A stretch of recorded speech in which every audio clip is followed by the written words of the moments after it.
My name is Dr. Alexander Rose, and as hard as it may be to believe, I am a vampire. Well, at least partly. I don't even truly remember how this came about. You see, I had a problem with certain controlled substances. I was a user. I also gave freely out of the pharmacy connected to my clinic. There were many that I shared with. All of this culminated with one night, one bite, and my life changed forever. I'm now hunting for my sire, the one who turned me into this, and for any knowledge on my unique condition, while trying to fix the life that I found myself in. I fight the urges. I work to try and make the world now a safer place for those like I once was, and for those like I am now. To prove my humanity remains, and that I'm more than monstrous.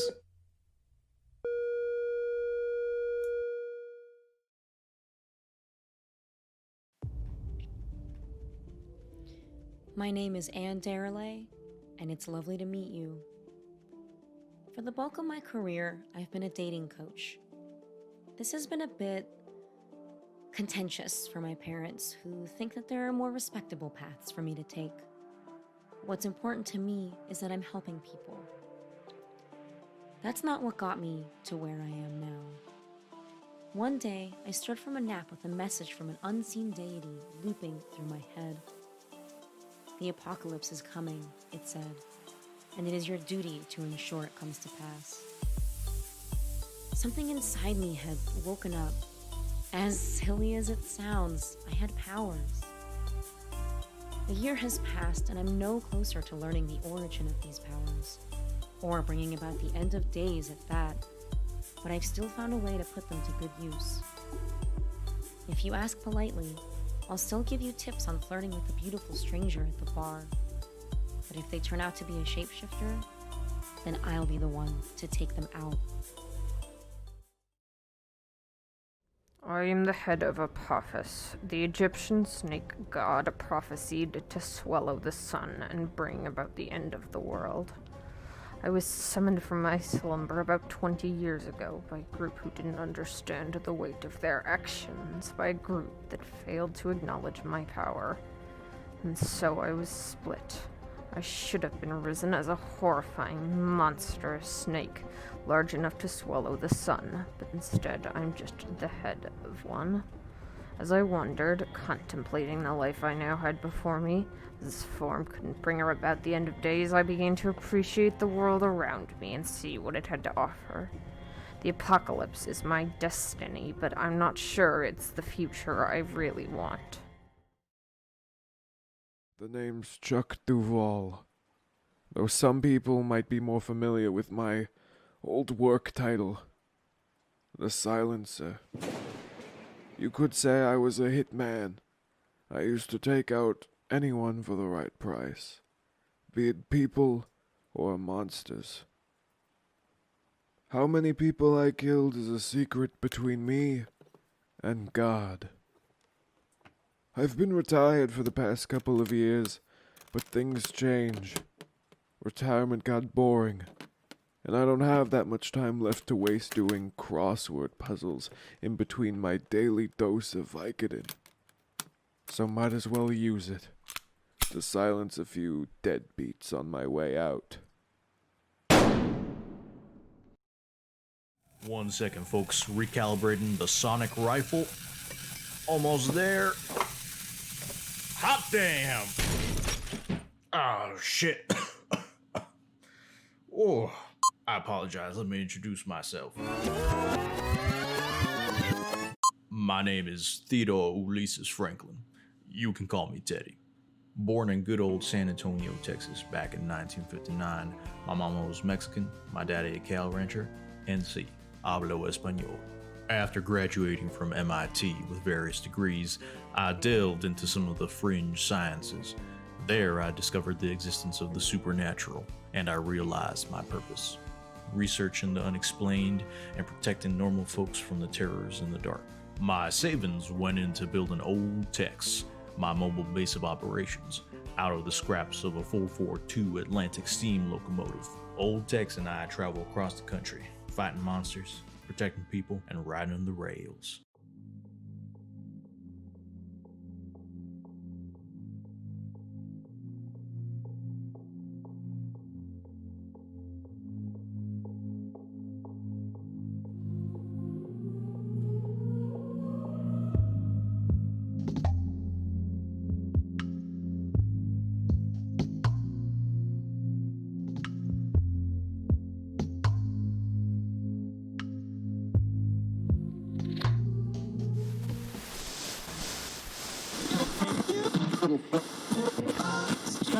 Last time on Turntables RPG. Alright, so you have been called to the town of Stokerton, Ohio, surrounding the disappearance and sudden reappearance of Link Avery, a manager at the 24/7 Big Cities. When Link had returned, he was uttering complete nonsense, telling them that he had to fight his way through this forest, and when he reached the end, that he was finally freed. And now another has gone missing in the town. You are approached by a older gentleman who you assume is some sort of authority. We've been having some strange occurrences around here, and we're trying to keep things in our town. We're gonna be here for a quick amount of time. Maybe stop in. Big ZD's gotta eat. I wouldn't recommend the Big ZD. Some Don't you strange say it. occurrences around there. It's not shut down, but maybe I'd recommend the small monster trolleys instead of the big How CDs. dare you? How dare you? Well, if you're still dead set on that haunted Big ZDs, it's just about 5 minutes walk that way. Welcome to Big ZDs. What can we get for you today? Hello, yes, I would like to have the turkey sorry, my bad.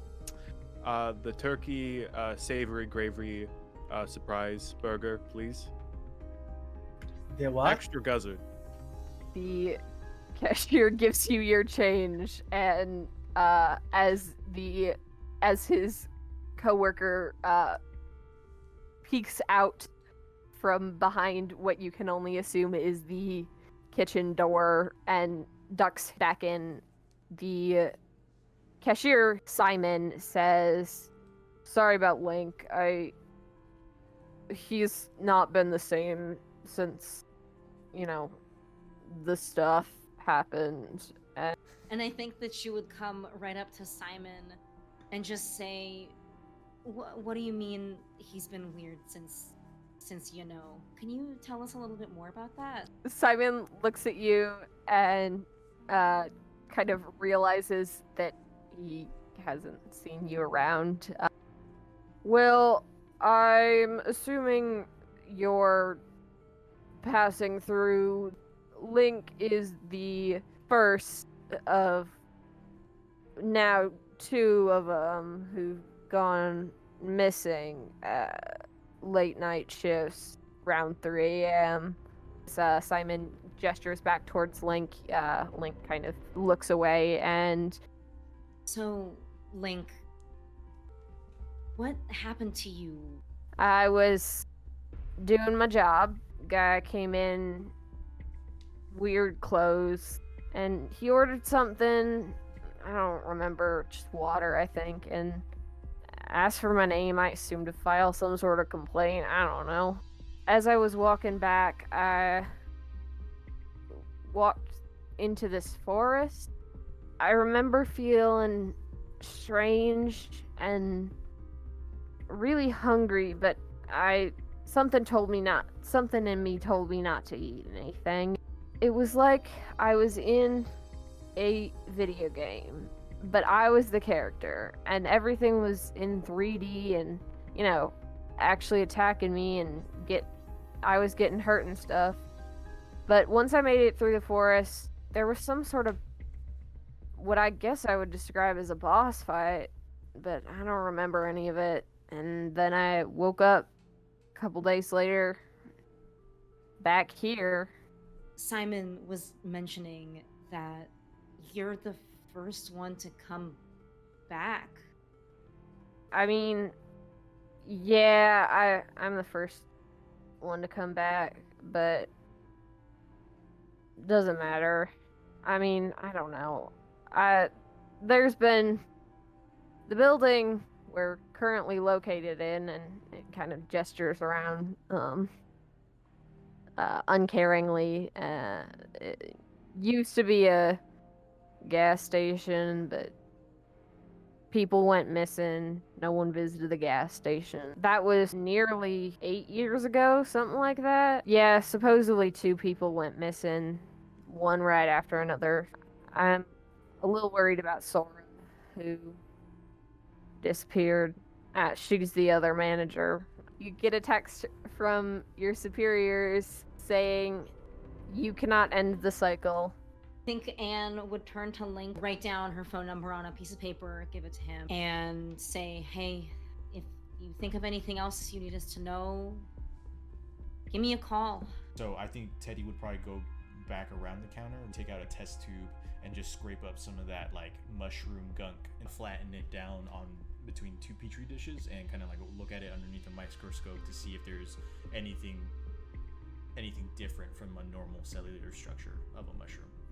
You don't notice anything abnormal about the cellular structure of the mushroom, but you do notice that the mushroom is a perfect circle, like improbably perfect. So I'm just going to run through several different tests where I drop it into different containers with different elements: powdered silver, shards of cold iron, holy water, holy oil that maybe I just light on fire, and I'll have that one be the last one. You notice that it withers or like kind of gets soggy much faster in the iron. Pose a question to Anne and say, how do you believe Link and company would mind us staking out the arcade for a couple of hours? I don't know what else we could do. Anne gets a call. Voice on the other end goes, Sora's back. Thought you might want to know. She's same out of sorts as I was. Do we want to hang out till 3 a.m.? Like, these people were playing video games when they were approached, right? I feel like if we're playing games at 3 a.m. Link calls over to Alex.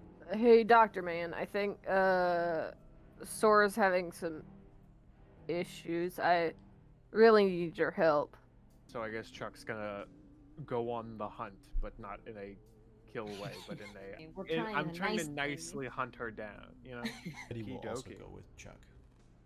So as you're looking around, you go out the back of the building and see Sora in the middle of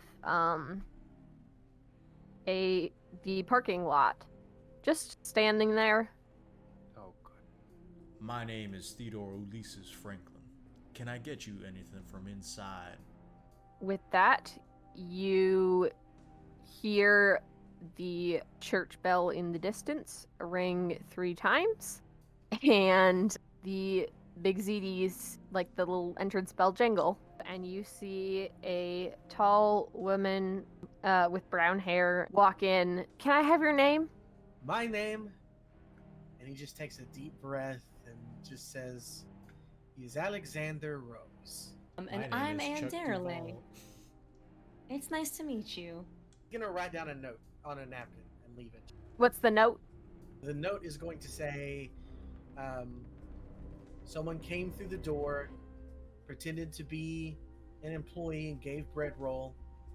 Laura Croft. And Everyone but Chuck starts to feel a little bit woozy, a little bit like they're falling. The 3 of you wake up in a forest. You don't know where you are.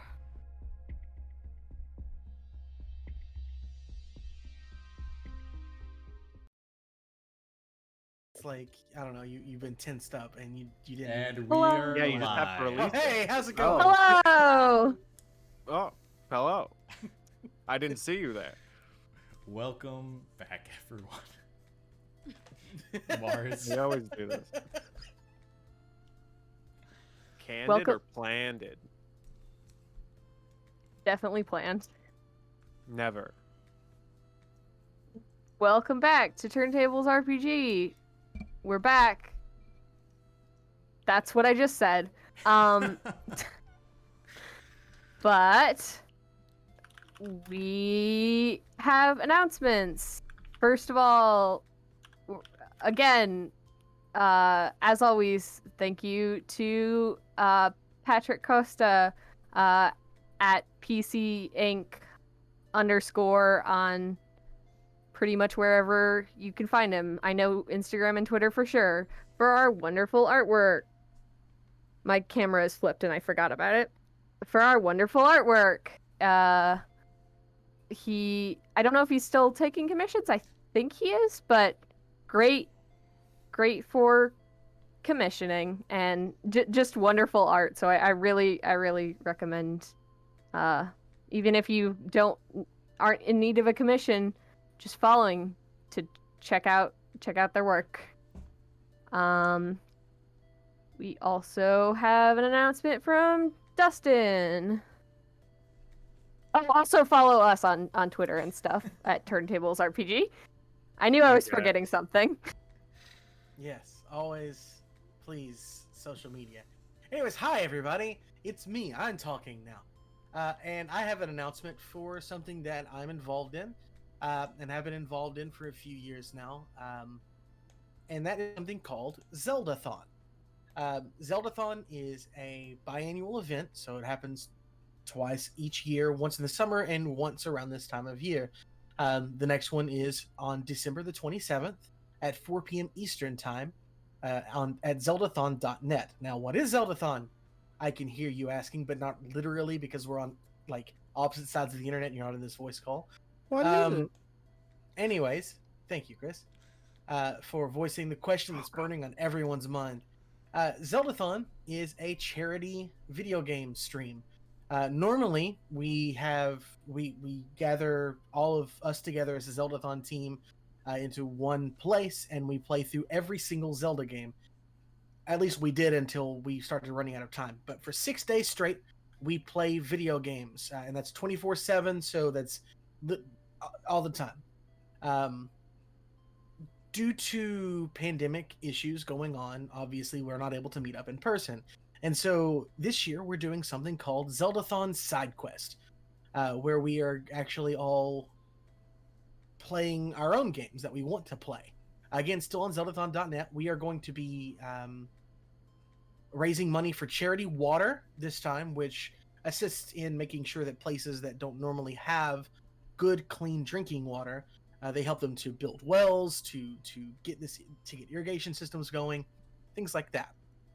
So we will be raising money. We've raised around $2.6 million over the course of Zeldathon for a few different charities, and we're really excited to be working with Charity Water this time. So again, that is Zeldathon. I'll be talking about it more in the upcoming weeks as the group here lets me, and sometimes if they don't let me, and I'm going to do it anyway, and they can't stop me. But yeah, Zeldathon is very, very close to my heart. I love it very much. You'll see me a lot of times wearing Zelda shirts, and most of the time that comes from Zeldathon, because they do sell shirts where all of the proceeds go directly to the charity. That's another thing. We don't touch any of the money at all through our process. We are able to see the amount, and you're able to leave donation comments that we will then read, but we will not touch any of the money. It goes directly into the account for the charity itself. So you don't have any concerns about that. I'd love to invite you guys out to check it out. Again, it starts on December 27th at 4 p.m. Eastern Time, zeldathon.net or twitch.tv/zeldathon. And I hope to see you guys there. I'm really excited about it. And yeah, love you guys. Nice. Yes, very good. I guess that's tossed to me. Dustin, maybe you want to drop a link in the chat for Zolathon. That'd be awesome. Yeah. Here And is. then, yes, Dustin will be dropping that in a moment. So as an update for the stream in and of itself, our wonderful relationship with Twitch continues, as I let y'all know that tonight was actually supposed to be our 7th day streaming, and we were going to reach affiliate, but then this funny thing happens where 30 days pass and some of the streams drop off. So we're going to be working these next couple of weeks to do some more streams, whether it's like extra game night streams or maybe a one shot, something along those lines, to just kind of like fill in the content a little bit. So keep an eye out for that stuff. We've also been meeting a lot to talk about our plans for the stream coming the new year, 2021, fresh start. As cheesy as that sounds, we are very excited for it and very excited to be sharing the next steps with y'all. I think it's going to be a lot of fun, and we're very excited just in general. I hope you all enjoyed tonight's recap. It's still going to be a separate video on the VOD when the VOD goes up on Thursday, and we're going to be also working on some extra stuff for the holiday season, maybe some themed intros or themed one-shots, and so please keep an eye out for those, and send the support. Again, like Mars said, follow us on Twitter, Instagram, here on Twitch if you haven't already, please. And yeah, that's the announcements on my end. All right, so, oh yes, as Masha said in the chat, join us on our Discord if you haven't already. There's funny stuff there, and... But I'm sure she'll post the real link in a moment. Yeah. I can't open this up, Masha, because it will pop up on the stream. Can somebody tell me what it is, please? No pomegranates. Okay. It's the no pomegranates, pomegranates thing, video. without any context of what we were talking about and why you would have that. Here.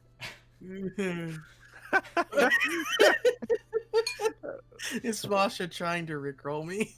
No Yes. pomegranates. Oh my goodness. Well, Oh man. There is the actual Discord link. yes. Join us there. You can see the official baked, or I always want to say Baked Z's, the official Big Z's logo, and Oh, also thank other stuff. But nothing is as important as that Big Z's logo. Yes. Please follow us on the Discord. We are a serious operation. Always. Very sorry. And as always, no more pomegranates. I don't know how to recover from that. I mean, goodness gracious! Last session we talked about our hatred of mushrooms, and now that's pomegranates. true. We're No, but slowly I'm okay. I haven't tried pomegranates, We're so slowly I can't even, transitioning I can't even into really a pass food judgment Twitch. on it. Just like in general, but no ASMR stuff ever. I can chew my palm. Are you sure about that? Oh my god. Absolutely, we are sure about that. I mean, I think we could. I think we could maybe. Mars, I'm Mars, taking off What do my you think? headphones. Mars, please. Anyway, Okay. to move us away from the ASMR stuff that is poison to my ears, the audience on Twitch saw what we did last week, but would you all like to remind yourselves what we did last week in terms of the mystery? I'm gonna do it in kind of like punch point bullet points, if that's okay with y'all. Sounds good. Okay, so Punch me, do it. Stokerton, Ohio, haunted Big Zedis. Capitalism sucks. Corporations suck. Basically, survivor syndrome, or no. Guilt. Survivor's guilt. Survivor's guilt. PTSD. Trying to figure out what the mushroom is. It's just a mushroom, but also still pretty perfect for some reason. Doesn't like iron. Cool iron rapier. Go back to Big Zedis because the missing manager's back. The other one, the second one. And video game bonding. I'm not gonna mention the burger. And Did somebody say the burger? Link attacked Alex. Alex beat him back because Alex is a badass. Chuck and Teddy found Sora outside being weird. Clock chimed 3 a.m. Mystery Lady came into Big Zeddy's. Anne, Teddy, and Dustin gave their names, gave food, and then boom, we all disappeared, and we're in a video game, I'm guessing. I really hope we're in a video game. In a forest, at least. You said everyone's character name and also me, like the real life. Oh, me. did I? Well, Yes. I'm gonna close off I your guess- video now. I guess I'm in video games country now. Bye. Teddy, Ann, and I was in a video game once. Teddy, but Ann, that's and Alex are gone. Chuck is still in the Big ZDs by himself, and Alex left a note that says basically that they pretended to be employees, gave food, and then Laura Croft. To Laura Croft. So, Yep. yes, that's bullet point recap. I don't know if that was less than a minute. Hopefully it was, but Yeah. yeah. Did I miss anything, Keeper? Masha has an extra special task, and by Masha I do mean Anne. Anne has an extra special task that maybe Masha would like to explain. Yes. So, in attempting to gain information about this mystery from my superiors, they told me that I should not end this cycle at all. They specifically said you cannot end the cycle. So that's super great. I think that a couple other pieces of info that are potentially important are that people went missing, I think, 8 years ago, and that for some reason, every time people get like whooshy brained, it smells like St. John's wort. The scent of which I don't know personally, but Anne does. Anne was there. Yes. Those are my extra notes. And also everyone has had cool names. That had That nothing is to do- accurate. Oh. Yeah. Yes. Link, Simon, Sora. I think that. Yeah. Yeah. Yeah. I don't understand why you all are mentioning their names. I don't understand how they are connected or unique in any way. They're just cool names. I Yeah. said they were cool. That's all you My need. name is Chuck. Thank you, Chuck. Thank you for that Thank you. reenactment, Chris. Yeah, you're welcome. Uh, That happened in the last episode. You should watch that last episode if you haven't. Oh, and I guess the final thing is that before this was a combo arcade 24/7 Big ZDs, it was, I think, independently a gas station and an arcade. Important. Maybe. I don't know. That's for Mars to decide. Gas station for sure, I think. Yes. Yep. And since, before we go away, since I know she's listening, hello to my sister. Hi, Masha's Aw. sister. Hi, Masha's sister. Hello. And with that recap and welcoming of Masha's sister, welcome back to Monster of the Week and Turntables RPG. They said the thing.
I was the only one who was doing it. Ooh, we are back.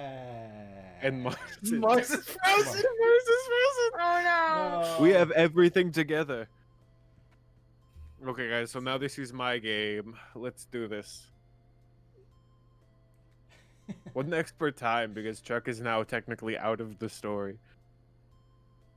Let's see here. Yeah. Oh, there we go. Yep, So, okay, so, Uh, They're jumping Oh. back in. hello. Hello. Dustin has been groovy the entire time. Oh, hey, Mars. spoiler alert. I'm very groovy. It's true. Groovy, Wow. baby. Are we good? Yeah, I think Yes. we should be good. Mars, if you want to Okay, cool. Perfect. set up where we are. All right, so I'm going to start off with our video game friends, who have just awoken in a small clearing in a forest.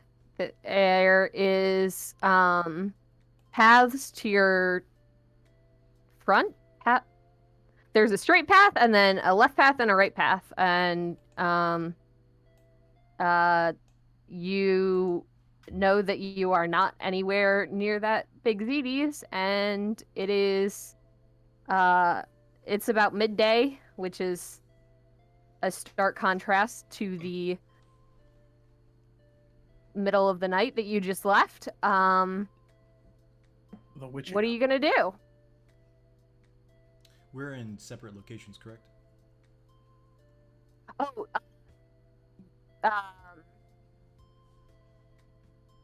Alex and Anne are in a clearing. Well, I can't tell you where the clearing is because then that would lead you to each other. But you're both in clearings with the same type of setup. So we're all separated, or Alex and Anne are together? Alex and Anne are together because I believe they We linked arms. they linked arms. Gotcha. So Yeah, they were next to each other. Then I want to see what they do first. all right. So, did we just walk into this place, or how were we deposited?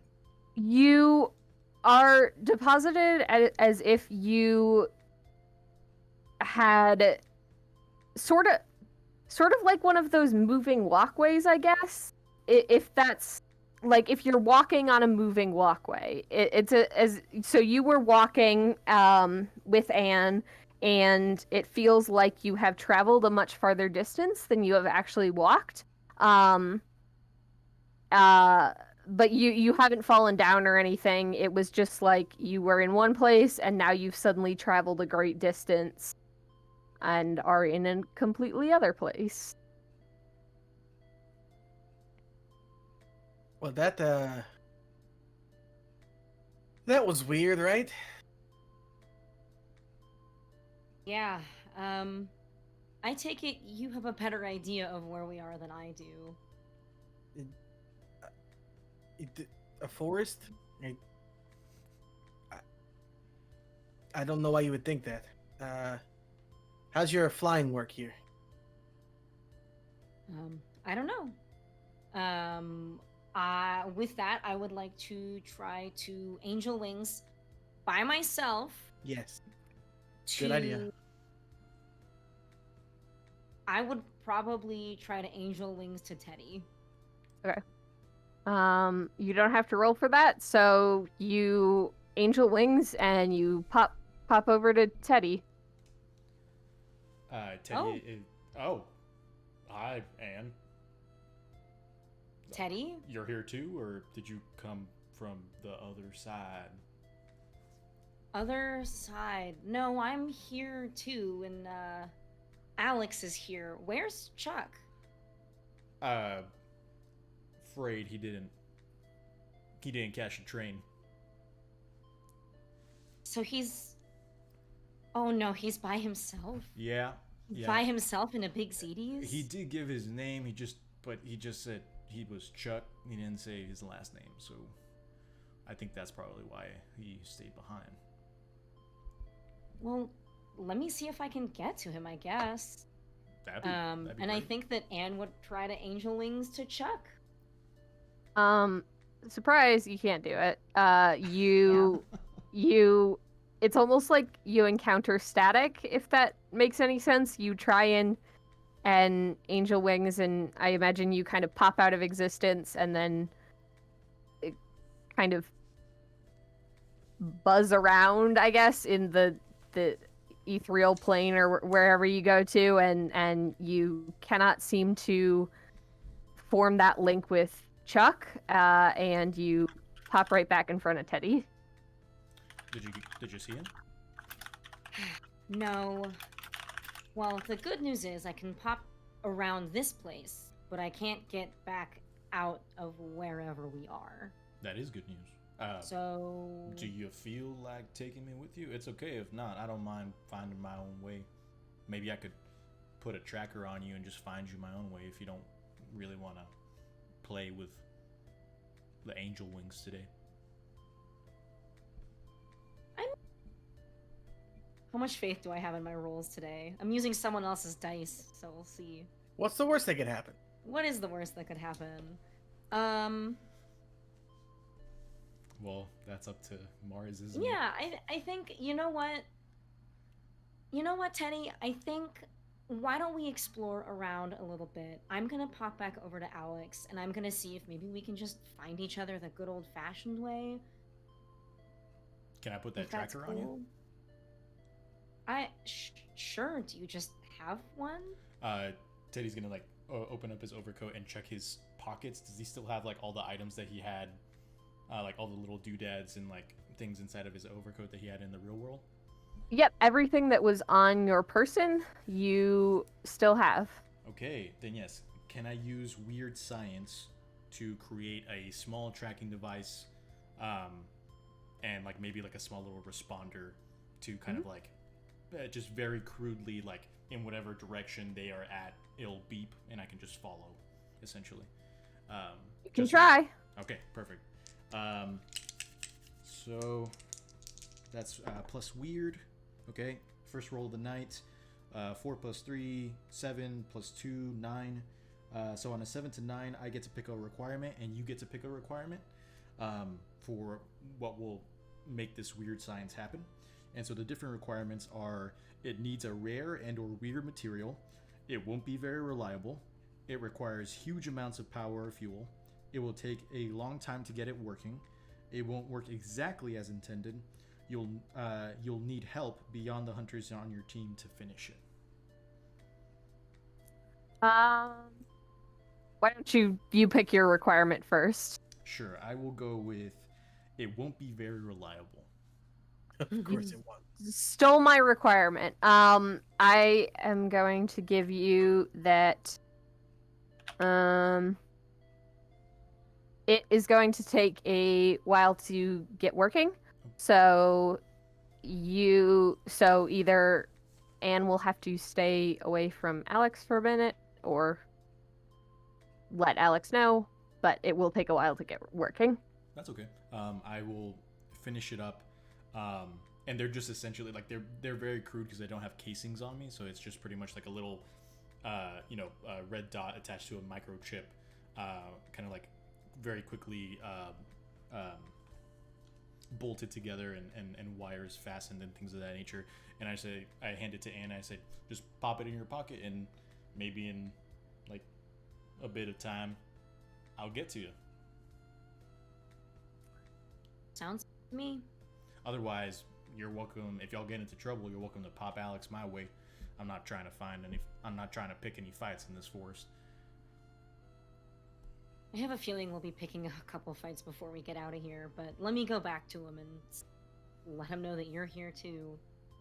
And I will plop the tracker in Anne's palm. I'll put it in my pocket. And my eye will glow, and I'll blip it back over to Alex. I will never get used to that. And with that, let's switch over to Chuck, who is the only one of our already in the real world. Let's do Chuck, this. You just saw Teddy kind of fade away before your eyes, and Sora is standing in the middle of a field. Okay. Oh, are we still in the parking lot or not? Yeah, yes. Is the parking lot like in front of the field? Mm-hmm. Okay. Okay. Is that so? That's it. The Teddy's gone. Chuck's in front of this minimum wage worker. Yep. Okay. Is the glass of milk still there? It is still there. Okay. Cool. Sorry, Google just thought cool was Google. All right, so as Teddy disappears, Chuck sort of just looks at like the leaves taking him away and is just like and then he walks up and he kicks over the glass of milk and he's like, "You've lost milk privileges." And Sora just looks at you. She then kind of relaxes. Don't do that. And You have a lot more to be stressed about right now. and looks at you and says, "Chuck, what are you doing?" Or that's Link's voice. Chuck, Okay. what are you doing here? Where are we? What? No, we're not playing this game. And she steps back from you and looks to the big ZDs to see if any of her comrades are around, or if it's just the two of you in the back of the restaurant. Okay. Look, I'm not gonna sugarcoat this. I've threatened kids much younger than you.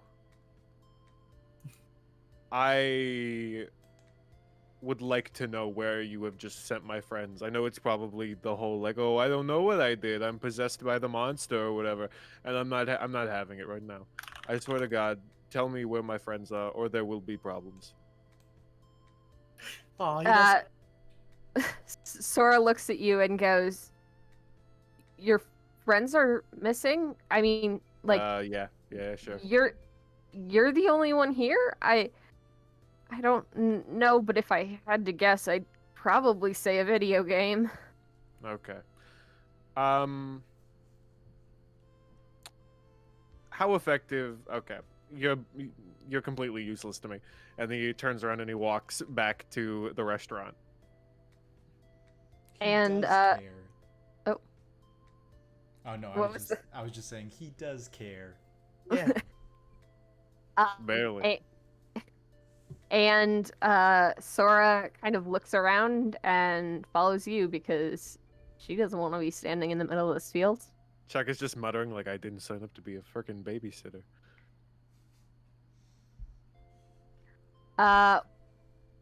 Once you are inside, Link and Simon look at the two of you and say, Simon pipes up and says, "Oh, thank God you're okay. A woman came in here and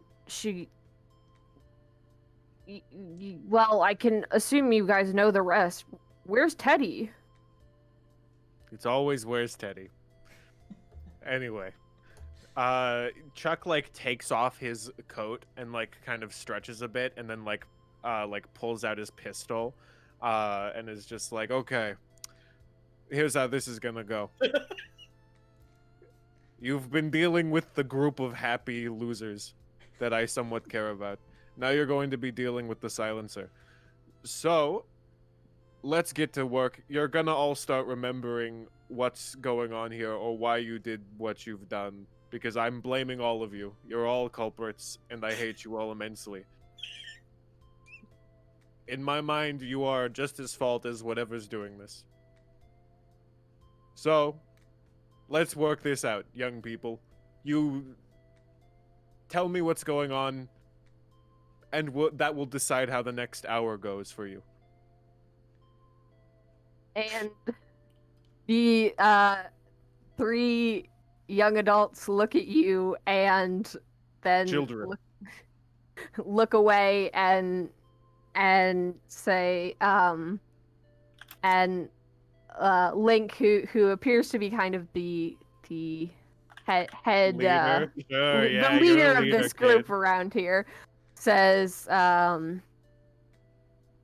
listen, Chuck, I don't know what you want from us.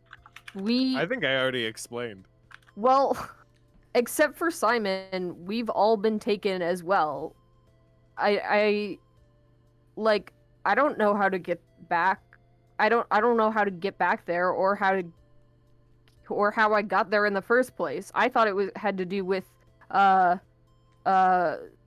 bringing the whoever entered the restaurant of the food order, but if Teddy's gone too, he wasn't even around. I don't. And he kind of he pulls out a chair and he sits down, clearly just overwhelmed, and he says, Chuck, I don't know what to do. Okay, first off, hand me the keys to this place. He says, that's against corporate policy. Oh, you think we're okay? Well, you know what's against corporate policy? Trying to hit my friend with a crowbar. So if we can do this all day. With this statement, he smiles, clearly excited to stick it to corporate, even in a way that maybe won't be found out by corporate, and tosses the keys to you. Okay, perfect. Chuck is gonna go around and just lock all the doors.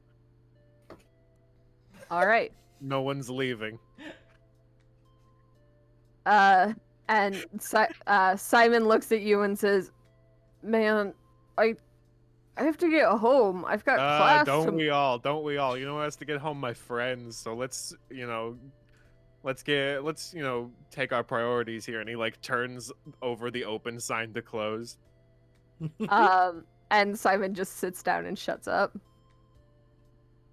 Thank you. And let's go back to the forest. Anne and Alex, you are together. Teddy, you are not. I will never get used to that. Anything? So, Teddy is here. Chuck is not. Where's Chuck? On the other side? The other side of what? The forest? Oh no, you don't. No. He's not dead or anything. No. Don't tell me that we left Chuck alone with 3 young adults in a big ZDs. Yeah, we did. We didn't know that's what we were doing, but that's what's happening. We've got to get out of here real fast. Oh, where's Teddy? You guys have to get back, not to stop the monster, but to stop Chuck. You've got a 75-year-old man with a gun and 3 20-year-olds. Who will win? We just keep making him older every time. How old is Chuck? I don't know. He's 62. I'm so sorry. No, 75 it's is fine. way off. Yeah. This 90-year-old man in a big ZDs with... I can't believe this 100-year-old man is freaking taking this kid's hostage. Anyways, where's Teddy? Teddy is here somewhere else. He put this tracker on me, and I pull it out of my pocket. But I don't know if it's working yet. I say we go find him and try to get out of here. Yes, I have an idea, I tried to actually. the wings out, but I couldn't do it. I couldn't leave. Okay, I have an idea. Hand me the tracker really quickly. I think I might know how to make it work. I hand it over. Teddy! He just starts shouting into the forest. Just like... Perception check. Can I hear them? You cannot. You think you might have heard something, but it is not loud enough for you to identify where the sound is. It sounds like someone shouting at you through a forest through from many yards away. Sound absorbing trees. I got it. Yeah. Yeah. Teddy's just like currently like replacing the AA batteries that he had in one of his scanners.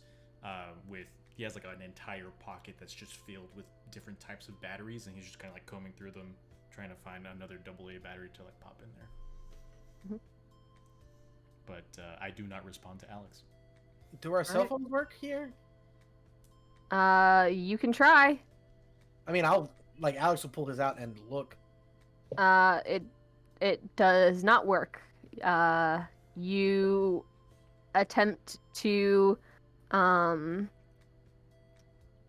contact anyone to turn on your cell phone, and all you see is a menu screen that says save, pause, quit, and then volume.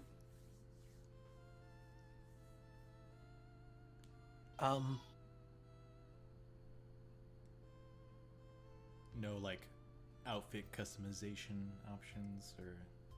Unfortunately, oh, you can also there's also hat selection. Oh, You've all equipped the Chuck outfit. Good job.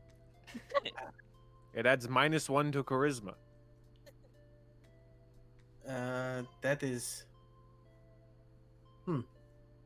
I'm afraid to select anything.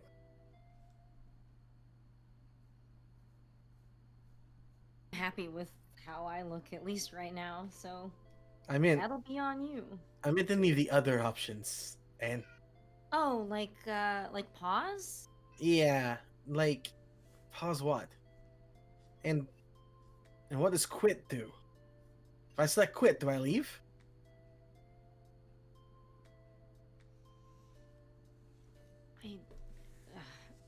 I don't know. I mean, surely it can't be that easy, can it? You're welcome to try. Well, now, you say that. But if succeeding at this is how we get out, and I select quit, that is not succeeding. Yeah, that sounds like the opposite. Yes. Alright, I'll tell you what. We'll remember that we have this. And then, actually, he's gonna go down to volume and, like, turn it down a little and see what happens.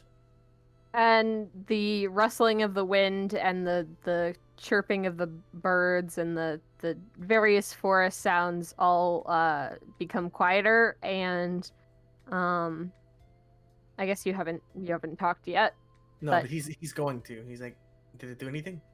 And you are also talking quieter.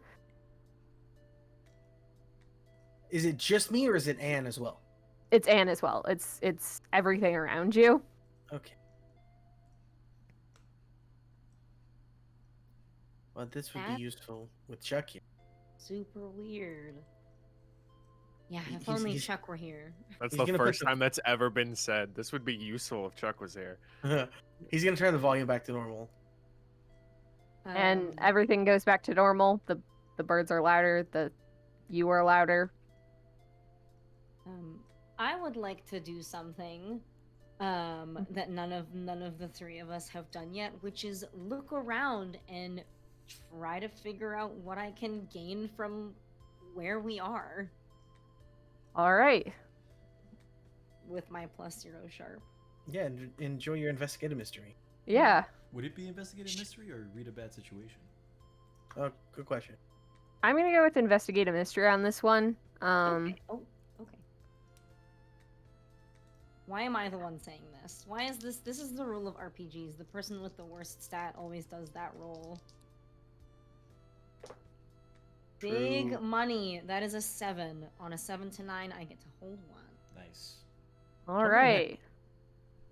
So I think the only question that really works here is what is being concealed here?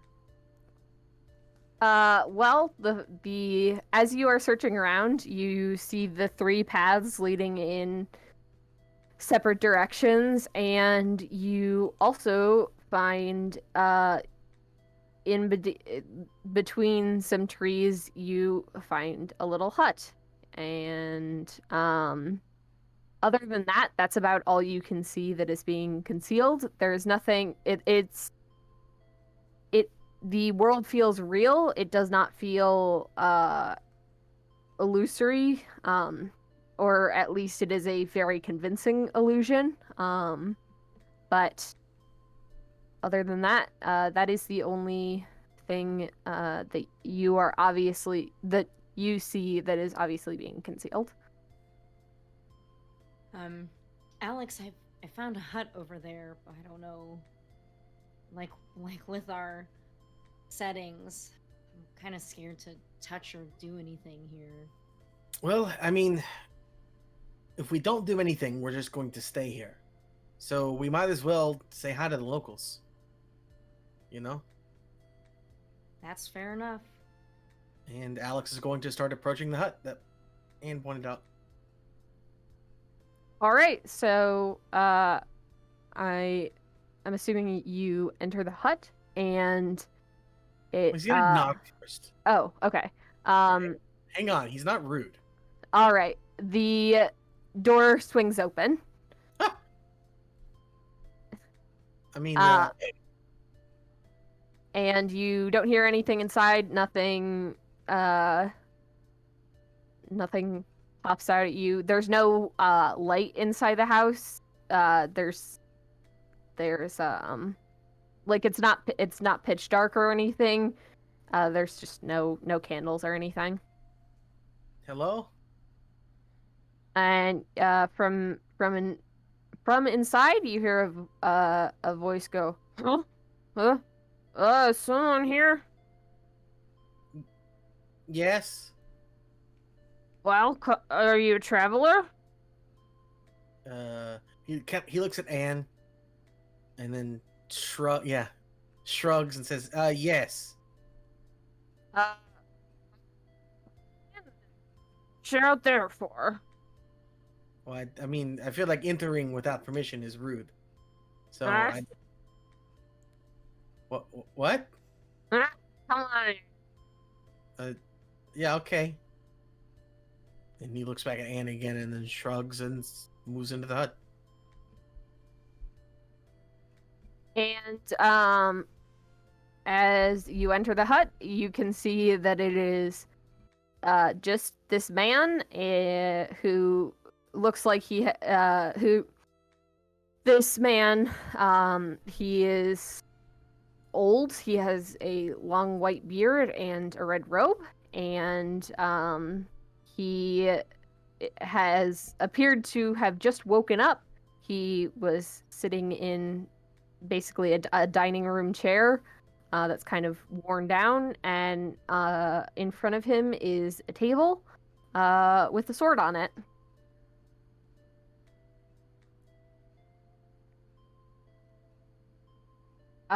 He says, "What brings you all around here? Are you travelers or?" Yeah, something like that. We, sorry, out of character. Give me just a second here to reconcile the fact that we just ran into Old Man. Anyways. Alex can't even make the joke because he's still hiding his game nerdery from the cosplayer. Anyways. Yeah, something like that. We, to be honest, we're not from around here. And he eyes the both of you up and down in your very modern clothes and says, "Can see that." Yes. And, in all honesty, we had some friends who went missing around here, and we wanted to see if we could help find them. But, not exactly... We're still not completely sure how we got here, if I'm being completely honest. And he looks at you like he expected you to say that and says, doesn't matter how you got here, just matters what you do with your time here. Well, you two seem to be underprepared, and I'm older than I don't need this sword anymore. It's dangerous to go alone. Take this and There give it you the is. sword. Alex barely resists the urge, and then fails to resist the urge and holds it above his head. He's like, he can't anymore. He's held it in long enough. He's filled to bursting, and he holds it above his head with that quote. Da da da da. You do. Alex, as you pick it up, you can see that it is a one-harm sword that is made of iron. And what was the other tag I had for it? One moment. Close. Okay. Understood. Is there a second sword or just the one? The question in the back of everyone's mind. Dude, I have a second sword in my second morgue. The second sword and the second morgue. There we go. Bringing it full circle. With that, as Alex hoists this sword over his head, as the man repeats his famous quote, we will pop back to Chuck. Okay, I think Chuck. It's like been a few minutes of Chuck just repeating, "Where are they?" and then them just being like, "We don't know. Where are they? We don't know."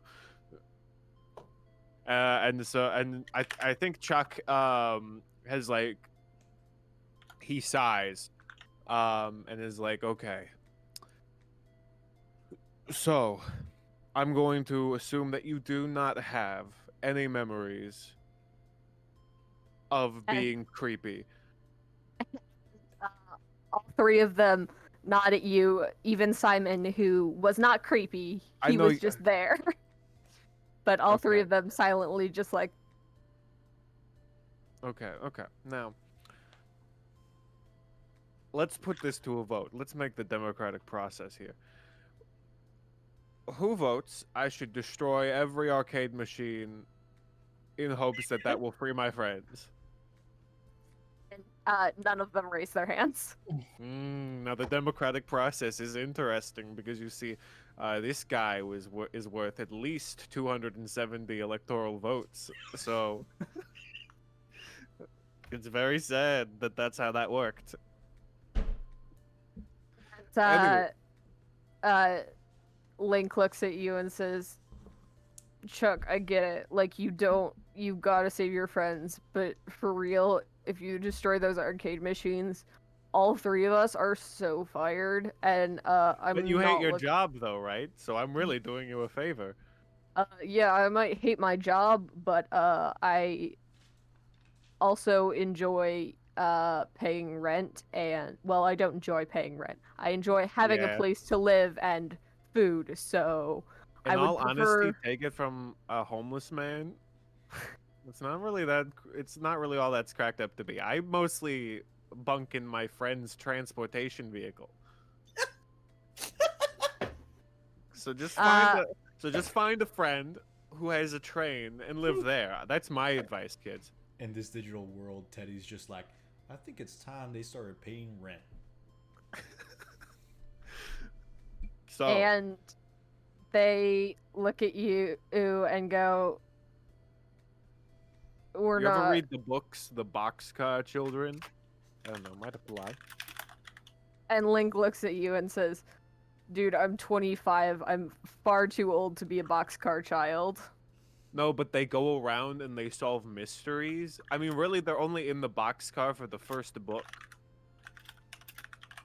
And Link just looks away from you. He's like, you keep. He goes, You keep asking us to find your friends and then go on tangents about the boxcar children. Dude, we're willing to help. We just don't know what to do. Well, Or at you're least not. I You're am. doing a very bad job at it. In all honesty, like, you did an okay job with the burger, but at this point, your work ethic is in huge question because one, you very much. Again, I blame you for the disappearance of the people I ride the train with.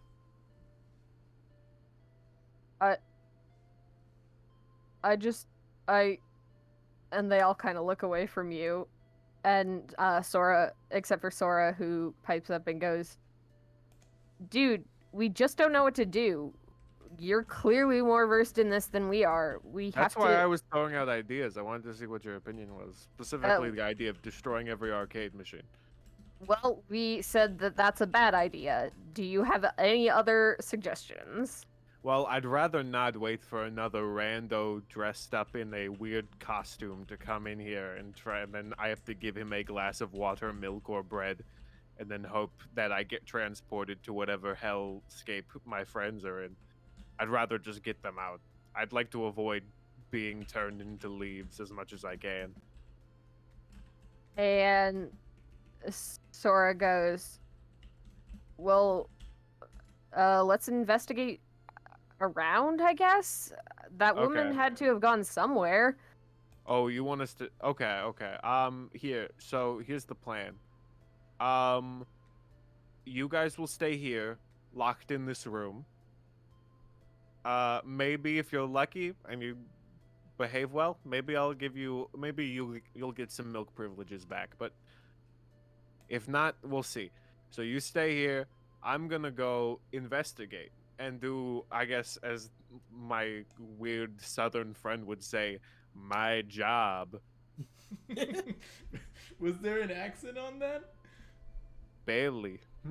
Anyway, so I'll see you later. And then he leaves them in the I guess the manager's room or whatever that the meeting room is, and just locks them in. And then first things first, I guess. So he heads to like the front of the store. Does he see the note that was left for him? I'm gonna say they left it on a counter in a very obvious place, so you don't really have to look around for it, and you do see the note that they left. Okay, he picks it up and he's like, okay, let's see this.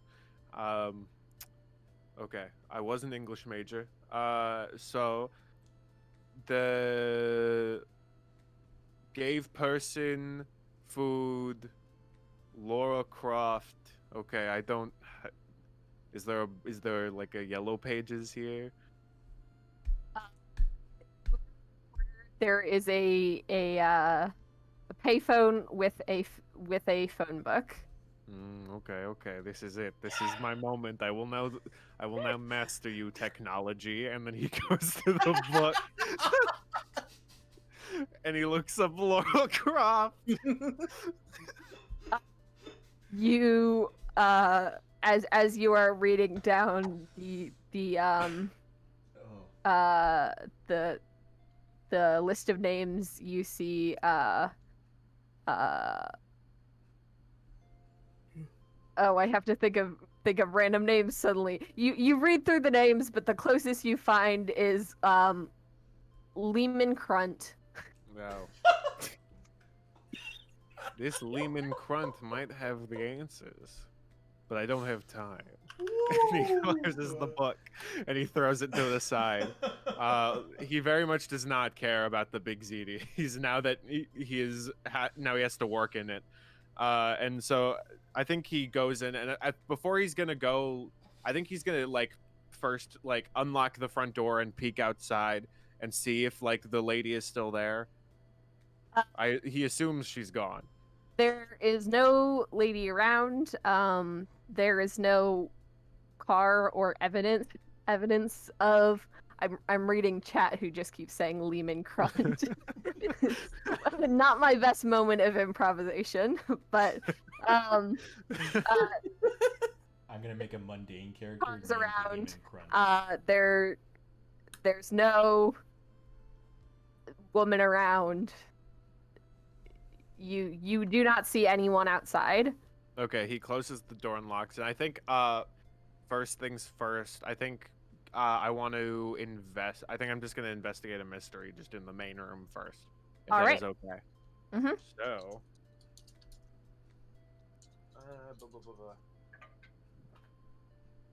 that is a 6 and a 5 plus my 1, which is a 12. All right.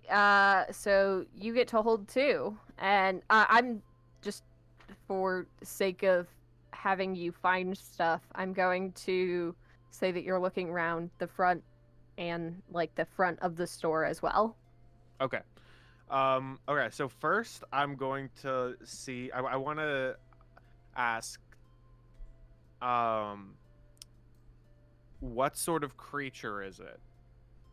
Is what Chuck's kind of looking for. Chuck's like trying to see like obviously this thing cannot be a real human being. Is there any like footprints or like, oh, they accidentally dropped one of their monster hairs or organs nearby conveniently for me? This is where oops would be in very good use. I guess at some point he will explore his dark past, but that comes later. Yes. There is some more of those mushrooms Teddy found that are perfect circles, and they were not there the last time you checked. They're kind of right under the counter, right by the register. As well as when you're looking outside, you see a circle of mushrooms, and I guess you asked what is it, so you know that these are all signs of the Fae. Okay. Dang it really stings when Teddy is on to something. Okay. So, I think so now Chuck goes at, like, just where did it go, I guess would be my first, maybe trying to understand more where it went. So, you know that circles of rocks or grass or mushrooms, in this case, are often considered to be portals or entrances to the Fae, like the Fae realm. So you figure that the woman who showed up in the store had perhaps come for an offering and to get your friends' names before departing back through this little gateway outside the front of the Big Zedis. Okay, so this thing of Fae origin went to this circle and teleported out after stealing my friends. Is there any way for me to walk into this circle and use it? Or is that like, Chuck, you're way too big, stop it. Yeah, And so you don't know magic. the circle is about like 5 foot in diameter, so you can definitely fit inside it. But when you go inside, nothing appears to magic like suddenly happen. You're not suddenly teleported away. You are simply there. Okay. You appear to be just standing in a circle of mushrooms outside of Big Zedis.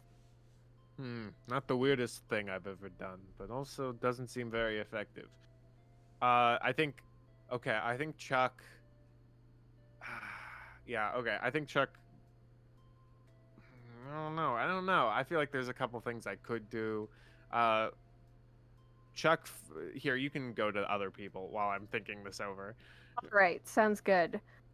Other people, you have just received a sword, and I'm going to say that in that time, Teddy, your tracker has started working. Beautiful. Is there a cabin in my area too? Like, do I have the same pathways in front of me that Anne and Alex had theirs? You have the same pathways, but there is no cabin. you are just in a kind of clearing. Sure. Would you I say think- that he's lost in the woods? I would indeed say that. I Okay. think I will, using the tracker, once it starts working, whichever path is like in the general direction of Anne, I will just kind of like start walking down. And then I will say that in the time, I will also have like checked the soil and like the plants around me to see if it feels real or see if there's any like differences in what normally we experience on the normal plane. And then I would have also checked my phone and seen all the options, and I have raised the volume all the way up, and I have changed my hat to a fez. Very And- cool. Yes, and I suppose at that point my the gadget has worked, started working. Which path is kind of pointing towards Anne? The path to the left is pointing towards Anne. Okay. So then Teddy will just gonna adjust his fez, stick his hands inside his overcoat, and start walking down the path. And as you walk through this narrow path, you inspecting the trees and all the like plant life, the fauna in the area seems to be not something you would see in the human world. There's not a like you don't see any fir trees, or you're not seeing plants that you know, but they appear to have all of the like they appear to be functional plants. They don't appear to just be like fake decorative plants. They all appear Sure. to be living. Right. When you I guess not zoom in on them, but I assume you have some sort of small microscope or magnifying glass, and when you look very closely at them, you can see that they are not, instead of cells and stuff like you would expect to see, it is tiny little boxes of blue, yellow, and pink. Pixels. Like pixels, yes. Dope. Yes. Yeah, the one with Adam Sandler. It's one of those. It's one of the. He has like one of those kind of like jeweler's glasses that like you can flick down the magnifying glasses, but it's at a very comical level where it's like, and that's how he has like a portable little microscope. Does Teddy notice, like, since he has the volume all the way up, does he notice like any like large footsteps heading his way, or any like out of place noises within the forest as he continues along the path? Animal sounds you don't recognize, kind of growlish grunts, sort of, as well as a high-pitched chattering. And somewhere in the distance you can hear running water, but there does not you aren't noticing anything big. It sounds like it just sounds like as if you were transported to a parallel universe where the animals and creatures are different. Sure. Then yeah, if there's not like any specific dangers threatening currently, then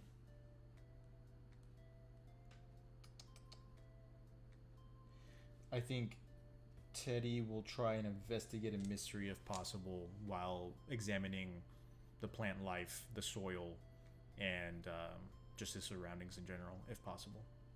Sure. You can roll that one. Okay. That's sharp, I believe. Mm-hmm. That will I believe be so. 6 + 3 + 1, so a 10. Mm-hmm. So for my first question, I will ask, what is being concealed here? Like I So- understand that, or I think Teddy's beginning to grasp the idea of like being in a different plane and like essentially being made up of like different base atoms than ours in some way, shape, or form, or like base molecules.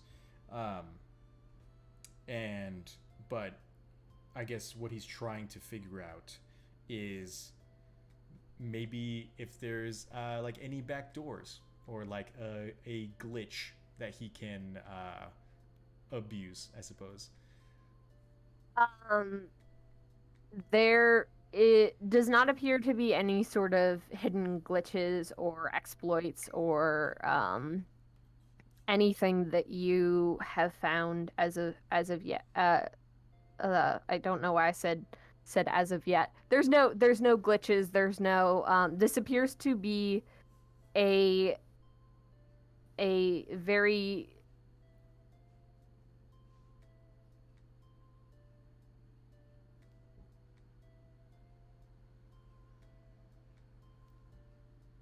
I think Oh, they might have Yeah. froze Oh.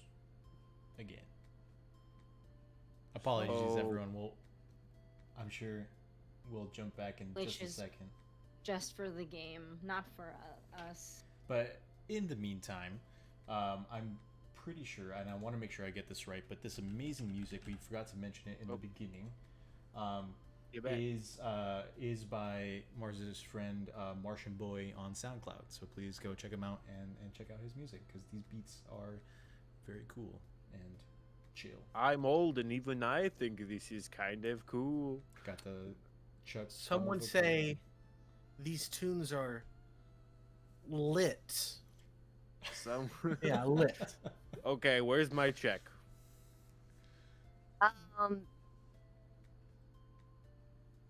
Anyway, as I was saying, it appears to be based in the real world, as if someone had kind of reskinned the real world, if that makes sense. Sure. They yeah, there doesn't appear to be any sort of way you can like glitch your way out of this or So there are like no discrepancies, at least like observing the laws of physics, you know. Man, I guess it's just my questions. I'm trying to be too big brain, and it's freezing. The reason I ask is just because like, even if like gravity is just like a couple seconds like lagged or something along those lines, or faster, there's ways to kind of like mess with that a bit. But we will probably figure that out once our fearless keeper has returned. So I welcome also did want to try and maybe. Oh, back. there. I'm back. I don't know what's wrong with my internet. I'm very sorry. That's okay. Do you want to jump out and jump back in, or do you Yeah, I'm gonna try that real fast. I am also going to text the members of my household to see if they are using Wi-Fi. If they cannot, I will be right back. No worries. Everyone, be Okay. prepared for Dustin's. Welcome half to screen. the hourly Chuck check-in. All right, Masha, it's all on you. I'm now. Mars now. Okay, let's. What's your guys' favorite brand of cereal? Fruity This is in Pebbles. character. In in character. Oh character? god. Cinnamon Toast Crunch. Oh, that's pretty odd. interesting. I in real life like Cinnamon Toast Crunch. I think Chuck likes Fruit Loops. I can see that. Anyway, I appear to be back for doesn't eat now. He doesn't eat it with milk. Anne's So favorite would be Hey, Special K, Eric. probably. And Sydney, thank you. that's a good cereal, Anne. Alex would eat Special K because he's actually Alex. Never mind. We won't talk about what Alex eats for breakfast. Chuck also eats Captain Crunch because he likes the feeling of it tearing open his mouth. I'm sorry? Wait, what was Anne's? I think I said Special K, but I think that she would actually be more of like a honey bunches of oats, but like on yogurt Oh, kind of nice. girl. Oh, Yeah. okay. You know, like health food. Eric in the chat says Alex is a fan of Count Chocula. There it is. He relates Yeah. to the Count. That's actually very offensive to Alex. Yeah, that is Yeah. racist. I don't Eric, appreciate that. Eric, you're being canceled. Sorry. This I is don't make the absolutely rules. horrible. Well, Um, Mars. So anyway, So, Any changes monster of to- the week? Any changes to physics in any way, shape, or form? I guess. No, Okay. you. It appears to be the same physics as always, as all. No. It is my big brain questions. Stop asking about changes to physics. Okay, I understand. Changes to physics affects changes to their internet. Apparently, But small brain questions only. Teddy will, having done the test of just dropping several objects and timing them, and realizing that there isn't really any changes whatsoever, he'll be mighty impressed in this pocket universe and how how true to form it is, and I think under his breath he's just gonna say, "I'm gonna keep trying. It can't be exactly perfect, can it?" And he's gonna continue walking. and Anne and Alex, what are you guys doing now that you have received the sword from the old man?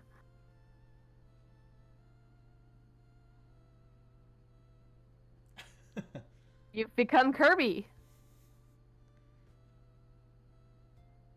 I think Dustin, Anne- we can't hear you. Yeah, Dustin, I think you're muted. Nope. Oops. Anyways, yeah, I said that he kind of looks like that now. He's a little too excited to be here. I forgot that I switched to push to talk for a second there. Oops. But we're back. No worries. Yeah. What's up with Anne? Sorry. Oh, I think that Anne would be just like so happy seeing Alex get so excited about something and is familiar with video games but not enough to really know what's going on. She just thinks that Alex is like really jazzed to have a big sword. Even though he already has one on his hip right now. Yeah, but like a second big sword. You know, the more big swords the better, question mark. Yeah, is the old man still here? Is he just like watching us? We'll find. Oh. Oh no. Oh. Hi, I'm back. I don't know what's wrong with my internet. Big oof. Not poggers at all. Not poggers at all. Why won't anyone explain poggers to me? I still don't get it. They did. They showed you the It's face. like- What? But what is it? What does it mean? Look at the face, and you can figure it out. Okay, You understand now? No, I it's get. like Thank you. I think it's like that. It just means like we did it. Like whoa, wow, you- go like- team. Yata.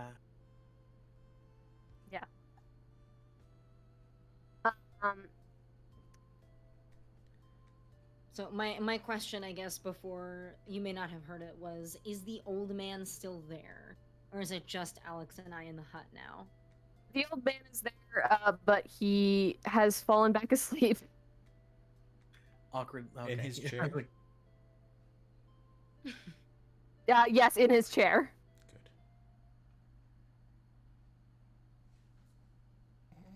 Good. Sorry, I'm laughing at my sister in chat saying that she heard a cat. Does one of you have a cat? Nope. Not I said the cat. All right. I have a cat, but that would be very impressive if you could hear them from up here. So I think Anne would turn to Alex and just say, let's get on with it. I imagine our goal here is to go on some kind of adventure. He's gonna pretend he didn't do what he just did, and he's like, Yes, it does seem to be the case that we need to, I guess, find our way out of here. I may have a few ideas. These woods aren't going to be the easiest to get through if we are where I think we are. But let's go ahead and head out and see if we can find Teddy first. I feel like that's the most important thing at the moment if we're in the same place. And you don't want me to tell Teddy that you power posed with a huge sword, I'm guessing? I don't know what you're talking about. Sorry, can't hear you. And he's out the door.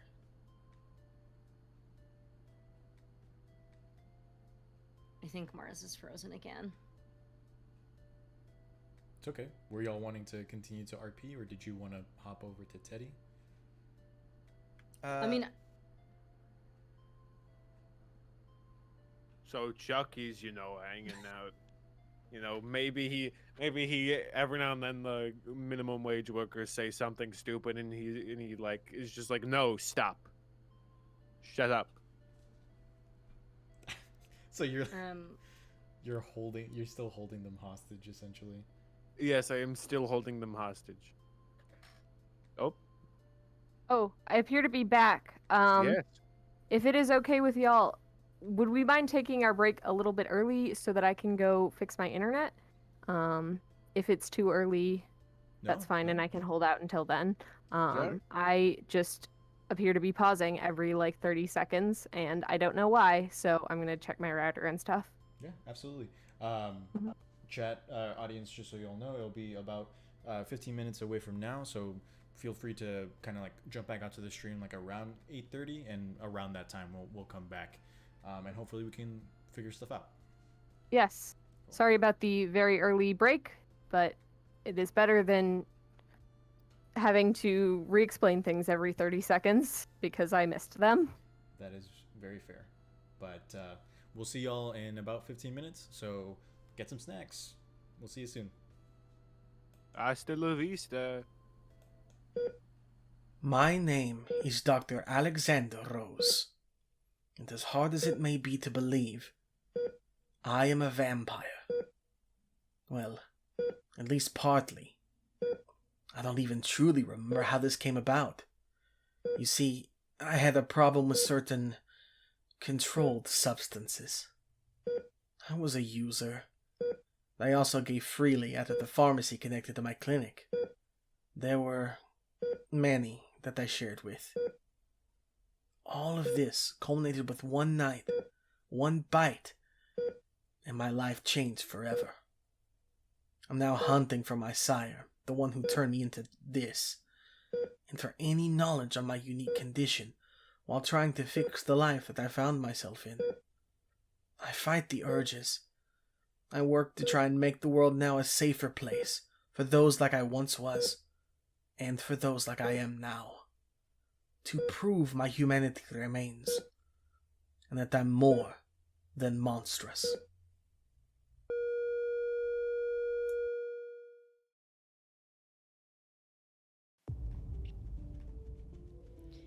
my name is Anne Darelay, and it's lovely to meet you. For the bulk of my career, I've been a dating coach. This has been a bit contentious for my parents, who think that there are more respectable paths for me to take.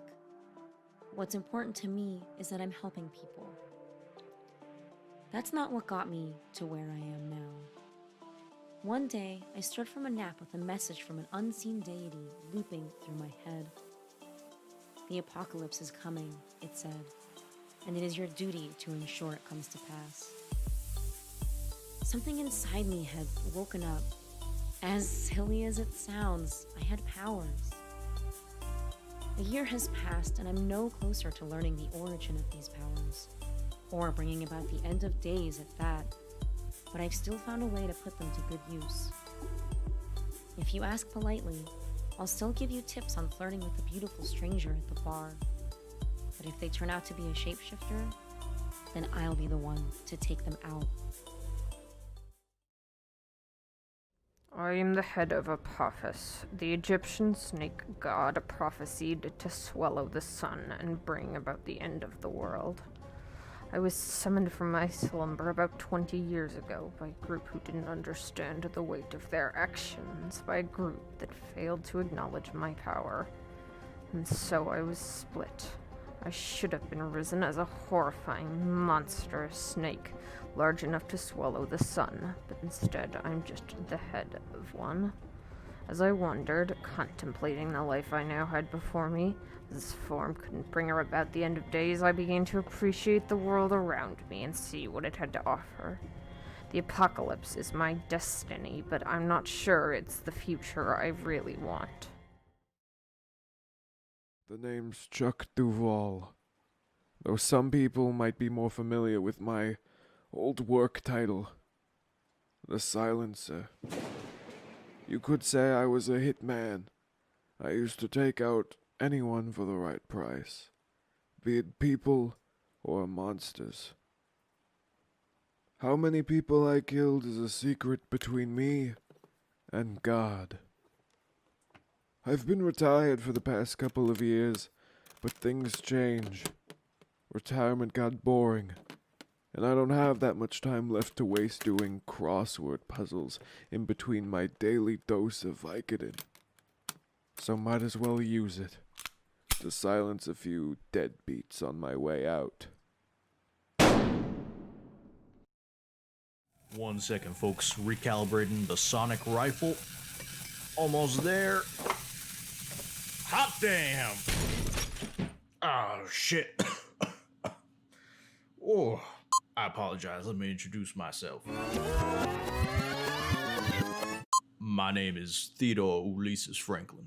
You can call me Teddy. Born in good old San Antonio, Texas, back in 1959. My mama was Mexican, my daddy a cow rancher, and sí, hablo español. After graduating from MIT with various degrees, I delved into some of the fringe sciences. There, I discovered the existence of the supernatural, and I realized my purpose: researching the unexplained and protecting normal folks from the terrors in the dark. My savings went into building Old Tex, my mobile base of operations, out of the scraps of a 442 Atlantic steam locomotive.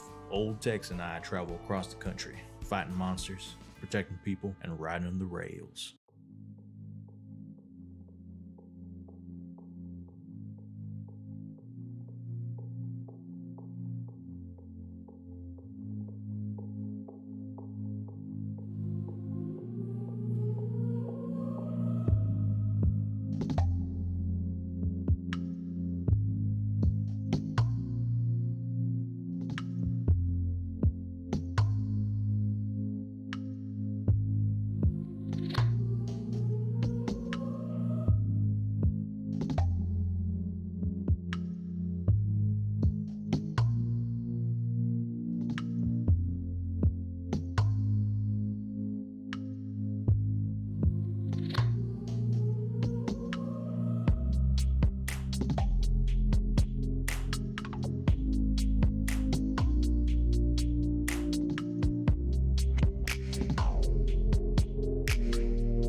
My name is Dr. Alexander Rose, and as hard as it may be to believe, I am a vampire. Well, at least partly. I don't even truly remember how this came about. You see, I had a problem with certain controlled substances. I was a user. I also gave freely out of the pharmacy connected to my clinic. There were many that I shared with. All of this culminated with one night, one bite, and my life changed forever. I'm now hunting for my sire, the one who turned me into this, and for any knowledge on my unique condition, while trying to fix the life that I found myself in. I fight the urges. I work to try and make the world now a safer place for those like I once was, and for those like I am now. To prove my humanity remains, and that I'm more than monstrous.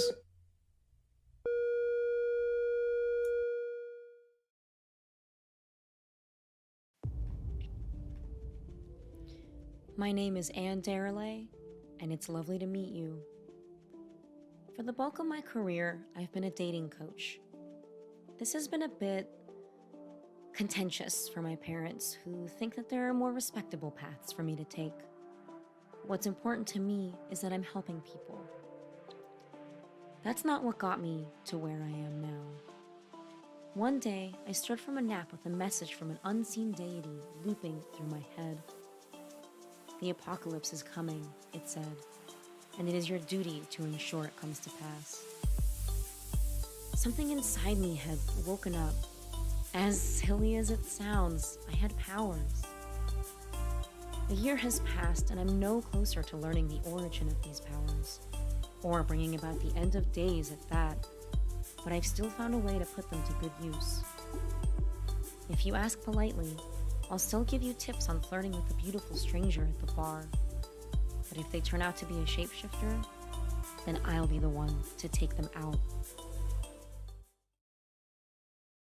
I am the head of Apophis, the Egyptian snake god prophesied to swallow the sun and bring about the end of the world.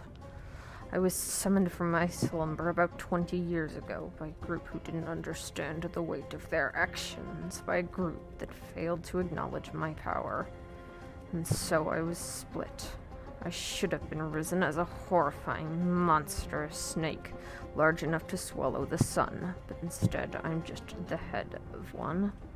As I wondered, contemplating the life I now had before me, this form couldn't bring about the end of days, I began to appreciate the world around me and see what it had to offer. The apocalypse is my destiny, but I'm not sure it's the future I really want. The name's Chuck Duval, though some people might be more familiar with my old work title, the Silencer. You could say I was a hitman.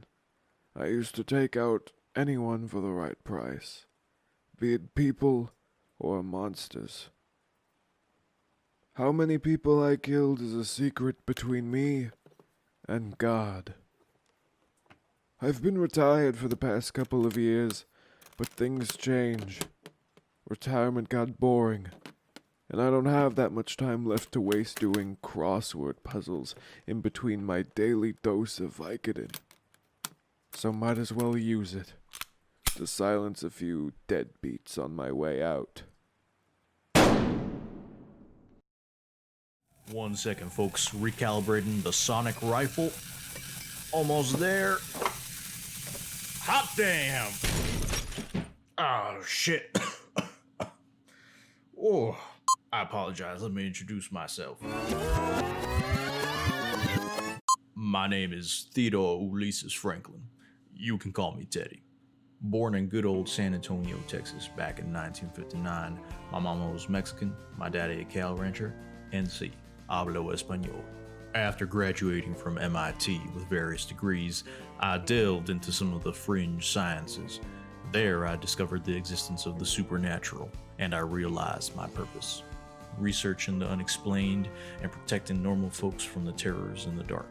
My savings went into building old techs, my mobile base of operations, out of the scraps of a 442 Atlantic steam locomotive. Old Tex and I travel across the country, fighting monsters, protecting people, and riding the rails. Oh, are we back? What's going on? We are Whoa. back. Yes, We've returned. we were talking Oh. about opera Music? and classical music before, so I didn't want to interrupt anybody. Music. Surprise. Surprise, You we're like back. jazz? Poggers. I get it now. How do I summon the poggers? It's, Just say it. oh my Just say God. poggers. 3 times in a Hogger. mirror. Just sigh and say, I guess you Hello. are my little poggers. Come here. No, don't do that. Don't do that. Whose Hello, mystery will have summoned poggers that are just floating heads? My name is Chuck Duval. Poggers. There we go. We did it. Clip for the future. For future use. Indeed. I think we're Mars. If you want to, yeah. I was gonna ask you guys where we were because my internet kept cutting out, so I only had like a vague idea of what everyone was saying. I think Anne and Alex were leaving the cabin where they got the sword. All right. As the two of you exit the cabin, you see in down the right path, Teddy, who is looking down at various leaves and plants and stuff, and completely oblivious to the two of you. And here we see a teddy in his natural habitat. I take a leaf and kind of like bite on it and kind of like taste it a little bit Ah. to see if it tastes like a leaf. Now, many think that he is feeding. It does. Right now. But truly, what he is doing is testing his surroundings for danger. Wait, technically my volume is all the way up, right? Yes. So could I hear? Can I hear him? Yes, there? you can hear David him. Attenborough. Yeah. Okay, and then I'll be like, I can hear you, Doc. Yes, and I can see you. We're over here. Hello.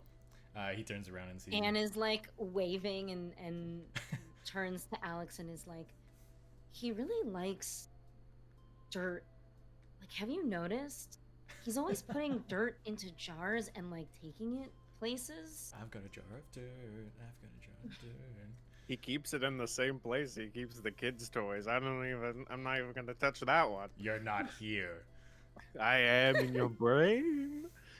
Oh no. I Oh, don't- Teddy's lost it. Daddy's lost. Teddy, Check Teddy's Teddy, you're the conscience same is just person. Chuck. Teddy and Chuck are actually the same person, like in the movie that I won't name just for spoiler purposes. Oh, Dr. Jekyll, Mr. Hyde situation, maybe. Sure. Yeah, that's Yeah. the one.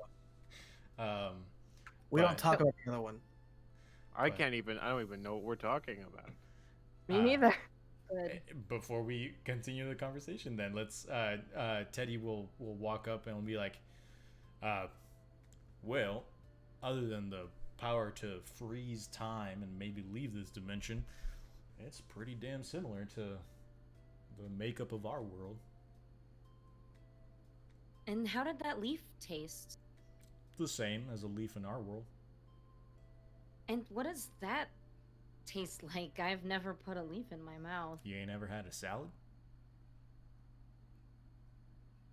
Touche. There's a difference. A salad with no You're dressing? not here, Chuck. I just like to imagine that as Teddy gets more and more insane, he just hears Chuck in his head. He's just like, "You're not here."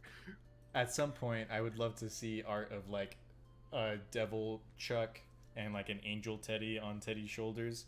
But it'd be fun. And he'll take a look at the sword that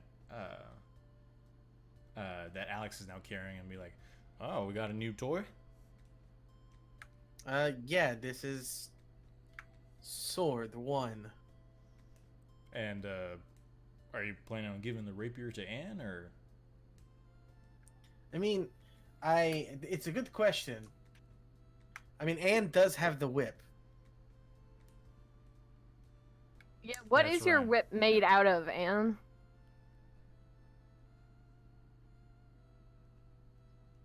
Unspecified on my sheet. But I would imagine some kind of metal. I would assume that. And it also has the holy tag, so do with that what you will. Masha, did you take the smite move? No. I will next time I level up, I think, but I don't know. I was just I curious. haven't. I am not going to Google what are whips made out of because I am scared of doing anything connected to the internet. But Well, so for everyone in the chat who's confused about what whips are made of, Anne's whip is a razor whip, which doesn't really exist in real life because it would be like a very improbable and annoying weapon to use because it wouldn't move very well and you would just hurt yourself constantly. But I think, yes, my boyfriend says razors tied to a rope. Yeah, basically. Yep. That's it. Not But- what Anne has, but effectively the same. Y'all have seen Ivy and Soul Calibur, like Totally. that. also says parachute cord. But For like the normal whip, yeah. I think. But I'm gonna say, just because it is not specified, I'm going to say it is not iron. Fine. Well, not cold iron, right? Like specifically. Yeah. But so that means you have the rapier, the sword from the old man, and then Teddy, you gave the bullets to Chuck.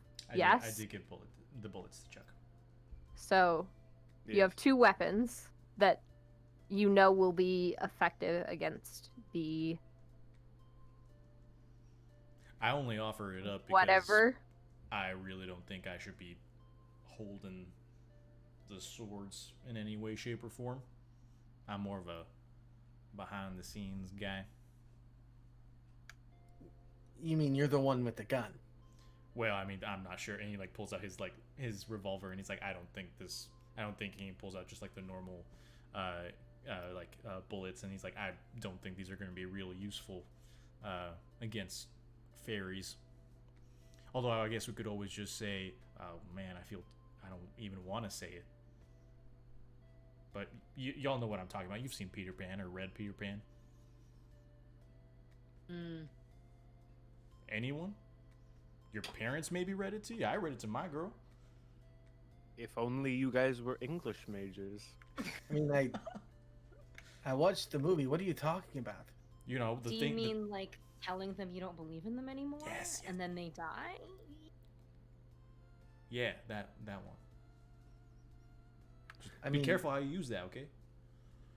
I don't. Well, Yeah. Okay. if Chuck was there. Speaking of Chuck, let's Hello. bounce over to him. Okay, so I think Chuck is like still standing in the circle, and he's just like, I swear, I need to get at least Teddy back because I cannot drive the train, and if Apothis doesn't grow their arms back, I don't even know how I'm gonna deal with this. And I think he pulls out like the cold iron bullet and just like touches it to the circle to see if that does anything. And as you touch the bullet to one of the mushrooms, the mushroom like kind of withers, sort of.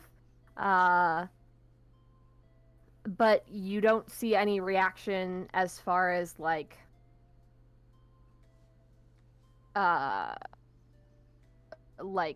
you haven't magically teleported into the Legend of Zelda. Okay, Or well, I'm glad because I don't know what that means. Or Maybe- redacted game.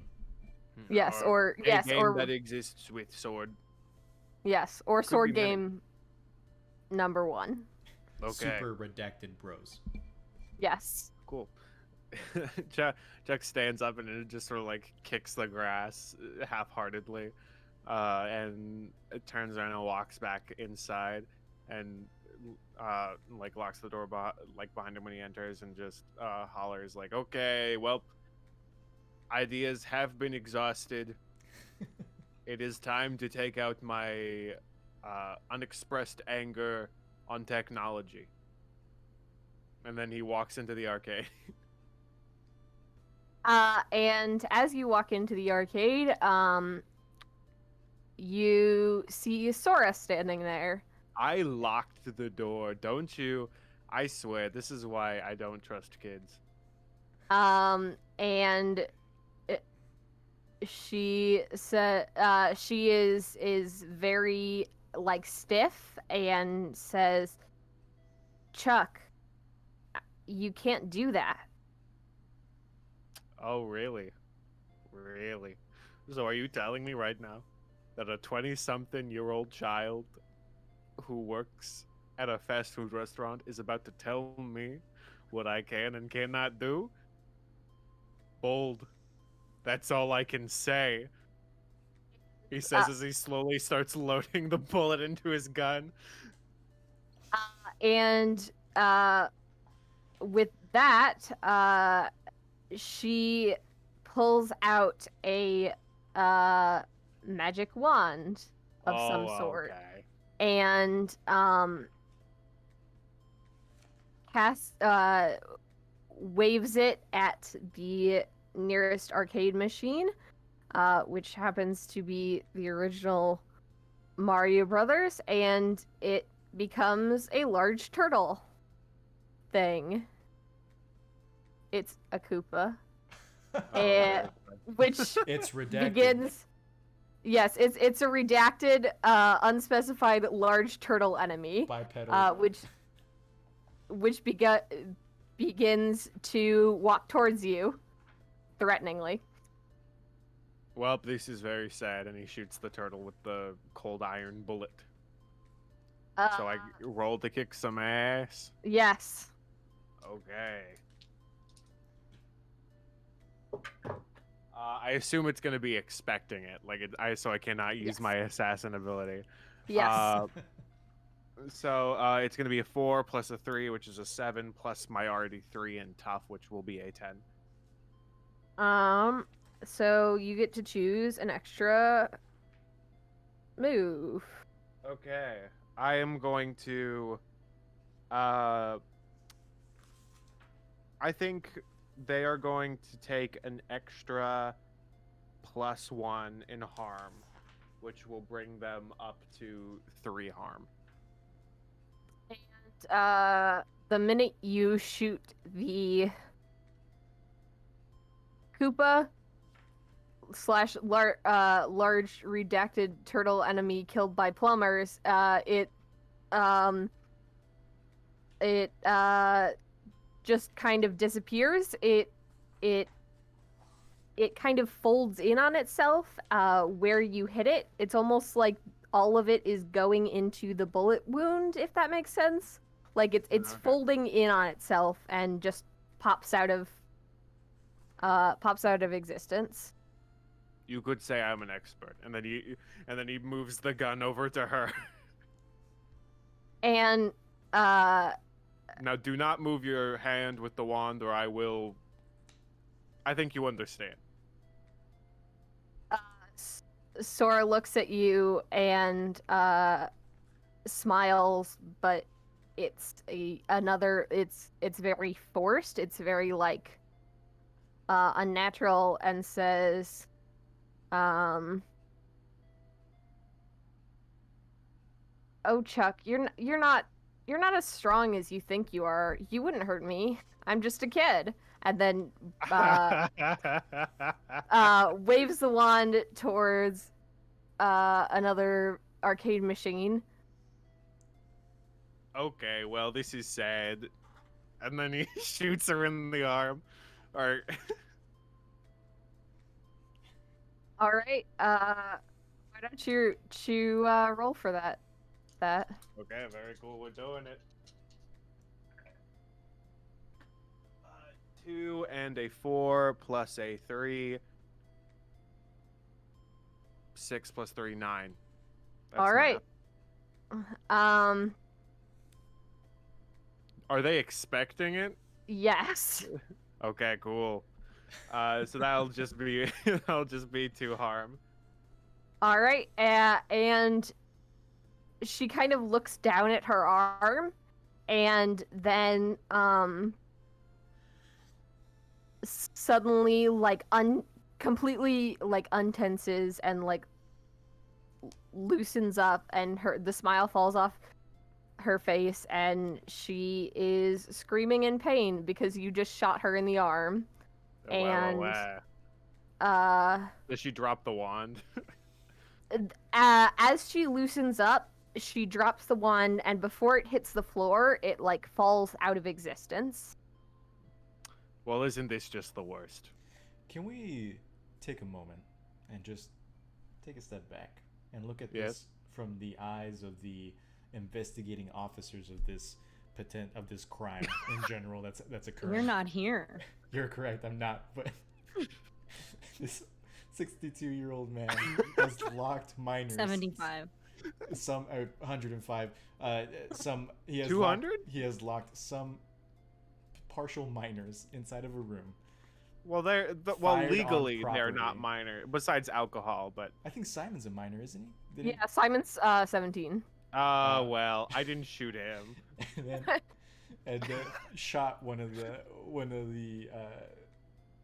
the victims in the arm, just like, objectively looking at the facts and not context. You think that's the worst thing I have ever done? No, I never said that in any way, shape, or form. I'm just In his 98 years of life, in his in his 5 years of life, do you think he really hasn't? But yes, I'm sorry. I just had to talk that out. Thank you. Yes, this is a very bad scene. And Chuck sort of just walks up and is just like, this is like the second time you've pulled this nonsense with me.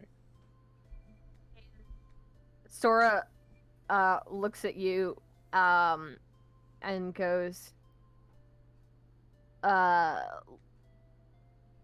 listen, Chuck, I don't know what you shot me for. Very painful, by the way. Yeah. I I get it already. I don't remember a thing. I was possessed. Blah, blah, blah, blah, blah, blah, blah. I don't have anything to do with this. I'm not trying I think you to have hurt something you. to do with this. You just turned an arcade machine into a turtle, which I promptly shot very expertly, I'll have you know. So yeah, And you're very much a part of this. I don't even know, like, even if you say, like, I can understand your argument of, oh, it's not me, I was under the influence of magical powers beyond my control. Like, I can understand your argument there, but, like, you are still a part of this. You were still kidnapped, you're still here. You can't deny that you are not having blackouts in your memory, because, like, obviously, unless you remember getting out of the meeting room, which I locked one first off. So that's another thing we have to think about and question at some point. So you're a part of this already. I mean, I think we have an understanding here, kid. What morals I have are far and few in between, and how much I care about your like hyper like hormonal issues I don't care about. I've already stated the facts here. My friends are missing.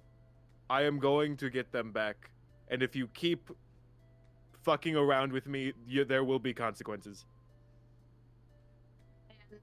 Sora just says, she looks at you and she says,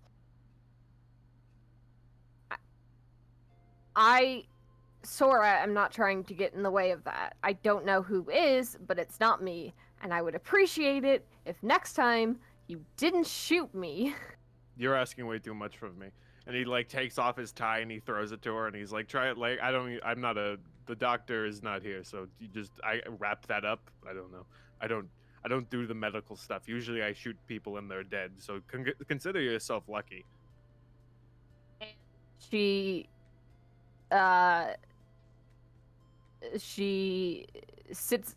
She has kind of collapsed to the floor, but she kind of props herself up to next to an arcade machine and ties the tie around her arm and calls Link on her phone and says, I don't know why I specified on her phone. I assume you figured that, but she calls him and says, Link, Chuck shot me. Will you bring the first aid kit, please? That is I'm like in the arcade. so little of the information. Uh, That's like half the information. He shot me after I tried to kill him with a giant turtle. There's a whole other side of that you just left out. from the back of the restaurant, you hear Link shout, "Chuck shot you!" Oh my god. Kids. But and You shoot them, they get all like, "Oh, you shot me." he rushes up front with the first aid kit, and I'm going to flip back to the I others. just want to say this is everything I expected it to be, and I. Yeah, pretty much. This is. I mean, I guess I have control over it. Like, I have some partial control over what Chuck does, and the fact that I have full control over what Chuck does. Some partial control over what my character does. Yeah. Math meme, just equations. You know, passing it's like across my Chuck face. possesses me. It's just like he does what he does. No, I'm just a. It's like you are Chuck. It's yes. Wow, that's really deep. I feel like that should be on a T-shirt. It's like you are Chuck. So Anyway. back to us. Our other group, what are you guys doing? You are currently right in the middle of the very first clearing. Is there anything like in our surroundings, like in this clearing? Like, I'm assuming I came from like a perpendicular path to everyone else. Are there other paths? Like, what's around us? You're in the clearing where Alex and Anne first landed, or not landed, but arrived. So There's the hut, and then a path forward to the right, which is the path that you came from, and then to the left. Okay. So the hut wasn't like down the path. It was just kind of like on the side of the clearing that they had arrived. Oh yeah, it was like in the forest a ways, but it was not on one of the paths. Understood.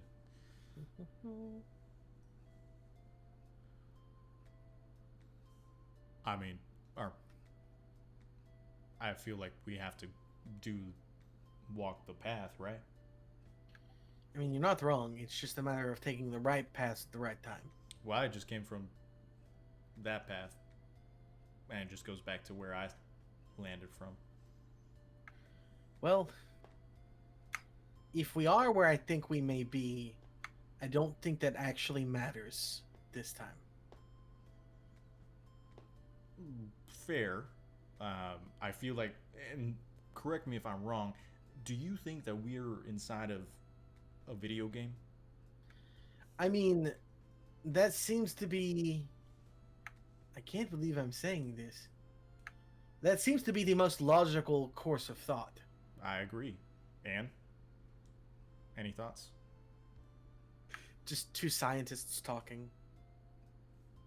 I know I'm that not I a can't doctor. leave. When I try to leave, I'm met with static, so all signs point to, yeah, we're in some kind of video game. Maybe. I was Dun dun dun. Because I've met with words before, and this isn't like that. right. My one thing is that most video games, at least the ones I remember, exist on a 2D plane. So technically we'd be flat right now. So even though we're in a world modeled after a video game, but I don't think we're actually inside of one per se. Like I mentioned fairies before, and I'm quite positive that if we're on their home turf, they've got a lot of power and say they could make something that makes us think it's a video game, but I don't know. Although I do think we should do one thing, and Chuck's gonna take out his phone and hit the save button. You keep saying Chuck. Oh, I'm sorry. Teddy's gonna hit the save button. You hear a little noise. You hear a little save tune, and that's it. Y'all should probably do the same. I don't see why not. You don't seem any Sure. worse for wear. Might as well. So Anne will pull out her phone and save as well. Alex, tap save twice. Because you always safety save. Smart. But the, Smart. branding, Chris, branding. So Oh no! we I look at Anne and Alex, and I'm like, "You're the ones with the weapons," and I gesture to the path. Yeah, Alex will offer Anne whichever weapon she wants. The rapier is naturally stronger than the sword is. So the hang on. Excuse me. The sword that we just received from Old Man is 1 harm, cold iron, close. And currently the rapier that Alex is wielding is 2 harm, hand, messy, cold iron.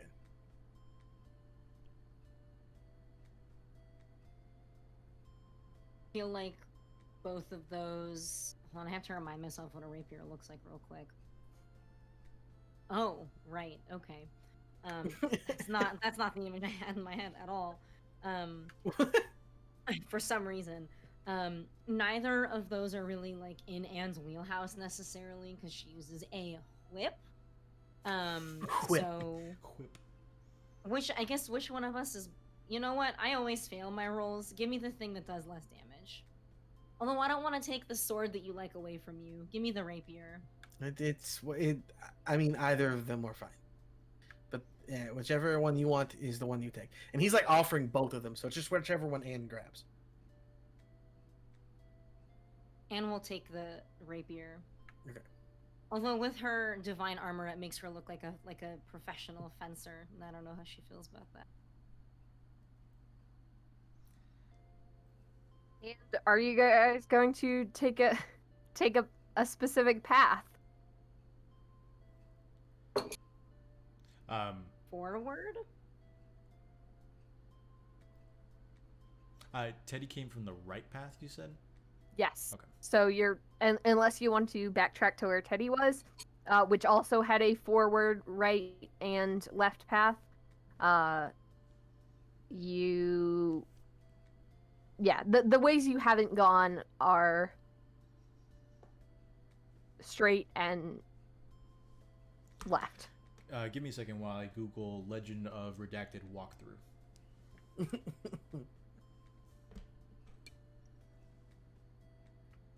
All right. I guess we'll go forward first. Sounds good to me.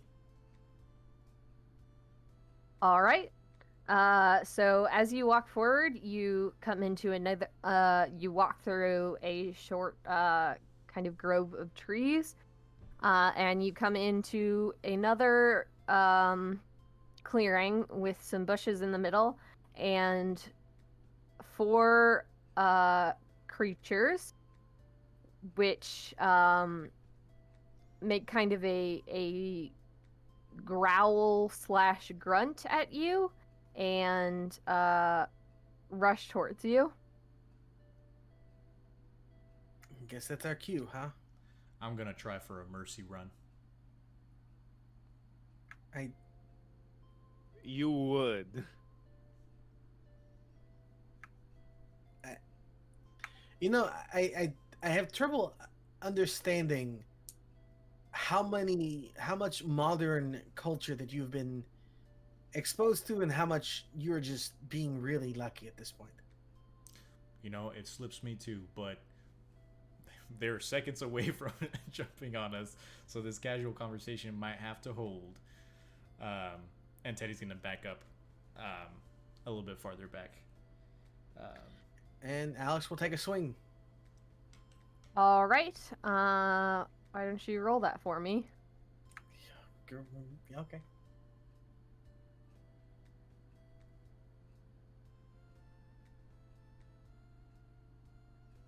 Oh, that's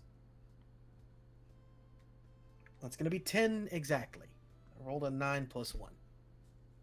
All right. And how much? What are you attacking with it with? The old man sword. Okay. I do like how it's called the old man sword. That's what I'm calling it. You swing it through this creature that's kind of scuttling towards you, and it swipes clean through, and it reacts in the same way as Chuck's bullet hole did to the unspecified large turtle enemy, where it kind of folds up sort of into its wound, and it disappears. Got one.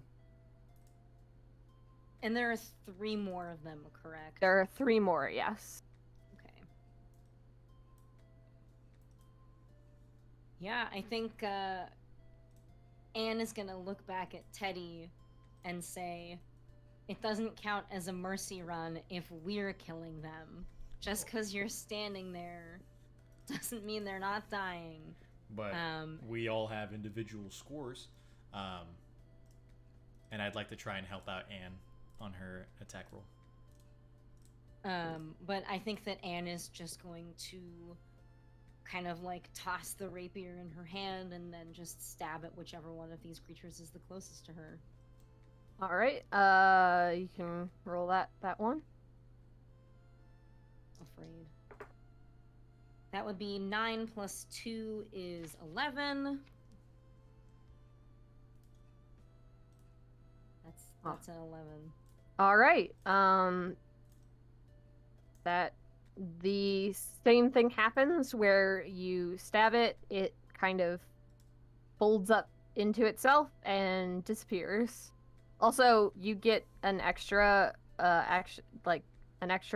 both you and Dustin. But since the enemies are gone, I will just carry that over to. I'm going to carry your good score and say that you also easily kill the other 2 if you would like to do that. Sure. I'll do a spin attack. All right.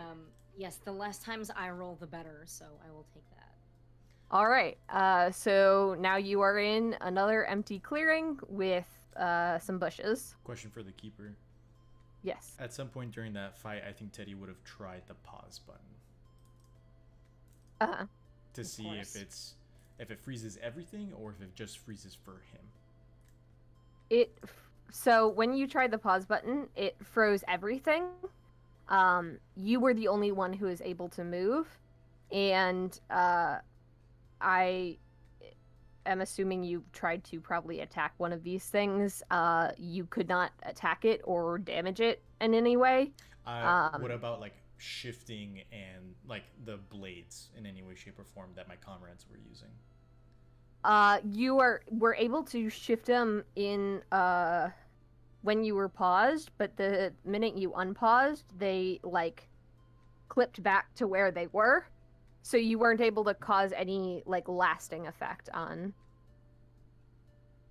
the positioning of your comrades. And so, with that in mind, wherever I moved to when I unpaused, did I return back to the original pause location? Yes. Okay. Cool. Just testing. Yep.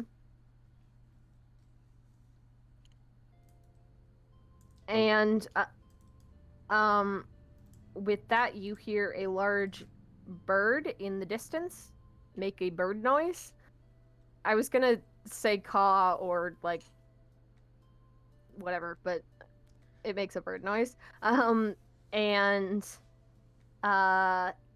you see a large, what appears to be a large blackbird, like some sort of raven, swoop overhead, and it doesn't engage. It just swoops past you. You Looks like it guys wasn't want to? Nope, it's not gonna fight. It's just making a bird noise and swooping over you. All right. Are there any bushes around here? Yes, there are 9 bushes.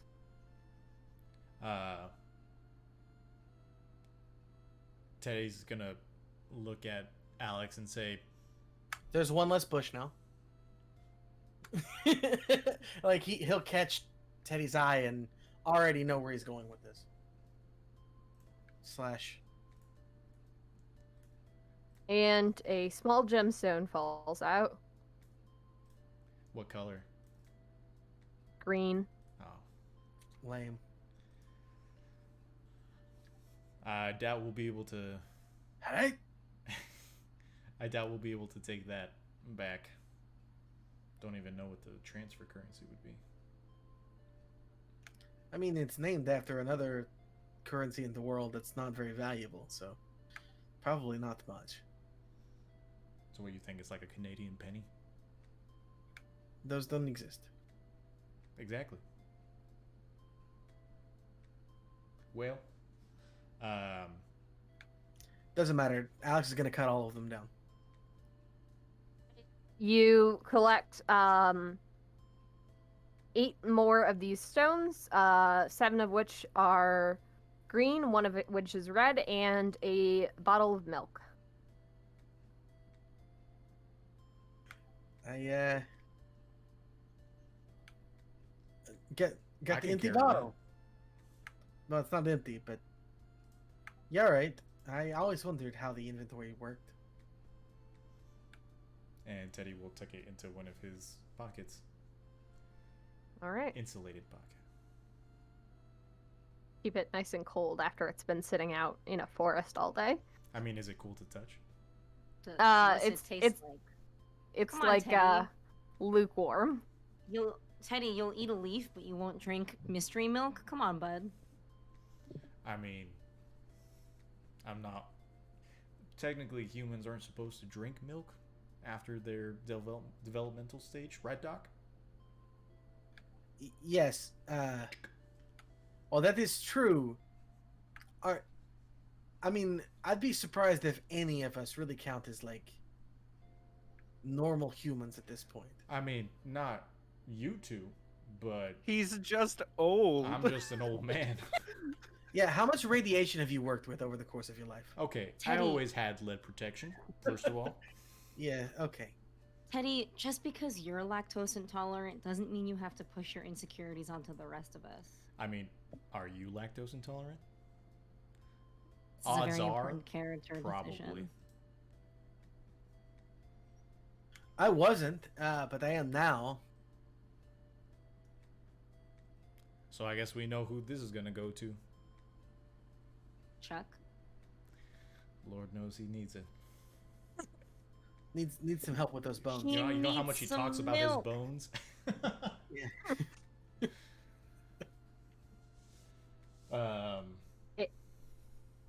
But yes, the milk is in my insulated pocket, All right. in my jacket, and we are moving forward. All right. And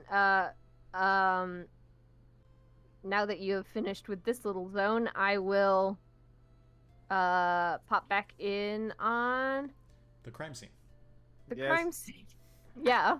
It is I, the crime. I don't think you are the crime. I think you're the criminal, but Well, we can we can play the victim card all we want. What? Huh? So right now in front of you, you have 2 young adults, one of whom is cradling a shot arm and bleeding through your tie. Well, I guess when all else fails, destroy some shit. And he's and he turns to he turns to the arcade machines and just sort of like he cracks his knuckles and is like, okay, let's see. What do you think? And he turns to the two kids who are much more like occupied with trying to heal their injury. Is like, which one do you think is the easiest to break? I want to start out slow and kind of work myself up. I don't think they're trying to heal. I think they're trying to keep the blood inside the body. Hey, you know, who cares? Yeah. Tomato, tomato. And They're all red. Link just shouts at you, I don't know, just one far away from Sora. So, oh my gosh. Sure. Be the big man, because you've done such a good job with it so far. Have you done anything ever in your entire life besides get through that game?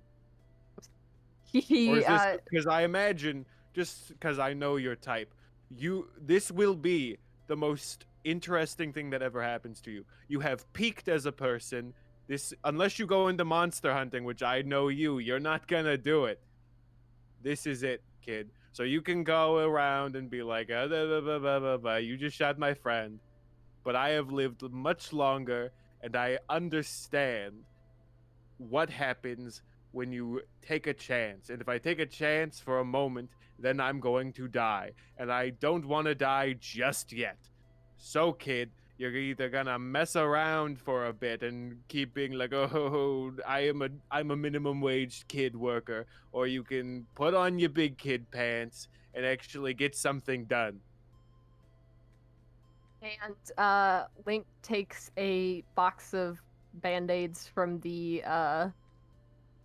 first aid kit that he is using to put gauze on Sora's arm and throws it at you and says, "Dude, just get out of here. I don't want. You've already caused enough stress here. Just destroy really? whatever you want."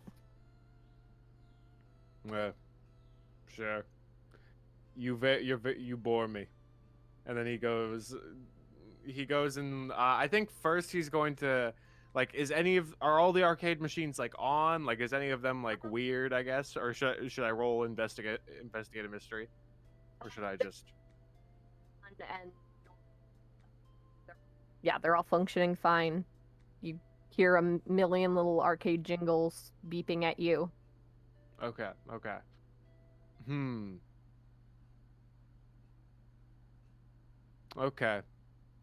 So I'm going to end the plumber game of turtles is gone now with it didn't return once the turtle was destroyed. No. I turned to them and I'm like, well, technically, guys, I don't want to be that guy, but the girl is the only one who's destroyed the arcade consoles around here. And I just want to say that. Link picks up a cup or something that's fallen to the floor kind of right by one of the arcade machines and throws it at you and just says, "Go away!" Okay, sure. Be like that. Anyway, so I think first things first. So none of the arcade machines like stand out to me at all. Like they're just all functioning. Like they're all just, their technology, I don't get it. Yeah. Okay. They're all functioning fine. Okay, cool. I don't know. Chuck's now. I don't know, because if they're all normal, I don't know if Chuck just wants to go willy-nilly destroying them. But also, that's also something Chuck could and would do. I don't know. I think Chuck is just gonna be like, gosh, I think he's gonna go up and like try to touch each of the machines with like a cold iron bullet to see if anything happens or if that provides any more information to see if anything's worth it. But just go through that. You get about halfway through the arcade machines, when you notice, and there's kind of two rows of machines, sort of. So it's in a room, and all the walls are lined with machines, and then there's like two sets of machines with their backs facing each other in the middle, and you're about halfway down one of them, when at the other end you notice Link just standing and staring at you. Hello. And Are we doing this, or are you okay? So here's the two options I'm going to provoke to you right now. Either you're possessed and I'm going to have to shoot you like the girl, or you're actually going to say something ridiculous to me. So which one is it? Let's see. Roll the dice. Which one? And he looks at you and he says, I don't know what to do. I have to help Sora, but I don't know.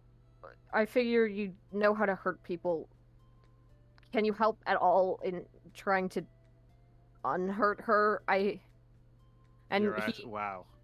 His like eyes are kind of red, and like he has clearly been crying, and Oh, so can I make the assumption? Does Link have feelings for Sora? Is this what my old eyes have perceived? Oh no. Or their Hey. co-worker has been Or their shot. coworker. and They need could just help. they could just be friends. But But Chuck how is also many very interested in the romance romance. has Chuck read? So think, if you want, you could just not tell me, and then I can just ask in character. yeah, that's a great that's a great bit of roleplay. Why don't you Okay, cool. ask the guy whose coworker has just been shot in the arm if he has feelings for the coworker? Okay, I think Chuck sighs and is like, so is this is it specifically like a platonic thing, or is it like I'm trying to gauge the situation here. The most information will help me help your friend the best way I can. Do you think there's a romance going on? Do you think we're workers, we're both managers, technically it's against company policy, but we're going to do it anyway. I really vibe with that. So what's the situation? Give me the rundown. Link looks at you and says, I do not see why this is irrelevant. It helps me. But if it matters that much, I may Plus, have I can give you some advice. Well, actually, no, you don't want my advice. Never mind. Not on the dating round. I would I not just take read a your lot of advice anyway. I may Well, now I'm have a offended. little bit of I may have a little bit of feelings, but that is not related to this situation, and please don't tell Sora. Okay, well, I think I do feel bad now. I feel bad that you have disclosed this information to me. Okay. I mean, usually, kid, you've literally you've come up to a demolitionist and asked him to build a building for you, and so I can give a Girl Scouts effort, or any effort of any person who is a hard worker. Okay. And he is like, you are valid, and He sure is trying. okay. I think Chuck will go over and try to grab the med kit, and maybe in his old years, maybe he's had to I feel like the only wounds he's ever really worked on is when in his younger years when he was doing it to himself or whatever. So he doesn't have a lot of experience doing it to other people. So I think we're gonna figure it out. All right. Well, Sora is passed out. Oh, perfect. The screaming would get very annoying. And she has the the tie you threw to her kind of tied around the bullet wound in her arm and is unconscious. I said passed out already, but Yeah, I gotcha. No, it's good. So I guess first let's see what we're dealing with the wound. Is it bad? Might be. it is worse than Sora's ever had. In terms of what you've seen, it is not particularly bad. The bullet has not like exploded in her arm. Her Is it still in there or is it like gone through? it's in her arm. Oh, that's gonna make things a lot harder. Yes. On a Chuck scale, that's the way I scale bullet injuries. I give this about like a 8. And I'm not going to tell you what the maximum number is. Link You'd be looks surprised. Link looks at you and rolls his eyes and says, I really don't care what the maximum number is. I just Well, I mean, Do it would you- help you gauge like how. Anyway, I don't care. do you think you can get the bullet out of her? This is gonna be a hard one. Usually, I mean, in all honesty, usually I.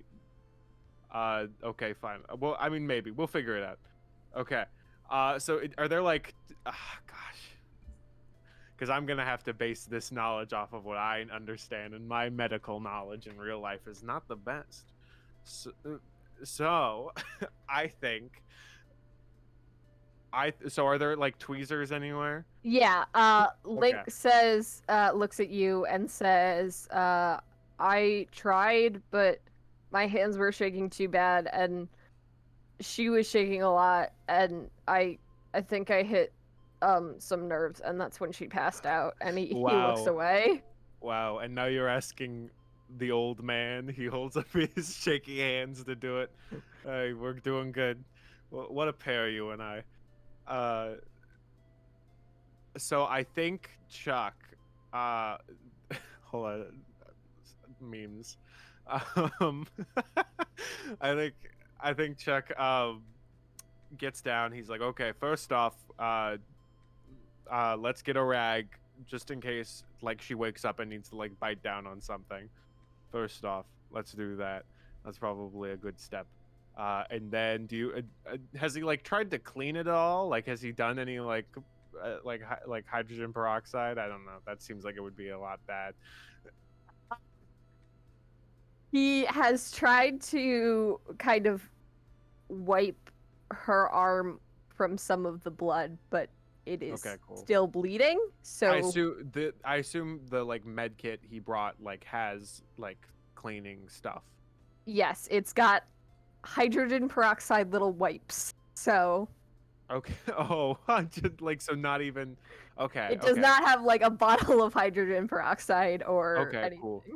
So that's probably. I mean, I would say bring her to the hospital, but the problem is she may or may not be possessed by I think fairies. Don't quote me on that. And just so you know, I mean fairies as in like the mystical creature, not like an offensive term. I apologize if that came off. I know I am old. You are valid. And Link just stares at you and goes, Dude, I don't. Dude. What? Okay, so Chuck is going to. Okay, so I guess Chuck's just gonna try to for like if he can get like the rag in her mouth to bite down on, just in case she wakes up, and then he's going to like try to like tie like undo the tie and like try to cut off like circulation to the arm or whatever to like maybe slow down the bleeding, or whatever, and then he's gonna go in with tweezers and try to yank that baby out. All right. Any And- doctors watching want to type down in chat how I'm supposed to do this? Do it now.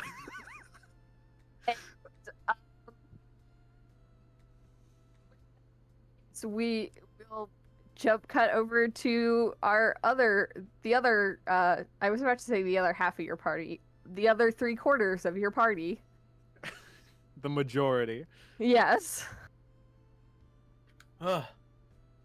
Who have just cleared out this clearing of little monster dudes and Hello? heard a crow. Oh. Oh, okay. I thought that was the cat that we supposedly. The cat from earlier. Um, Anyway, y'all heard that? Or y'all hear that? I mean, I What is- saw it, didn't I? What does Also- it want? Shiny Also, things? my doctor's senses are tingling. This is bad. And also, I forgot to mention there's a path to the left and a path to the right. Do we see the bird? No, it has kind of flown over. It flew from the like, not upper, but like diagonally straight right, to kind of behind you.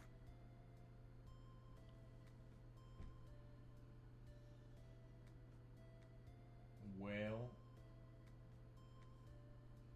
Doc, you seem to be the expert. On what exactly? I don't know. I'm just trying to get one of us to choose right or left. He says, sweating. What? What would you Heroes, do? heroes always go left. All right, then left it is. All right, and you head left. And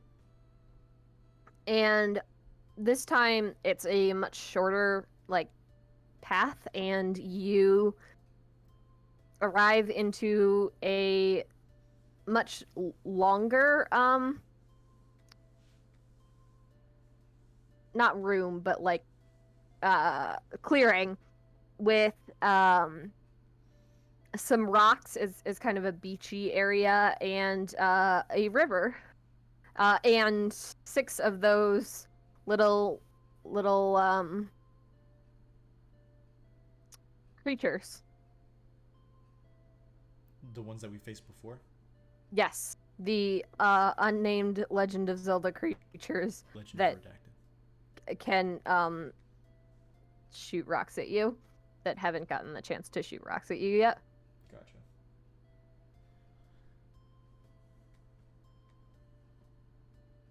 Well, round 2?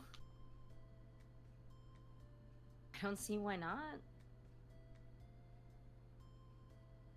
And the one closest to you was just kind of at the entrance to this clearing, and it is going to move, not move first, but try and attack you first, and it is going to shoot a rock at Anne. Not very nice. Which Anne, can you act under pressure? Sure thing. While you do that, I will show my snack, which is popcorn that I'm eating Had very to. slowly because I'm keeping, and so I can't eat large Popcorn. handfuls at a time. So, team, what have we learned about making me roll To not. Listen, to not? I didn't make you roll. That would be This a time. 5. Can I attempt to, or no, that wouldn't even help. It Nope. wouldn't help. Yeah, I thought it too. Like, nope. Oh, wait. However, one thing that I can do. Well, why don't you tell me what's about to happen, and then I'll let you know if I want to protect someone. The thing that is about to happen is that Anne will get hit by the rock. It will hurt her for no damage, but she will have -1 forward. Yeah, Alex will still protect someone. Like, she's better at fighting than he is anyway. So Do I get to keep my experience? yeah, protect someone is just his own thing. Like, it's not help out. Just making sure. So can I do that? Can I roll to protect someone? You can roll to protect someone. Okay.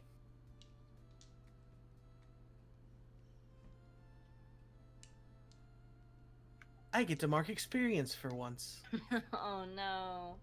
Because that's going to be 4. Cool. And so, now that you have failed to protect someone, I do believe that means you get to expose yourself to danger, yes? It just means that you get to take a hard move. There's nothing specific about protecting. Ah, cool. I will save that hard move for later, I think. Wonderful. Love it. Love to Mhm. hear it. You love to hear that. Yeah. Yeah. Is this what it's like? It is what it's like. To be Anne? Seeing both of his comrades kind of like beginning to falter, Teddy will just kind of sadly take off his fez and pull out his revolver and take a shot at the creature. All right. Roll that for me. Just a straight kick some ass.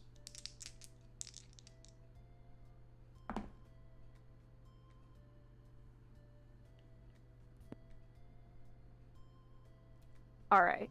Yeah, it was just kick some ass. Yep. Yes. Sorry. Snake eyes. My God. Yes. Great. You're gonna kill us and not even plan for it. Yeah. Right. You're not even gonna get to the super cool final boss I have planned. That I should probably start getting to.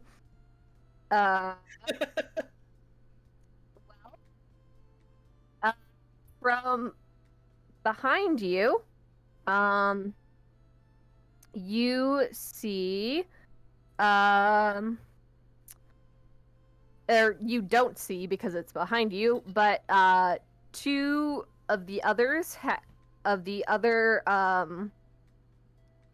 creatures have like snuck up behind you, and both of them hit you at the same time,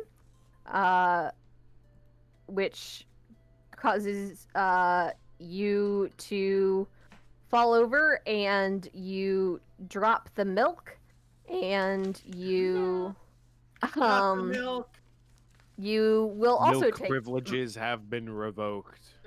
Oh, you rolled kick some ass, so you don't take -1 forward. You take 1 harm. Just one from the two? Yep. Okay.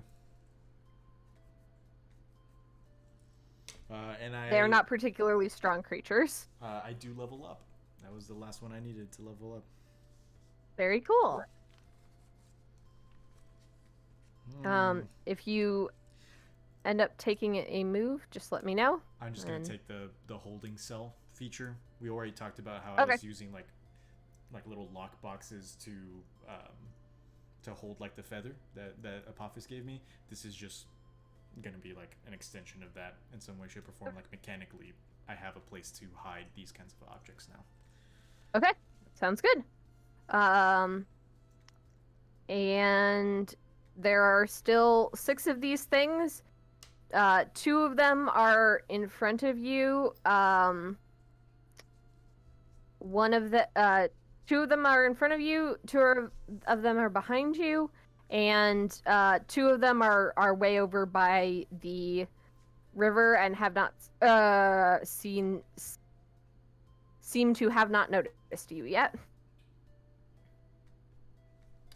Just for clarification, before anyone else talks about what they want to do, did I shoot the shot, or did they get me before the bullet went off? They got you before the bullet went off, so you were like loading your gun or like preparing to shoot, and they both hit you. I think one hit you in the back of the knee, and so you fell over and didn't shoot. Classic. Just wanted clarification. Thank you. Mm-hmm.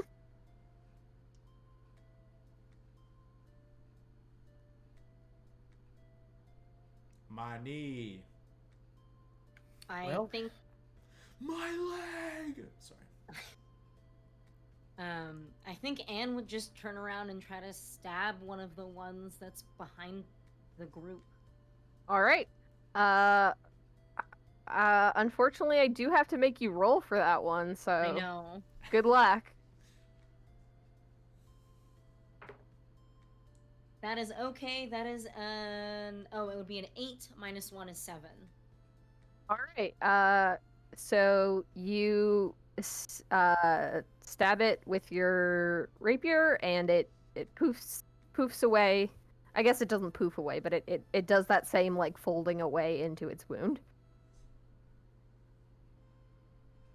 And do I take any damage or anything, or no? No. These are very, very basic little creatures and are not enough to harm you. Alex will repeat performance, but on the ones in the front. Or at least try. We'll see. Yeah.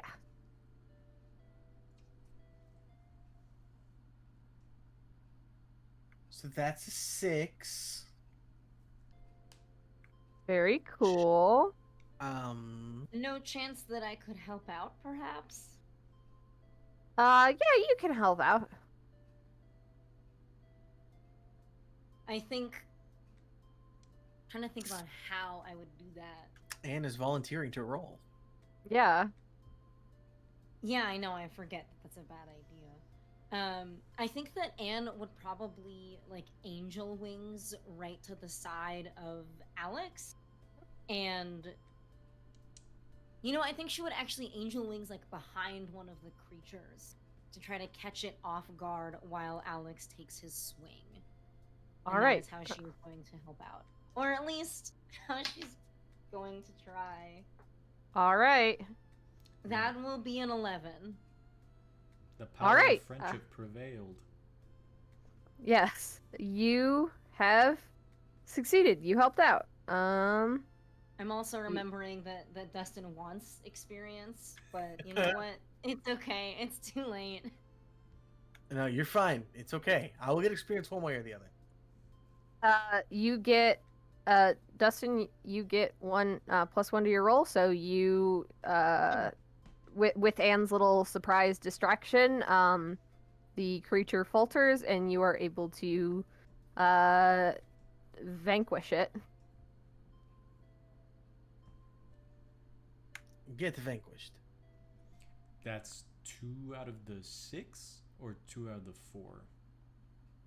2 out of the 4 that are like right in front of you, and there's still 2 over by the river that have not noticed you. Gotcha. Teddy will try and take a shot at one of the other creatures that's still near us. All right.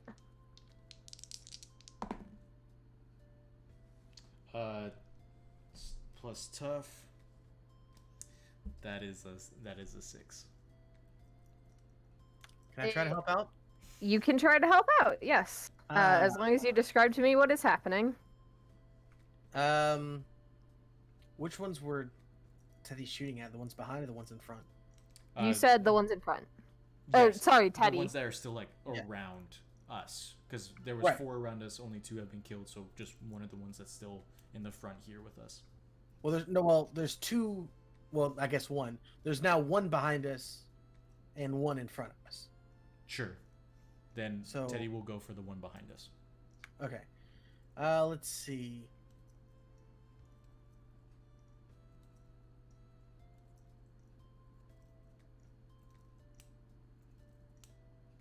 Brain, go. Go, brain, go. Brain juice, run. Brain.exe, double click. Okay.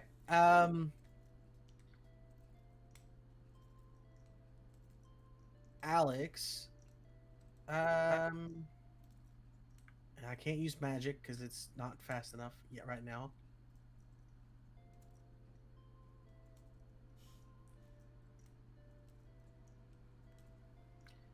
He's gonna distract the creature. Like he's gonna see Teddy aiming, readying the shot, and he's going to try and attract the creature's attention in order to keep it from pouncing the man with the gun, or doing whatever it is that it would do to the man with the gun, were he to not do that. All right. Roll help out for me. It's gonna be 8. All right. So you distract yourself and surprise, or you distract the creature, and surprise, distracting the creature makes it notice you, and it also you have brought enough attention to yourself that the two creatures by the river also notice you. So even though Teddy is able to make the one in front of you disappear, the two by the river have started approaching you. To clarify, my normal bullets still made the creature disappear? Oh, sorry. Your normal bullets did not make the creature disappear, but it has kind of like fallen over. It is incapacitated and will not hurt you. You can't really tell if it's dead or alive or what. But it did not disappear like the others. It just Hit it kind like of a normal bullet would. hit it like a normal bullet. Yes. Gotcha. Well, that answers that. And with that, I'm going to move back to Chuck. Hello. Hello, Chuck. What are you doing? I guess I am still trying to remove this bullet. Hello. Yes. Why don't you Act act under under pressure. pressure? Yes. Act under Okay. pressure. Good thing Chuck's so cool. Okay, that's a 6 and a 3, so that's a 9 plus his 2 cool. That's an 11. That is a very good job. You What happens? I guess.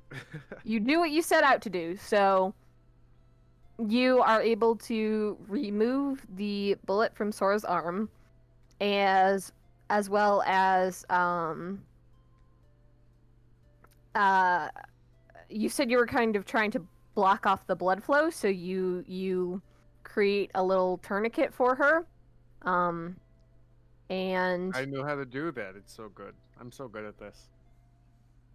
and you are able to stop the blood flow, at least to the point where putting gauze over it, she's not bleeding through it every couple of minutes. And you have removed the bullet from her arm. Okay, perfect. I'm like, do you want to keep it? Like, I don't know if this is a memento. He turns to Link and he's like, do you want to keep it as like a memento? Because I assume she's still passed out. Yes. And Link looks a little bit green in the face and says, "Absolutely not. Please take it away from me." Okay, cool. Honestly, Alex always makes such a big deal about this nonsense. I'm like, it seemed pretty easy to me, but that's just, you know. And he puts the bullet just in his pocket. And he gets up and he's like, okay, here's your job, kid. If she starts bleeding through the thing, replace the bandage, the gauze, just keep that. For whatever reason, you do not have any, like, real strong cleaner in the med kit, so we will have to get her to the hospital at some point. That is probably a good idea. I don't know.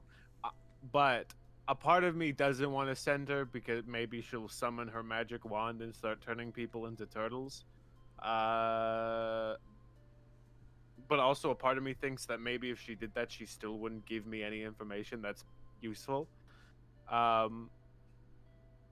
So yeah, it's up to you, I guess. I give you permission to leave. Just don't tell law enforcement. As you If you ask what the doctor, like if the doctors ask what happened, tell them you were hunting and things got weird. And as you say that, Sora sits up, and she looks at the both of you and says nothing at all, and walks outside. Oh, good. Here we go again. Mondays, am I right? Anyway. He stands up. He doesn't know what day it is.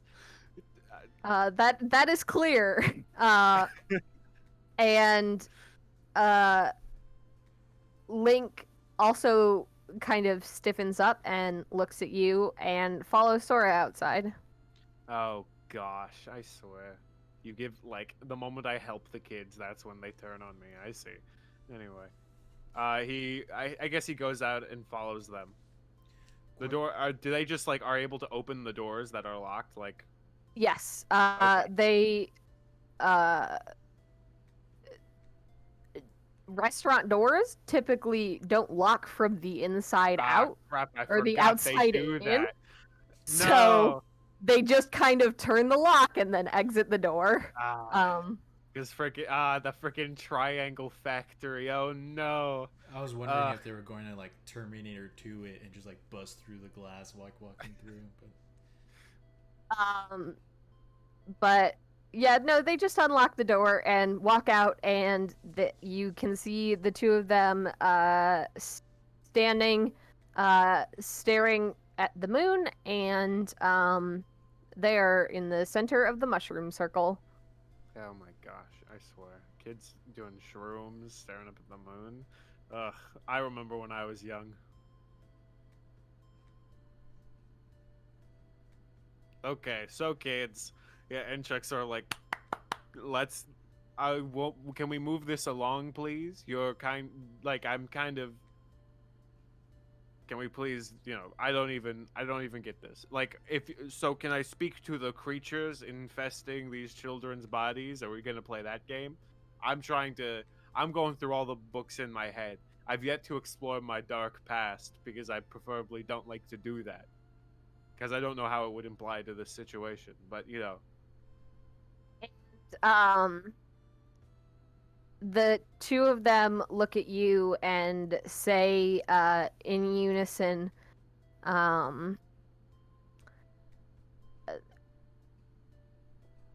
we're us, Chuck. There's nothing infesting us. There's nothing inside us. We're just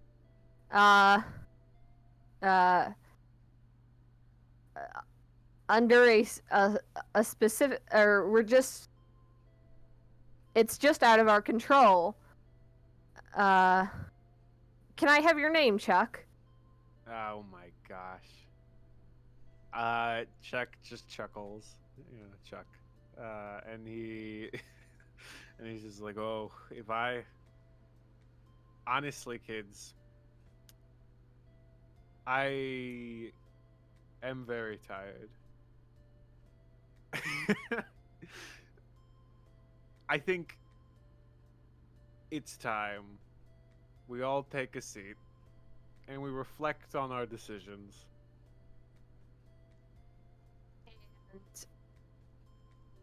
And I think, okay, and sorry, no, keep going. You go first.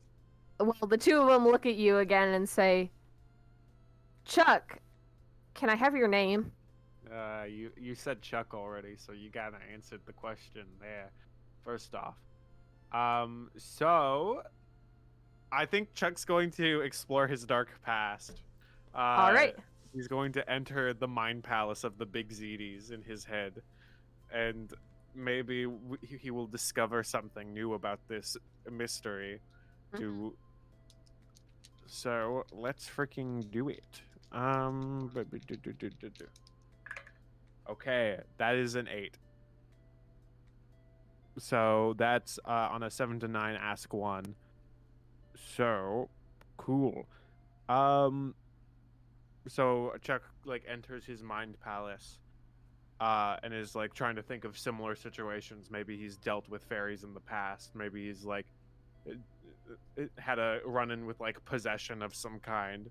And I think he's just trying to figure out like how he dealt with this sort of creature before. If he has. I mean, I guess that's up to you as the keeper. Yeah.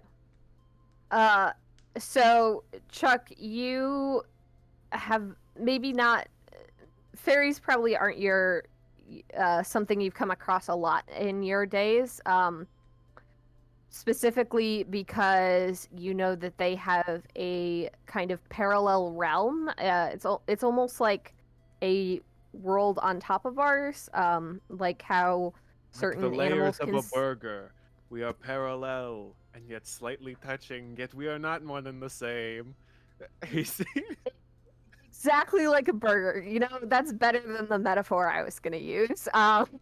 And so they tend to not trespass in the human world much, except for receiving offerings and you know that and basically playing tricks or playing games, and you know that and stealing shiny things, but Okay. they don't tend to be very interactive with the human world. But you do know that if you give a fairy your name, or if a fairy asks for your name and you give it to them, that you can be controlled, and so you can infer based off that information and the information these two managers have given you that they are not being possessed but being controlled Okay. by whatever fae they have given their name to. Okay. Okay. And I suppose I should also tell you, because you asked how you've dealt with it in the past, which is they you know that fairies and the fae in general are weak to iron, and they wands from a rowan tree are able to break their glamour. So you would be able to see past any disguise they have, and salt can weaken them or their glamour. It doesn't like deal damage, but it can expose kind of glitches in their, not glitches, but like faults in their glamour or faults in their Okay. And yeah. and so a wand from what kind of tree? Rowan. Rowan. Okay. Okay. Chaka's just like, oh, where am I gonna get a rowan tree at this hour? And he sort of looks around and he's like, well, there's a lot of salt in the fast food restaurant. Good amounts of sodium there. I guess I do have a lot of bullets, but I kind of am tired of shooting children for the night, weirdly enough. You also only had 5 bullets, or 5 iron bullets, Uh-huh. And which which I've shot 2 of them, so I 2 have of them, 3. yes. And So one you of- have 3 left. One of them was also in the cup of milk that you spilt in front of. Oh, yes, So so you I have do have 2. 2 of them. I left the Yes. cup of milk in the back. Uh kicked over. Okay. So I think Chuck goes up, pulls out the bullet, and pokes him with it. And you poke them, they kind of are the control is lifted, so they talk to you, like they are like Link turns to you and says, Chuck, what are we doing outside? Sora, Look, this is the 3rd time.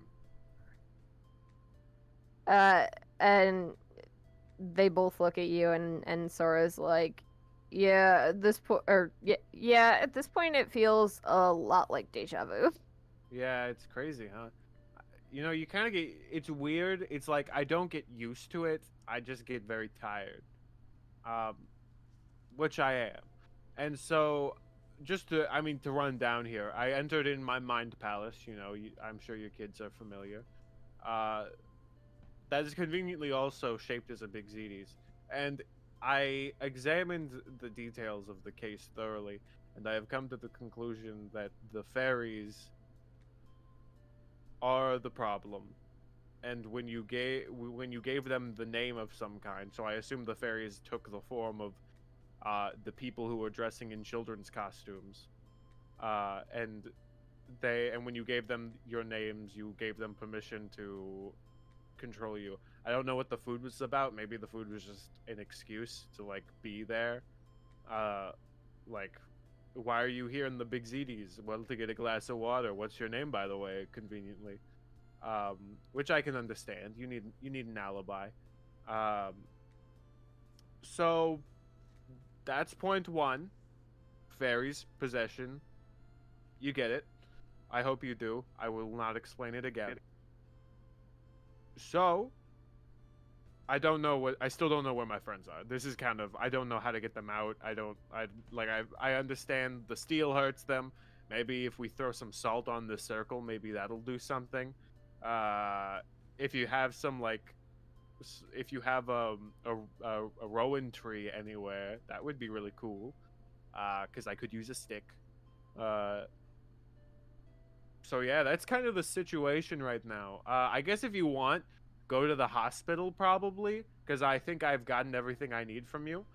And remember, do not mention my name or face to the police, or we will meet again. The two of them look at you and are just kind of flabbergasted because in this one sentence you have told them fairies aren't real, they're being controlled by fairies, and that you have just threatened them. After I So- saved you, though, think about that for a moment. So But don't think about it too long. the two of them, Link looks at Sora and says, can I drive you to the hospital then, I guess? I mean, and Sora looks down at You're her so arm, polite. which is I love it. which is turning a kind of grayish, purpley, not good color Yeah, because that's not you've good. tied a tourniquet around her arm. Yeah, you should probably. I don't. If you loosen that, that might start the bleeding a little worse. So you got to think about that. And the two of them head out. Okay, cool. Chuck walks back in and is like, "Okay, Simon, you're the last one. Congratulations, you get to have some Chuck time. Gather up the salt." Simon comes out from the back, clearly groggy because it is 3 a.m. or it's closer to like 3:30, 3:45 now, and he has clearly just woken up from a nap, and says, "Where'd the other two go?" Hospital. Get the salt. And he is too tired to ask questions and gets the salt for you. Good boy. And as you prepare for the arrival of whatever is coming next, let us flash back to the other group, the other crew. Yeah. So you have one creature in front of you, two creatures coming towards you from the river. What's your plan? Anne would like to stab, please. All right, Anne. Why don't you roll the stab, please?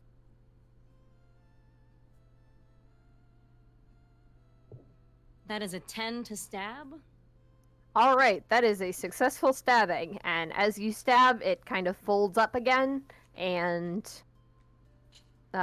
disappears from your view. Do I get a perk? I will say, with your stab, you kind of did a twirl stab because you're feeling fancy, and you stabbed the one that Teddy had hit with his bullet, which that then also disappears. Excellent. I love it when I stab and it goes well for me. That's always a plus. Let's see if I can do that too. All right. Because these two are coming because I attracted their attention. So let's take a swing at one of them with the old man sword. Okay.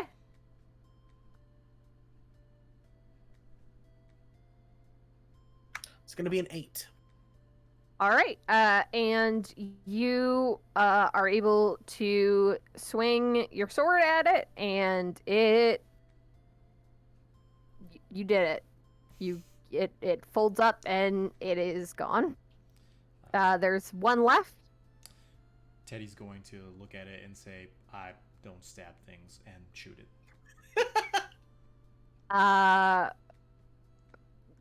Roll to shoot it.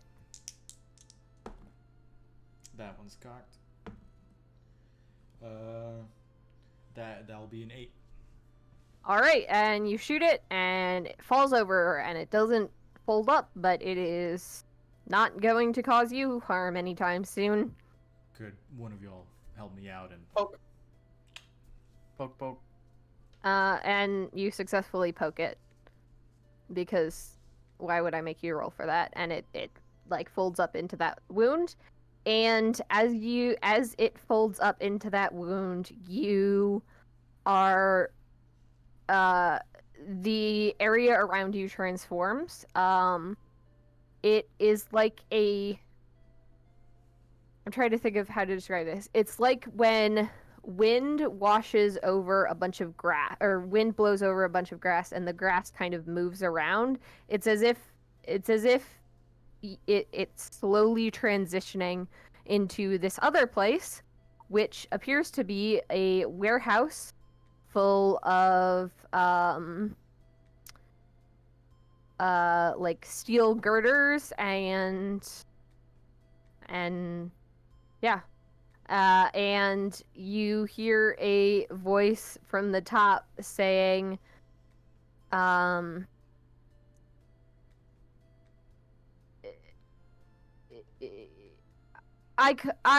simply couldn't wait for you all to get here. You've provided me with so much power already.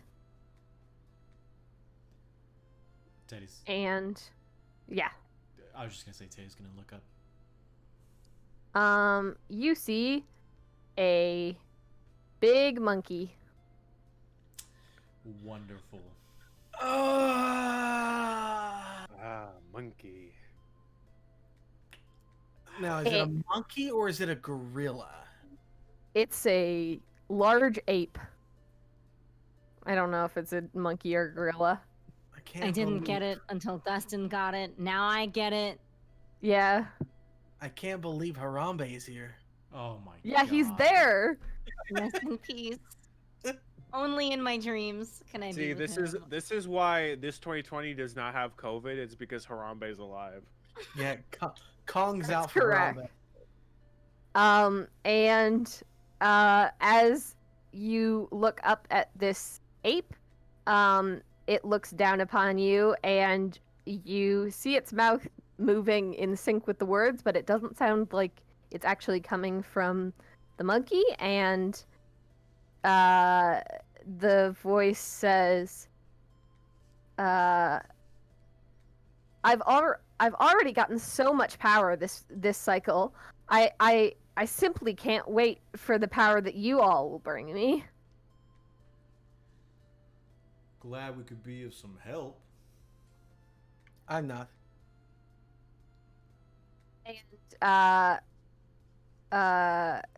the monkey looks down on you and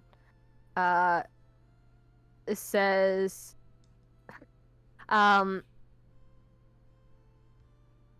Alex, I'm sure you'd be lost without us." Ba-da-bum, ba-da-dum. It's time for you to take a fall. And with that, the ape jumps up and down, shaking the girders above you and making them like fall at a skewed angle. One that you could potentially run up of. Yeah, crazy how that is. Yeah, it's really weird. Cuts back to Chuck collecting salt. Like, this is the most exciting thing. Yes, but with that, we will cut back to Chuck, who hears a whistle from outside, Oh, good. And he has like his arms full of like salt packets, and he's like, okay, if this is the cops, I am your grandfather. And then he walks out. And in the center of the circle is a woman who, with pale green skin and a like very regal dress and a like like she's got kind of leaves kind of growing out of her in a way, and she looks at you and says, oh, Chuck, won't you give me your name? Please, just this Oh, one time.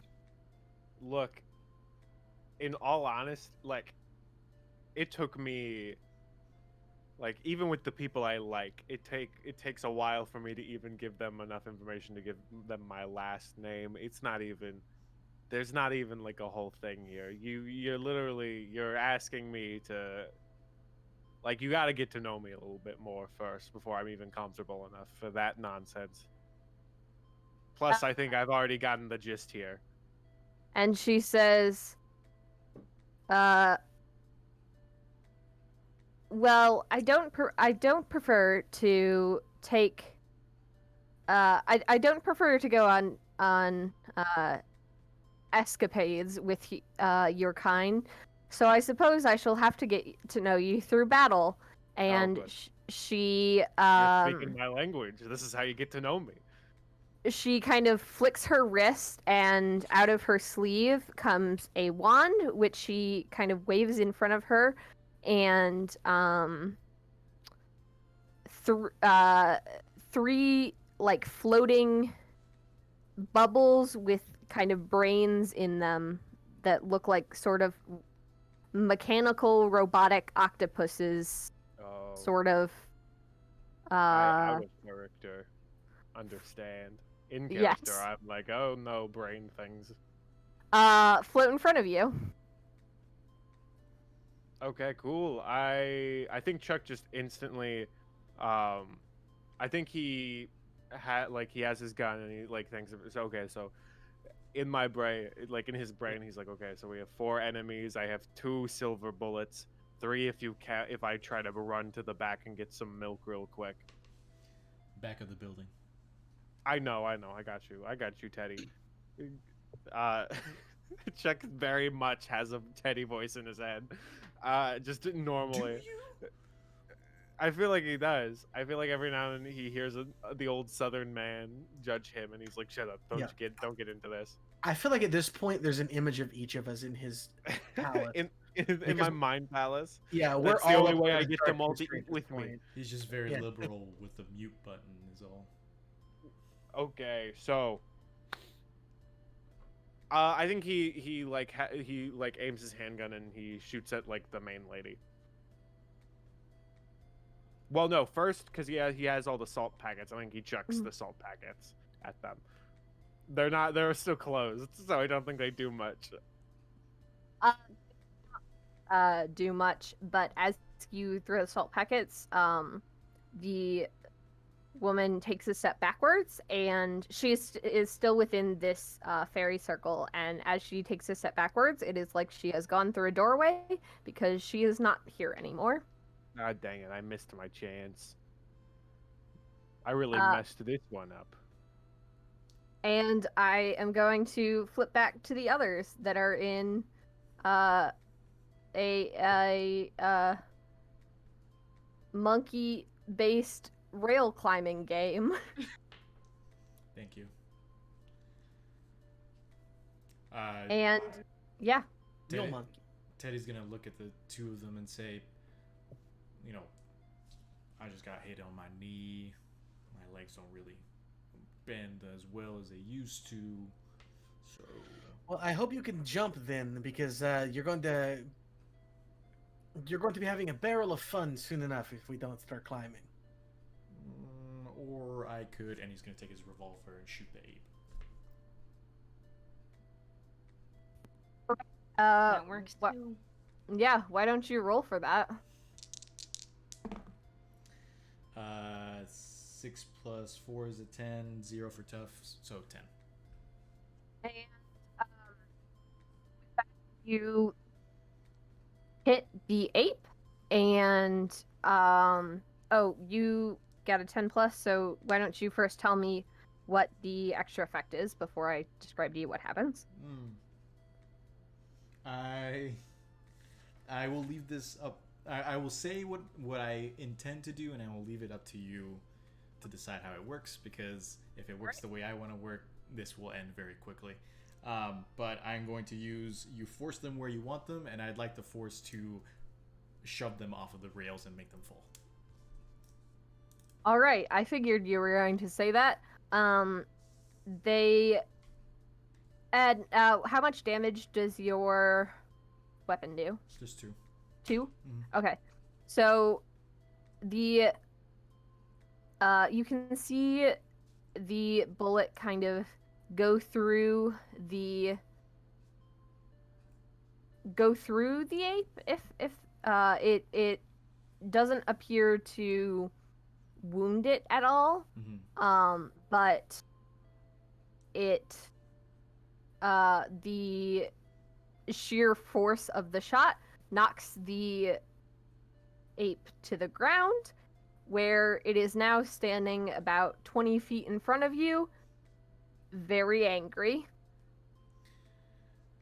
All right, iron swords a go.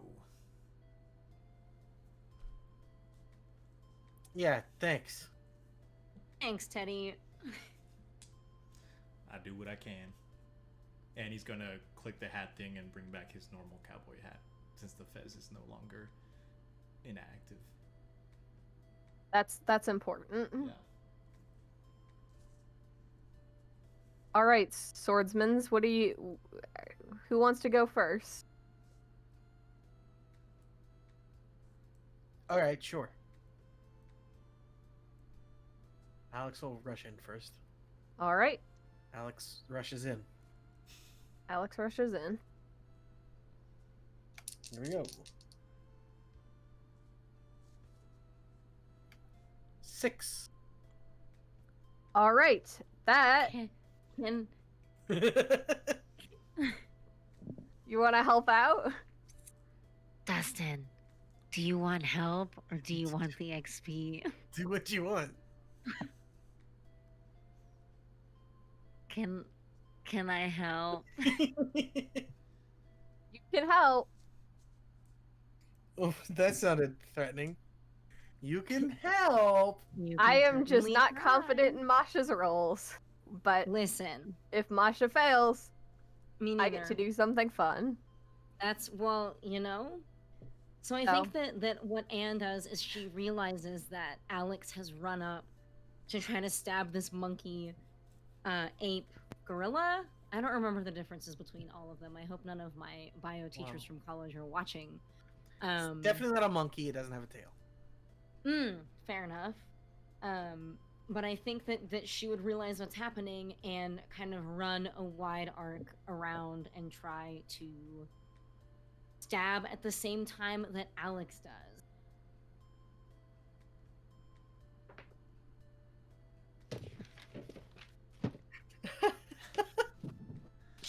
Has to check character sheet. That is a 7 plus 2 Cool. is a 9, because I can do basic math. And on a 7 to 9, Dustin / Alex gets the +1, but I expose myself to trouble or danger. Excellent. With that, you. Oh, I forgot what I was gonna say. I zoned out there for a minute. Anyway, you rush to the side of the ape, but it has now focused on you, which means that Alex is able to get his hit off, which with the one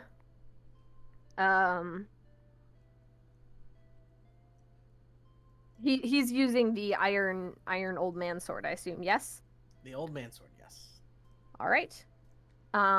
He is able to pierce the hide of this ape, which instead of folding up like all the other creatures, it almost folds like it's healing itself, but not like it's healing itself in the way that it's taken no damage, healing itself in the sense that it's a video game creature and can't bleed, so it's kind of scarring itself up.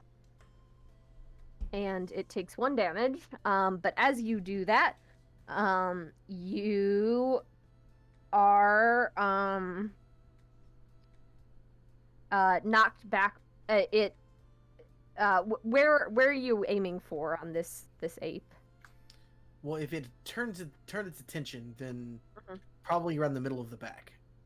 Okay, it instinctively kicks backwards at you. Once it feels your sword like pierce its hide, and kicks you backwards, and you fall over and take -1 forward. Okay. And you have brought all of your attention, or all of this ape's attention, on you. So it is going to pick up, or it is going to jump and like slam the ground below it as it comes down, which causes kind of a shaking, like a rumbling, which causes a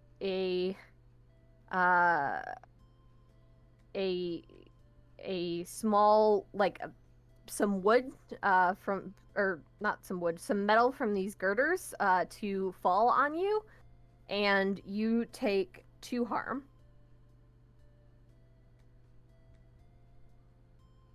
Ouch. Yeah.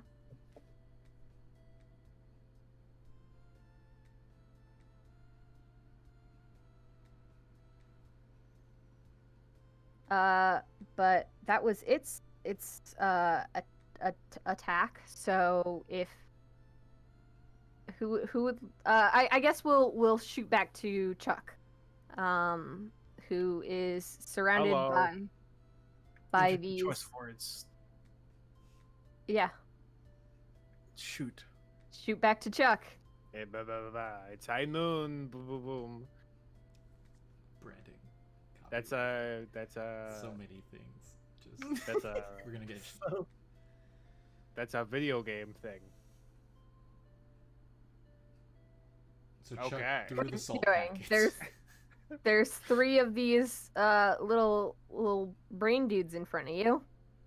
Okay, cool.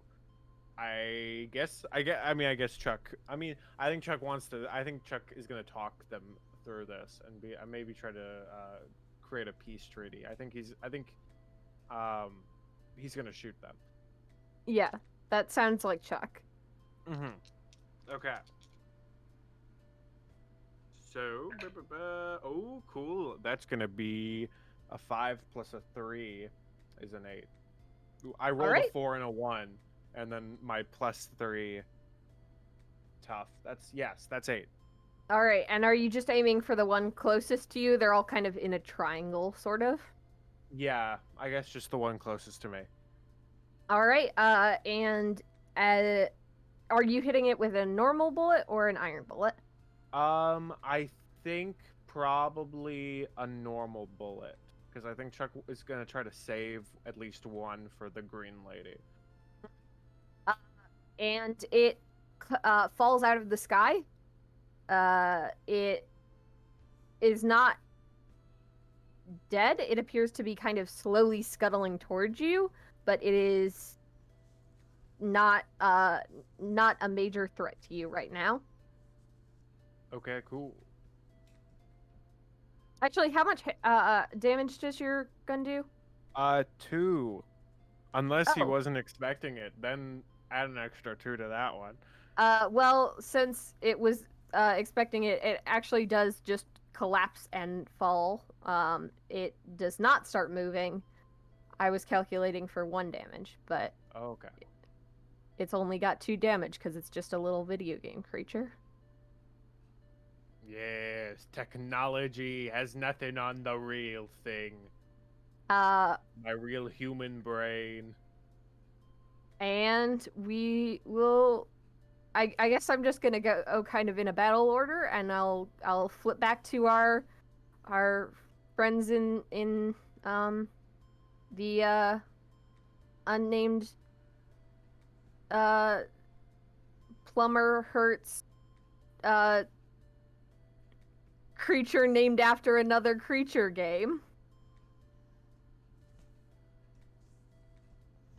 The FCC just like whisked over us. We're like those Halloween costumes that are like knockoffs. Definitely not. turtle herding plumber, Yes. green dinosaur creature. Yeah.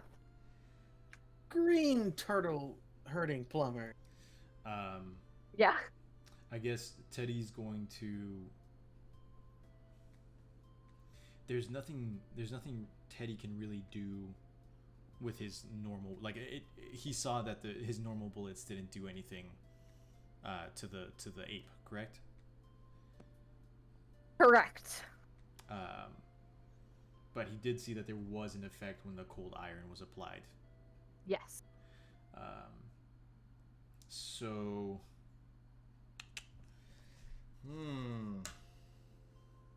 Hey, If anyone wants to do anything, well, I think by all means. well, Teddy, how confident are you at hitting something with a big piece of metal? I was kind of thinking or something along those lines, but I was really gonna try and get y'all to maybe maneuver it somewhere underneath all the girders, and then I was gonna shoot a linchpin and have it all collapse on top of them. Does that work? I mean, sure, that works too. I was just gonna give you this sword and then go bite it, but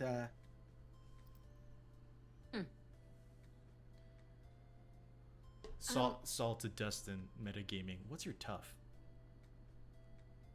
0. So is mine. So it's either way, that sword's gonna be doing whatever it can. Metagaming, I'm better at stabbing than both of you are. Metagaming, yes, I know. Yes. Metagaming.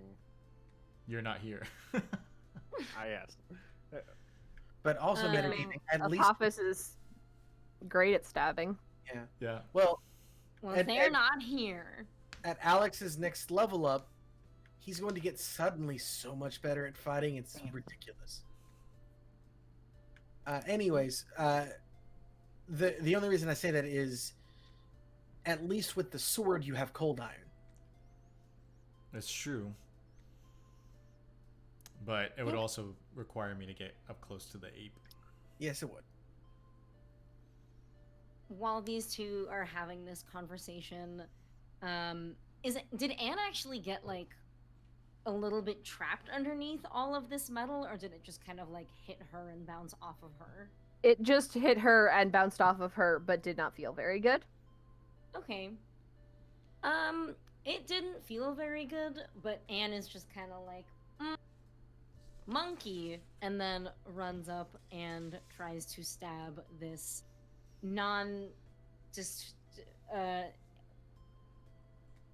Dinky King.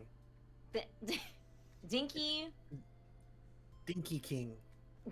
King. All right, go. Roll to stab Dinky King. We are threading that line just like so finely. Oh no! Oh And the no! FCC answer Is Oh, there yeah. actually a line there? Can we not just say the name? I doubt they care about. Are we just stream on Twitch. having fun? So, I have to inform my boyfriend that I've cursed his dice because this is what I got.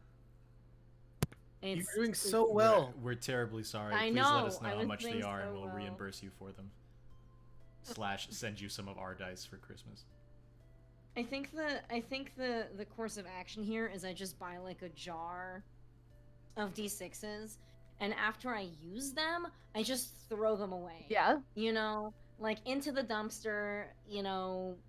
The problem is I can't store them all near me because they will become cursed.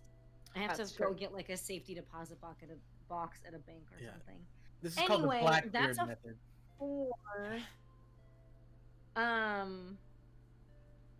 Mars, take it away. What terrible thing will happen to me here? Well, Or not terrible. You can be kind. no, it'll definitely be terrible. Don't worry.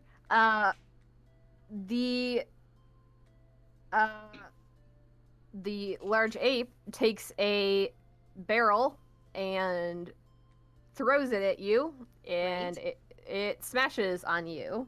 Good. And you take 1 harm.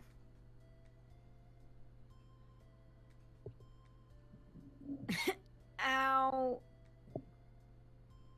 And you don't feel very good. Guys, I really don't feel good. This is going poorly. In the battle, or in that specific exchange, was like Anne like bashed away from the ape? No, it just kind of brought the barrel like down on her basically, so she kind of crumpled under it, but under the barrel, not under the ape. But she wasn't like pushed away really. Teddy's gonna look at Alex and say, "How fast do you think you could grab her and pull her out?" As he cocks his gun and kind of like begins searching for a linchpin in the girders above. Pretty fast. Let's do that then. All right. Alex, roll to act under pressure then. Okay, I can do that.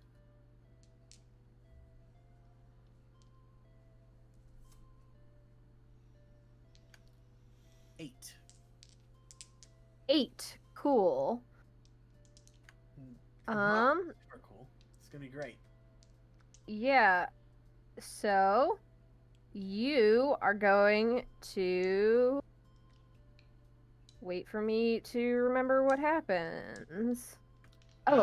You are okay, so you get a worse outcome, bad hard choice, or price to pay.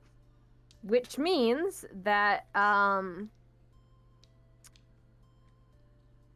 you are your hard choice is if you go to save Anne, you know that the monster will stop attacking her and start attacking you. And you will not be able to help Teddy with his plan anymore. And Anne does not know Teddy's plan. Well, I mean, at this point, Anne go ow, Teddy go bang bang. So like, this is fine. He will gladly give up his what? Okay, I thought somebody said something. He will gladly give up his own tactical advantage in order to save Anne. Like that, his plan is to move over there and get her out of danger at the moment anyway. Like he would doctor her if he could, but he cannot right now. There is in fact a giant gorilla close by. He does that. He sets up Anne, helps Anne up and gets her kind of situated, and is now right in the not eyesight, but the right in the attacking range of the big creature, which and Alex is just gonna stand up and do just a cool pose with the sword. Cool for him anyway. He thinks it looks cool. And he's gonna say, "Begone, monster! You don't belong in this world," and expect no one to understand the reference. Very, very cool, Alex. And the monster does swings at Alex with its giant fist and hits you for 1 harm. Ouch. Yes. probably does not feel very good. Mm.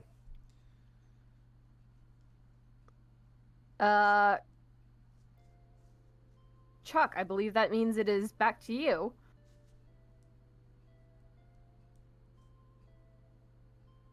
You've got 3 little brain guys floating in front of you. You've got Yes. lots of salt, and you Well, got 2 two, silver right? bullets. Or yes, two brain guys floating in front of you. I have 2 silver bullets, 2 brain guys, a bunch of salt packets in front of me on the ground. You're Mondays, am I right? Yeah. Okay. So I think Chuck just shoots another one with a regular bullet. Might as well. Seemed to work the first time. As they come closer and closer to him. 6 plus 4, which is 10 plus 3, 13. Alright. You do that thing. I do that and thing. you get to choose one extra effect. But again, since these guys don't take a lot of damage to kill, I'm going to say you are able to. They kind of once their comrade has fallen, they kind of line up, and you are able to kill them 2 in 1. Perfect aim. And We did it. the woman kind of steps out again of this invisible door and says oh, Chuck, you're done so quickly. I wasn't expecting that, even from the silencer. And Too many people know who I am. I need to go back into hiding. And she waves her hand again, and in front of you are 3 little creatures. There is what appears to be some sort of penguin, Don't. um Don't do this. Don't do this. a little purple ghost guy, and Ow. a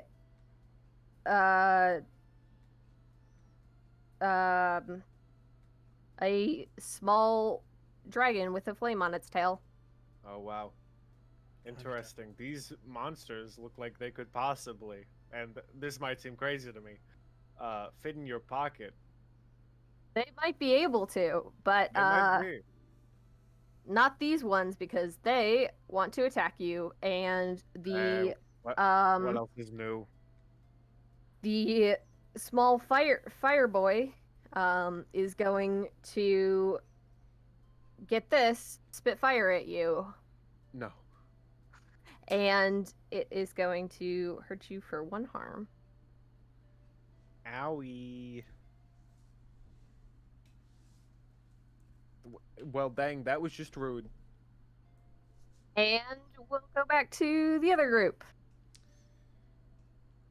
Teddy would like to use the hold that he did not use from Investigate a Mystery way back when to ask what is being concealed here, specifically looking for some kind of linchpin amongst all the girders, where a good, if not all of them, like a good chunk of them would fall on the gorilla.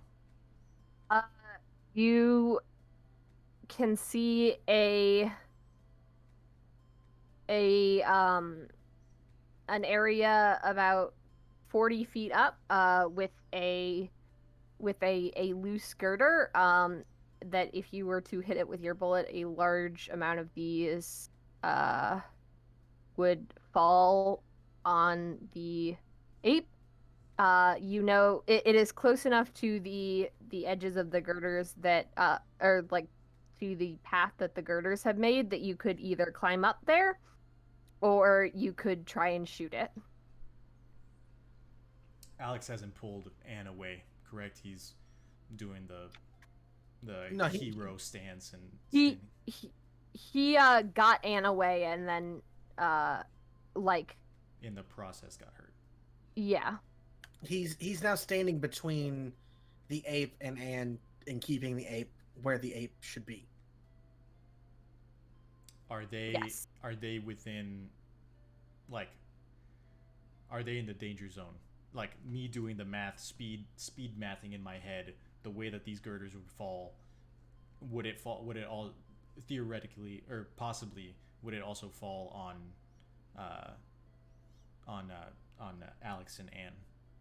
Absolutely. They are far too close for there to be any, like, you estimate that with like a perfect shot you could do it, you could pull it off, but there is a likelihood of them getting hurt if you don't roll well enough. Gotcha. Okay. You said that there was a barrel nearby, correct? Yes. Yeah. Like on its side, or It is tipped over, yeah, on its side. There's actually a couple of barrels. This factory seems to be some sort of barrel factory. And so there's quite a few barrels, some on their side, some like upright. Yeah. would these barrels be large enough to hold the three of us? One barrel could hold each of you. Sorry, each of you could fit in one barrel, and like you would have to separate into 3 separate barrels. That's what I'm trying to say. Gotcha. Okay.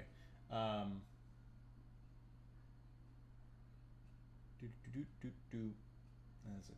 Okay. Then let's see. Teddy is going to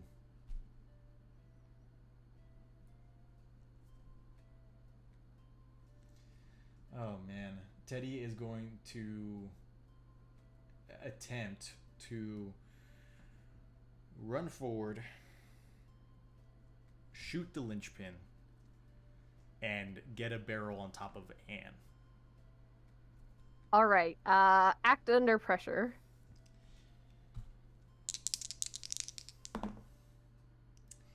I would like to use a point of luck. Okay. So you shoot First luck? First luck. Do you have anything happen? Mm-mm. Right? No. Oh no, I used luck at some my point. first luck, like Teddy's first luck. Oh, okay. Yeah. Sorry. My bad. Do you have Slightly anything less happen pressure. when you use luck? Yes. The Science Guy special is your weird science weapon or a tool you've created through weird science gives itself an unexpected upgrade.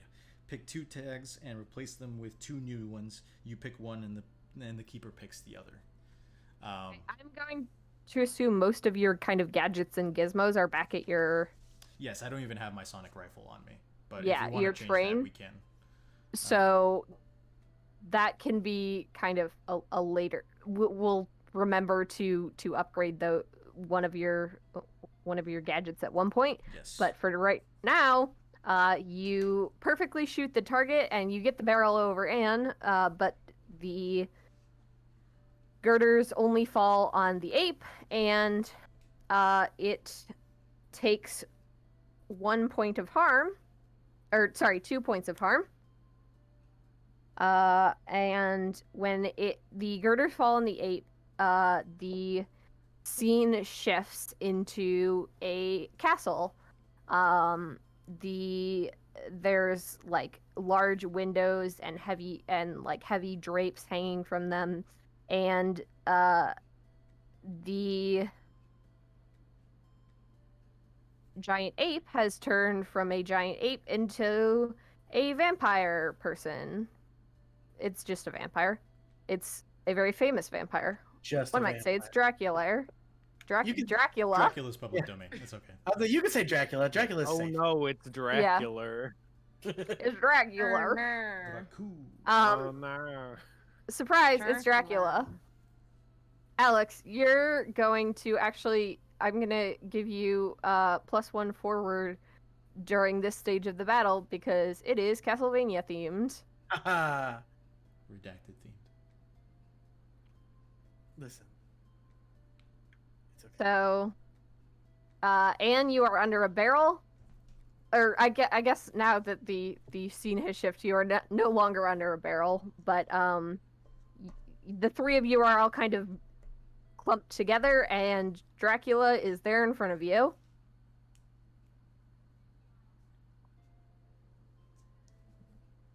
I don't like it. That's it. That's all I've got for you. That's all you got. Alex I is think in there. Alex Anne is is gonna in like there. He pick is in herself there. up. That's fine. Alex is in there. Like he's going for the heart. He is there for it. Like, not only does he hunt vampires in real life, but this is Castlevania and it's his jam. And like All right. he is ready for it. So roll kick some ass.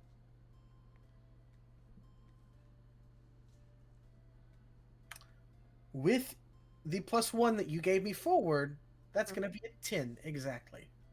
All right.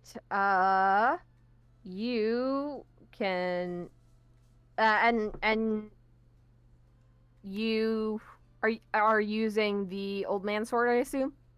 Old man, yes. And you get to gain 1 extra effect.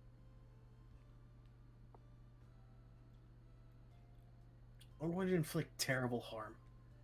All right. You do that, and when you stab the Dracula in front of you, the scene switches yet again Speedrun, yes. To another castle, but this time it is very lava filled, and you are on a bridge, and there's an axe there, and there's a giant turtle man in front of you. Man, these are all so unique. I've never seen any of these types of imagery before. Yeah, I This is know. so I crazy. was, you know, just flexing my creative muscle.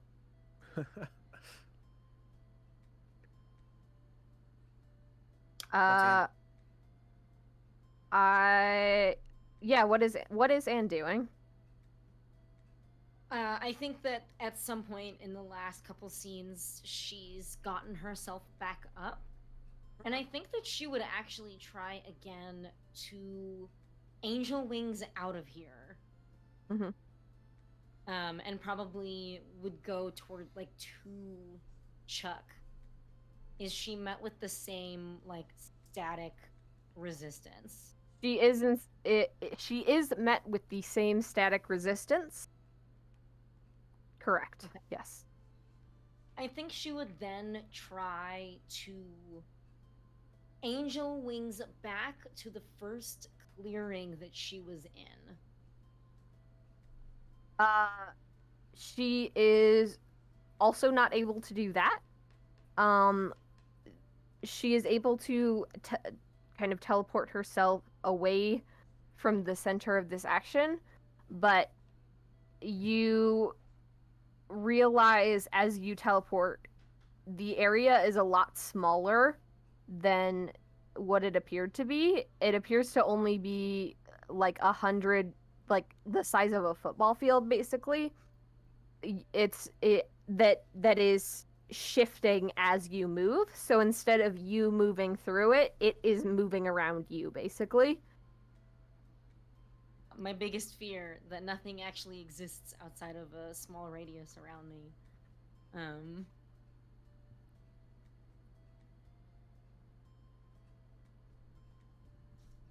I think that Anne might try to use magic to banish this creature from this place. All right. She's kind of gained the idea that it doesn't really die, it just kind of becomes something else. So maybe getting rid of it would free her from this place? I don't know. I will mention that it has taken 5 harm, and each time it transforms, it is not healing that harm. It is so its next form, its current large monstrous turtle form has all the scars that were given to the ape and Dracula. It's not like healing itself each time. It appears to be trying to confuse you as opposed to instead of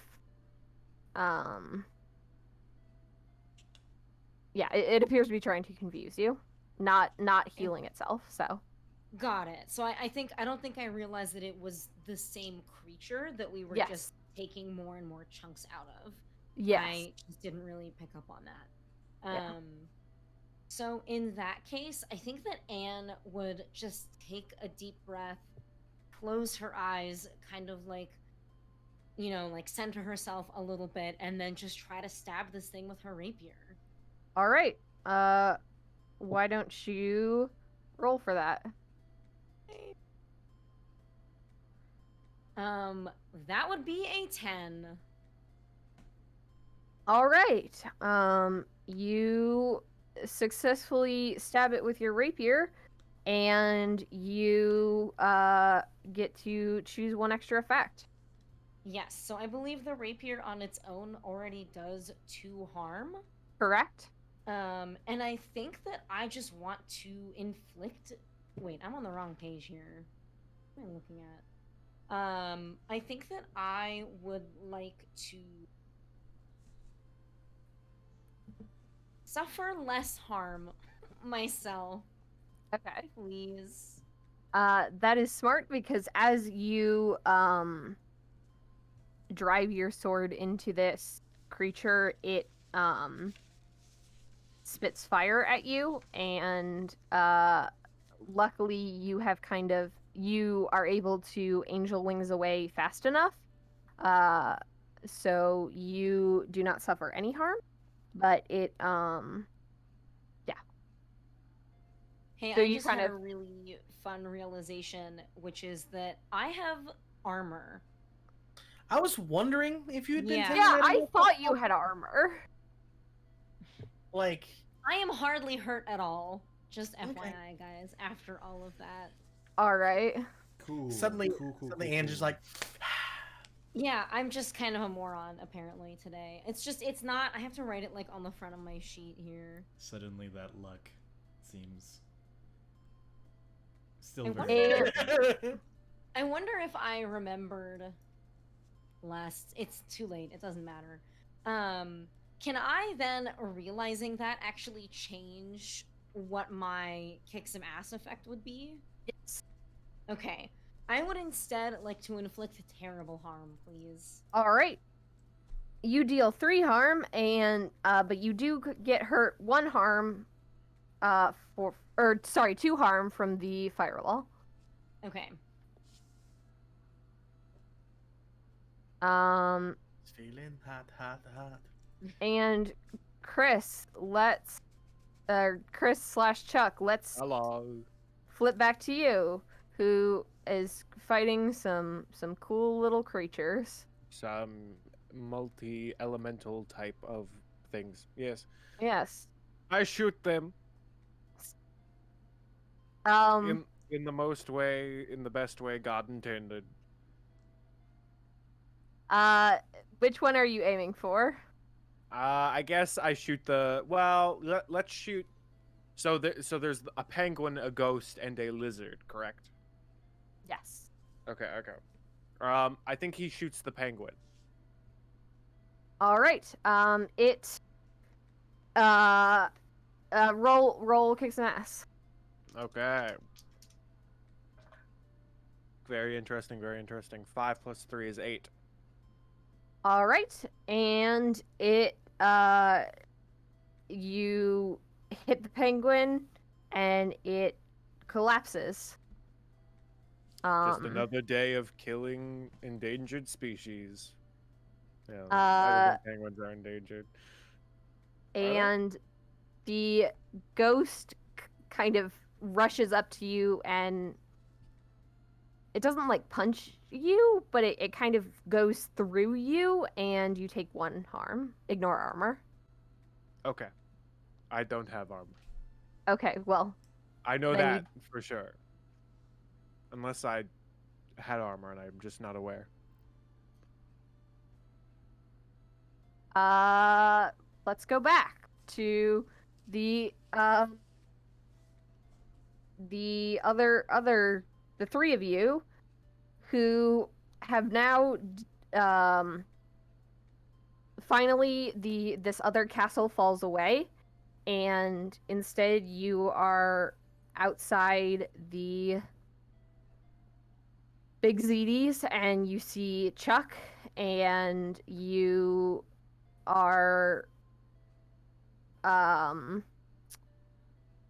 in front of you is a tall green-skinned woman who says, you all have given me more than enough power.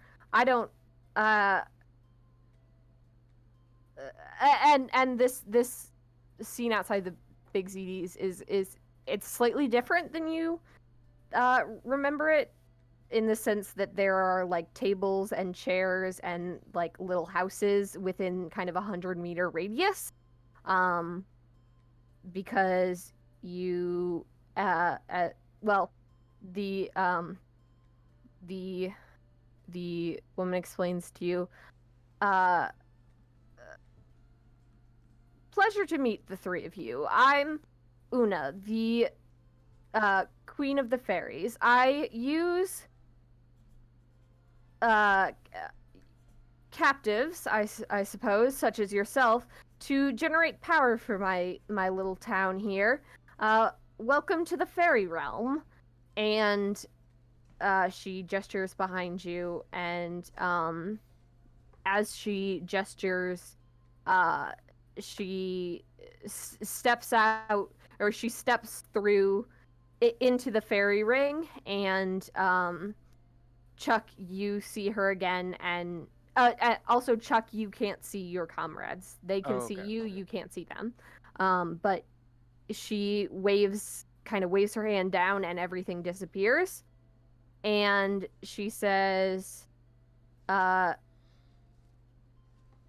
Chuck see her just talking? yeah, he sees her come in and hears her talking, or once she steps into the fairy ring, he hears her talking. Basically, the fairy ring is like a doorway, so she is able, that is how she is able to pass between realms, and she's completely indetectable when she is in the fairy realm, but yeah. But she's in the human world right now in front of Chuck. Right. Chuck And shoots she with the Yes. iron bullet. Yes, a bullet he's been saving. All right, roll for me. We can see Chuck doing this. Yes. Perfect. Wow. So I rolled a 3 and a 1, and then so that's a 4 plus a 3. That's a 7. All right. Was she expecting it? She is. Yes, she is expecting it. She knew you were fighting her little creatures, and so she you shoot her, and she falls to the ground and says, she kind of collapses to one knee, and she says, Chuck, I was simply going to ask you if you'd like to join your friends in the fairy realm with me. Nah. I was Bring him here. She sighs and gestures over to those of you in the fairy realm, and beckons for you to join her in the mushroom circle. No. Teddy will walk forward. Game over. And Teddy, as you enter the mushroom circle, you are back. The houses and the elements of the fairy realm disappear, and you are back in the human world. Chuck, why are you covered in blood? Yeah, Chuck is like is much more of a mess. Like his coat's gone, his like collar's unbuttoned, and he's missing his tie. His like hands are covered with blood, and his like clothes are somewhat singed from getting shot at by a fire lizard of good marketability. Yeah. And so he just looks like a mess, and he's like, honestly, the day I've had. Right. Mondays. Mondays, am I right? Teddy's gonna look at the queen standing behind him, or beside him.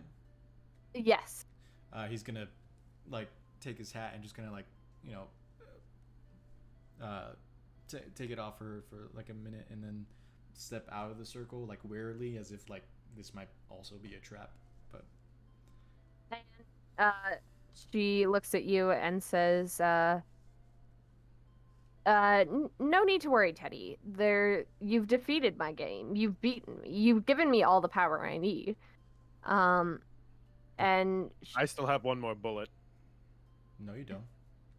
Yeah, I do. he does. He does. I do have one more silver Mhm. bullet, and one in the back if we need it.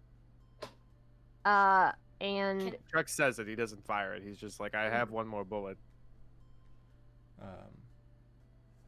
I think Masha was wanting to say and- something. were you going to? I was just gonna ask if myself and I guess Alex also could leave the fairy realm. Yes. You're free as to well. leave. And now that the five of you, including the fairy queen who cannot leave the circle, are in the human realm, she says, I appreciate all the hard work you've done for me. It's not easy to produce magic, and she explains to you that the reason she sucks people into the fairy realm every 8 years is because she is not able to produce her own magic, so she has to, or she's able to produce her own magic, but the magic is not enough to keep the fairy realm concealed. So she uses her magic to transform the fairy realm into various video game environments, and as damage is done to the creatures in the environment, as well as like basically as energy is spent by the player, she is able to kind of take that over. She explains to you, this is the first time in many years that we've had anyone get out, much less all four of you along with the other two. So I'm sorry I had to involve you all. Normally two is enough. And she says, Are all the others dead? she says, not dead exactly, just lifeless. I haven't killed them, but I've drained all their energy and all their life force. They're essentially dead, but Well, you can be essentially dead too, very easily. He looks to the group like, I don't know if I'm being crazy and overstepping bounds here, but this is a bad person. Are we not wrong? Anyone turns to Anne like, yeah, I don't know. Gauging morality here. Is there no other way than killing innocent people that you can get the power that you need? I mean, if them winning gets you just as much power as them dying, then why do they need to die at all? that's the problem. Them winning doesn't give me nearly as much power as them dying. The point of having them go through this turmoil is that they are stuck here for as long as possible. Unfortunately, when I have guests such as Link, they aren't able to stay in the realm for as long as I'd like them to, and I'm not able to steal the energy that I need. Your Majesty, now that we've gone through your little gauntlet, how much energy do you have? Do you still need to do this in 8 years? Or can you wait a longer time? Definitely need to do this again in 8 years. I didn't drain all of you, or I didn't drain any of you. Sure, I got 6 people through my gauntlet, but none of them have stayed. None of them have given me all of their life's energy. None of them have given me the 80 or so years you humans are expected to live. So then, so us fighting within the realm gave you no power whatsoever. It gave me a bit of power. You did expend energy there, no? But not enough. I should be fine for 5 to 8 years, depending on the expanse of my populace and such. But I won't stop doing this. I need to keep my realm safe. Teddy. So, wait. So, when they expend energy within your realm, then that still gives you power. What if you had more people but less deaths? Would that not do the same? What? Wait, hold on. Are we Wait. trying to? No, I have an idea. Please. Everyone gets on me when I hurt people, but when someone's this- like draining the life force, let's Is try this to right reason. or wrong? This In is wrong. Theory, yes, that would work. But in reality, that would compromise our position far too much, as well as the fact that it's hard to get people to give you their names these days. What if they already knew about you? What if if finding out about this was no real secret to be found out about? What if the people who gave you their names already knew of this location or already knew of your people? She looks around and says, "Well, I don't see that happening anytime soon, but I suppose it would be fine. I still worry about my community. We're separate from the fairy hierarchy as a whole, and we need to stay safe both from them as well as from you in the human realm." Then, unfortunately, what you are doing is not doing your job very well since we found out about it, which is why we were here. We did not happen across you. We came here because we knew about what you were doing already. Here is my... This is crazy. This is. Can I butt in here? I think this is absolutely insane that we're having this conversation. My compromise, if you No may, compromises. is that I have a friend, and my friend has friends who could use training and could use a place to blow off some steam in an arcade of a bit more physical or physicality than the one over there. They're people who can be trusted and even people who can help to protect you. But they're people you would have to trust. And by giving them a way to train, they could give you the energy by training. Why don't you roll to manipulate someone? I can do this. Does anybody else see where Alex is going with this? Danger room. I see. Yes. I disagree completely. I don't think that solves the problem at all. That's going to be 10 exactly. All right.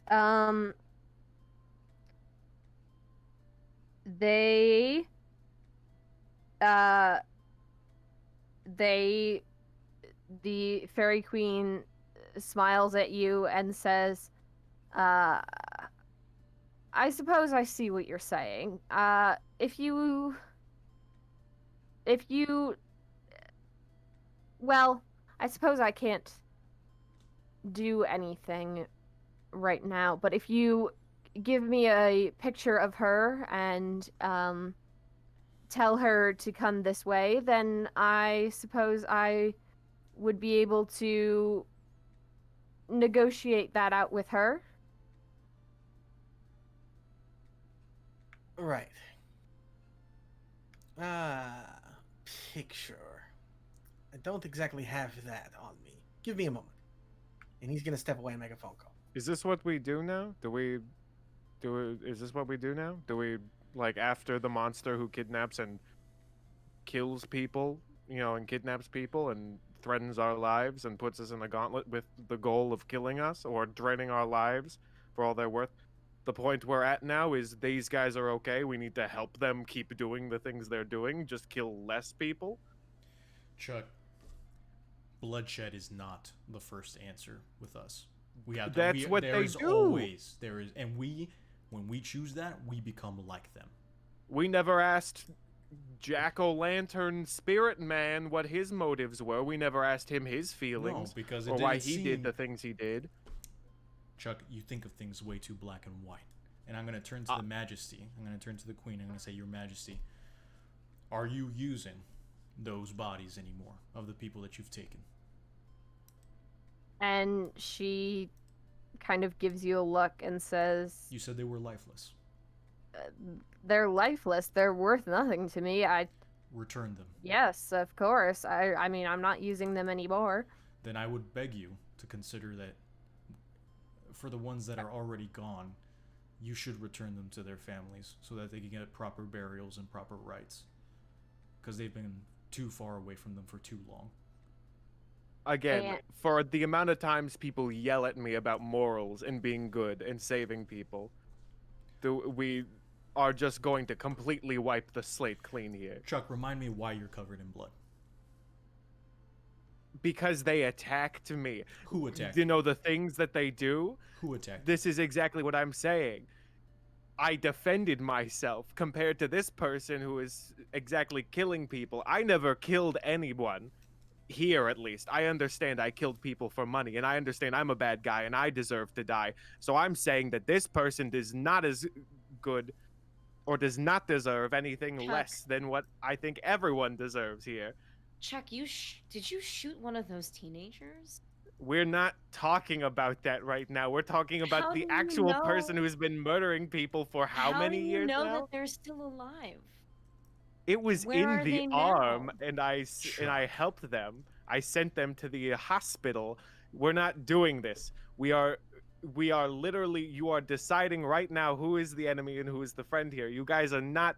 I literally did everything I could to try to help you guys. I was 100%. I was ready to hurt anyone to get you guys back. And you all just instantly are like the thing that tried to kill you and tried to kill me is a good person. Did you think for a moment that we wanted you to hurt people to get us back? Do we seem like the kind of people that want you to hurt other people to get us back or for our gain? You guys get so angry at me all the time for like, oh, you don't care. You need to show more emotion or like be nicer to people. How long did it take you? How long did it but take you that's before how I you do sent that things. girl to the hospital? The second you had shot her in the arm, you should have helped her. You should have sent her to the hospital. You should have. No, you did not. How do you know you weren't there? What are you doing? Saul knows you did not. But Chuck, what Teddy says is, I just don't believe you did, Chuck. I think you went on one of your dark past little rants where everything is black and white, and you forget that there's so much gray, an area in which you operate in. So much. No. I have said before, and I will say it again. I am not a good person. I did not do good things. I'm trying to make up for that by killing less people and killing the monsters that do kill people. Chuck, you know how else you can make up for that is by supporting the growth of others. Think about it. We're just okay. This is a creature who is That's doing killed its people best to survive. Yes, for it many has years. killed people, but in a Does not have any sense of 5-minute forgiveness. conversation with our resident doctor, you know what he is, and you know what he's capable of. He hasn't been killing people for I several thousand know, years. but And if he he would, could he have would be been. sorry. This thing is not sorry. Are you sorry? You've been killing Am people I for sorry? 40 I have already said years. I am sorry for what I have done. No one ever asks. No one ever stops to talk about me. It's always if I'm talking. Because Chuck's this just isn't going off on about some you, nonsense. Chuck. This is about saving this community, and he gestures to the city and that But the community they've killed is okay. That's fine. There is a balance here. Not a right one, not a just one, but it's one that needs to be kept. Who You knows what are would happen? full of it. You're a hypocritical. This is nonsense. What you're saying to me. You are literally just saying it is okay the damage they've done. They should not have any repercussions. We should consider helping them.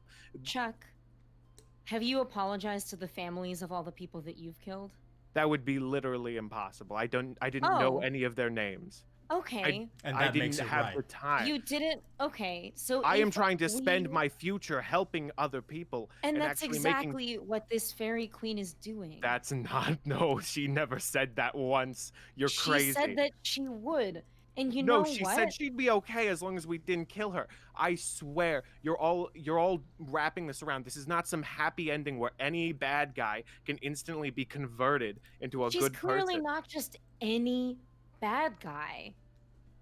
What did you just spent the last day walking through a nonsense world. I don't even know where you were. What were you doing? Was it some fun little romp around the flowers and the daisies? Did she invite you to tea and crumpets to explain her complex moral views? No, it's just I need to save my community, so I'm okay with letting all these people die. I don't think that's okay. If you want to keep this nonsense going forever, I don't know if I can deal with this. We didn't say the nonsense. We are trying to figure out a solution right now.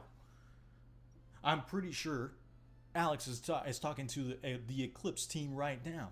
They are trained professionals who could probably go through her gauntlet without casualties. There are also individuals who have chosen to put themselves in the line of fire like we have and have come out the other side.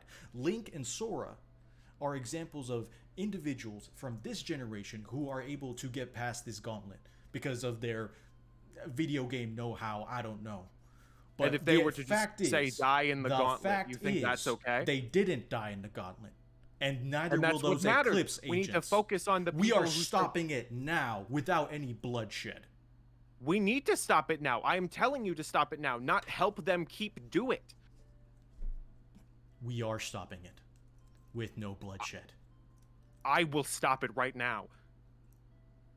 If you keep playing these stupid games... Your Majesty, you should leave. And the queen steps backwards through the door.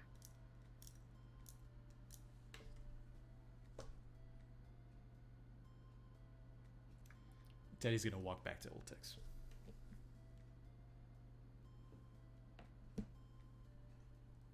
And Alex is gonna come back from his phone call. All right. What did I miss? Jesus Christ. Really? Yes, Jesus Christ, he came down. Oh my God. I am emotionally tired. I think... Chuck, I think you should go sit down or something. Of course, because that's what I always do. Chuck, go away. Go sit outside. I mean, And he goes away. he does realize I just called the magic police, right? Like that is, like they're not just gonna let her like free. Like this isn't. Okay. Anyways, You just missed quite a tirade between our two friends there. What's Eclipse, did you call them? yes. What's their plan? And you think that they're gonna tell me their whole plan? What did they say they would do? They're going to send some people down here, and they're going to have a talk with our resident fairy majesty. And let's just say they had a talk with my clinic once too. And you see where I am.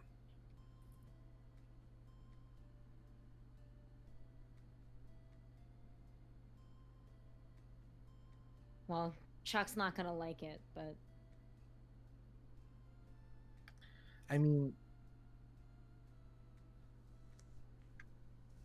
I have to believe that even monsters are redeemable. At least the ones who are willing to try. And if they're not, then there's not really any hope for me, is there? you know, that's what I tried to say. If monsters weren't redeemable, then you, no offense, you wouldn't be here. I wouldn't have let you live. Well, I still have a lot to prove in that aspect, at least as far as I feel concerned. And if it comes down to it, I expect you to not let me live. Because I would rather be taken out than live life as this. And he just points to his fangs. Than what this has made me become. But for now, I leave it in Eclipse's hands, and I don't want to talk about it here where the fairy queen can probably still hear what I'm going to say, but let's just say that maybe Chuck will get his wish. But for now, let's go home. At least what we got for one. Yeah. Yeah. I guess not every video game ends with a happy song and a cheerful dance, huh? Some of them end where you go back before all the fighting even started.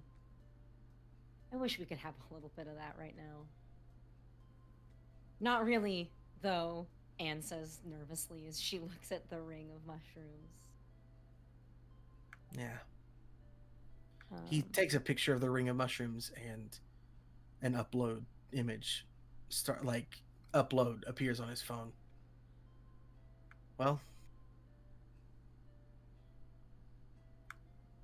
I hope I did the right thing. Will you even know? Probably not. You mean you met her? The corporal isn't one for talking about her things. And I'd say Link and Sora are going to be given a conversation as well. Maybe a choice to make. Not just anybody can make it through what we made it through. Yeah. Let's go home. I'll meet you there. I'm gonna pick something up on the way. Yeah, sure. And Alex skulks off into the night. He puts on his medical mask and just kind of hands in his pockets, walks off into the darkness. And I think that Anne is going to angel wings to a local liquor store and pick up everyone's favorite kind of bottle, and then angel wings to the outside of Old Tex and probably for the first time knocks on the door.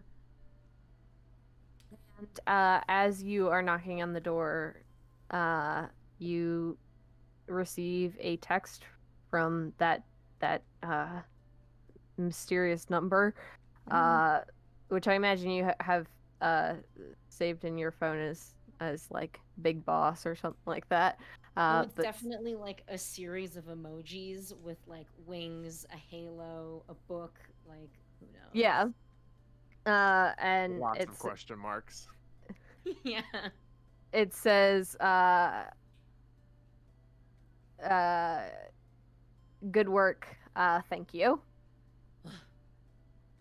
And you are all back on the train in what I can only assume is uncomfortable silence and the rattling of Apophis's beetle arms. I'm sorry, laughing right now is inappropriate. But that wraps up the mystery. I'd like to imagine that it shows each and every one of us just drinking the bottles that Anne picked up for us, but sitting alone. Like everybody's just I in think. their own elements. Well, when I said Chuck walked away, I meant he like walked into Big ZD's. Oh. And so I think he's like the last person to come back, and he comes back like with arms full of meals that he's prepared himself, because he knows the recipes by heart, and he sits down and is eating in a corner by himself. Wait, so the man returns with like 10 meals worth of Big ZDs, but it's all for him? Yes, this is his comfort food. Excellent. But yes, so wrap up questions. Oh man. What about those crazy? Oof. What's going on? We need a minute, guys, after that. Do we need are a we all minute? still friends? I don't am. know. I Okay. just got into the role play. Yeah. Jesus. That was a lot. Holy mackerel. I don't like arguing. I apologize if that was if I got No, too intense. I'm just like taking a deep breath. That was intense. Yeah, That was our first intense moment as a group. So it's just one of those like. I'm sorry. I still No. love you guys. Okay, I love you too. We hurt our audience. Yeah. I mean just understanding Chuck from what I am of Chuck. That is how Chuck would have responded. Maybe I disagree with Chuck, but So anyway, after End of session second- questions. Yeah, end of Take it session away. Yes. Did we wrap up the current mystery? Yes. Yes. questions. Yes. Yes, correct. Where are these questions? Why can I never find them? I should really bookmark them. Did we learn... Oh, there we go. Did we save someone from certain death or worse? Chuck pulled out a Yes. bullet wound. Yeah. I mean, yeah. Sure. I mean, so much of it is up in the air. Yeah, a I lot of think it- I you mean, could- I could have There wasn't died. anyone who was like in direct danger when we were Yeah. sent into the fairy world. So Yeah, there was. Sora- You could argue that you saved people from being future taken in, but also you could argue that if Anne succeeded in her goal, that the cycle is not over Yes, and that it will continue. I would agree with you, and I would also say that you saved the fairy queen because Oh she... yeah, I guess you saved her from Chuck. Yeah. She was not mortal, but she was able to be killed, so you saved her. All right. Did we learn something new and important about the world? fairies. Yeah, we learned about the fairy community. Yep. I And think it's still Big there's a ZDs. whole like fairy hierarchy with I different might change fairy factions. I'm assuming it's like separate from like the Seelie and Unseelie courts or something along those lines. Is what yeah, you're so saying? that fairy community is kind of not necessarily refugees, but kind of hidden away from the Seelie and Unseelie courts, where they used to be part of it. Gotcha. But due to backstory, they separated, and that's why there's only a small kind of 100-meter square of that fairy town, and it's not like an expansive. That makes sense. Yeah. And then did we learn something new and important about one of the hunters? Chuck does care. Yes, Chuck does care, and I think that's all. I'll He this might cares get into this so later. much. But like He just like a loves thing of like us. out of character, I think what hurts most in Chuck's mind. Well, no, I'll get. I should probably do that later in like actual RP. I won't disclose information now. But yes, then mark 2 experience points. Ding. I have leveled up. Saying Same. Apophis might Oh, me also level up. too. Again, Anne's gonna retire before the rest of us get anywhere close to the advanced improvement. Yeah, this is my 4th level up, guys. Oh my gosh. I kind of want to take oops, but I don't know if I should work on stats or something. I don't know. I just love Oops. Like the way that it's role played in games is just like the player making perfect eye contact with the keeper and just saying oops. And then the keeper's like, well, here you go. Here's the thing you needed to solve the mystery. Yeah, I think I think I'm gonna do oops just because I really like oops. I'm gonna wait because, spoiler alert, I will be keeper next time, so it doesn't Yeah. necessarily matter what I pick just yet. Yeah, I'm going to wait and think about it right now. Like, Well, it depends if we it We'll- depends. We'll figure it We'll out. figure it out, and we will make sure to let everyone know via social media. Still consider next week's episode happening. So Yes. But thank you all for tuning in. that sounded extra ominous. Yeah, I don't know what to say.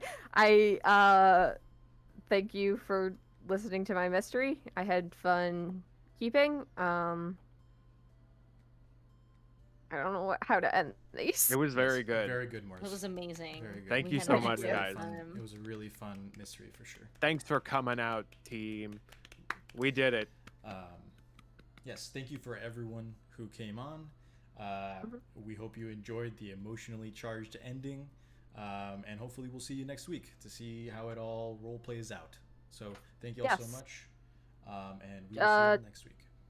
Join our Discord, and Yes. also Oh yeah. if you like the music from this episode and last episode, go check out Martian on Spotify, or Martian Boy on Spotify, or not Spotify, SoundCloud. A link to which I will be dropping in the chat because this is all his original music. Yes, perfect. Very good music, by the way. Good night, guys. Thank you all so much. Good night. Good night. Good night. Bye. We love Hasta you. la vistas. My name is Dr. Alexander Rose, and as hard as it may be to believe, I am a vampire. Well, at least partly. I don't even truly remember how this came about. You see, I had a problem with certain controlled substances. I was a user. I also gave freely out at the pharmacy connected to my clinic. There were many that I shared with. All of this culminated with one night, one bite, and my life changed forever. I'm now hunting for my sire, the one who turned me into this, and for any knowledge on my unique condition while trying to fix the life that I found myself in. I fight the urges. I work to try and make the world now a safer place for those like I once was, and for those like I am now. To prove my humanity remains, and that I'm more than monstrous.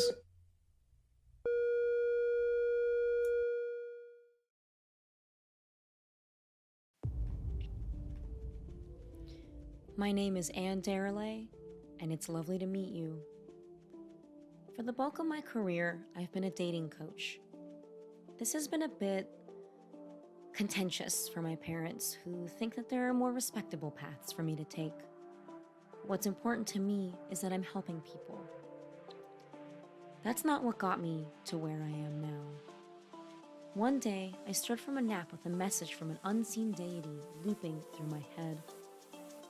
The apocalypse is coming, it said, and it is your duty to ensure it comes to pass. Something inside me had woken up. As silly as it sounds, I had powers.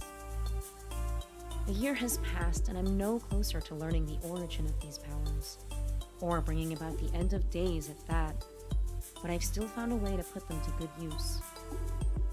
If you ask politely, I'll still give you tips on flirting with a beautiful stranger at the bar. But if they turn out to be a shapeshifter, then I'll be the one to take them out.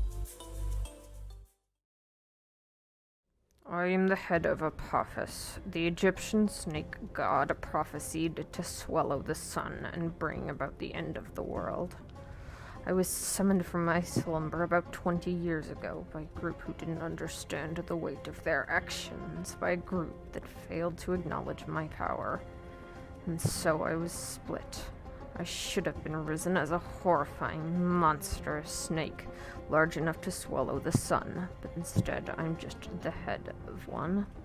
As I wandered, contemplating the life I now had before me, this form couldn't bring about the end of days, I began to appreciate the world around me and see what it had to offer. The apocalypse is my destiny, but I'm not sure it's the future I really want.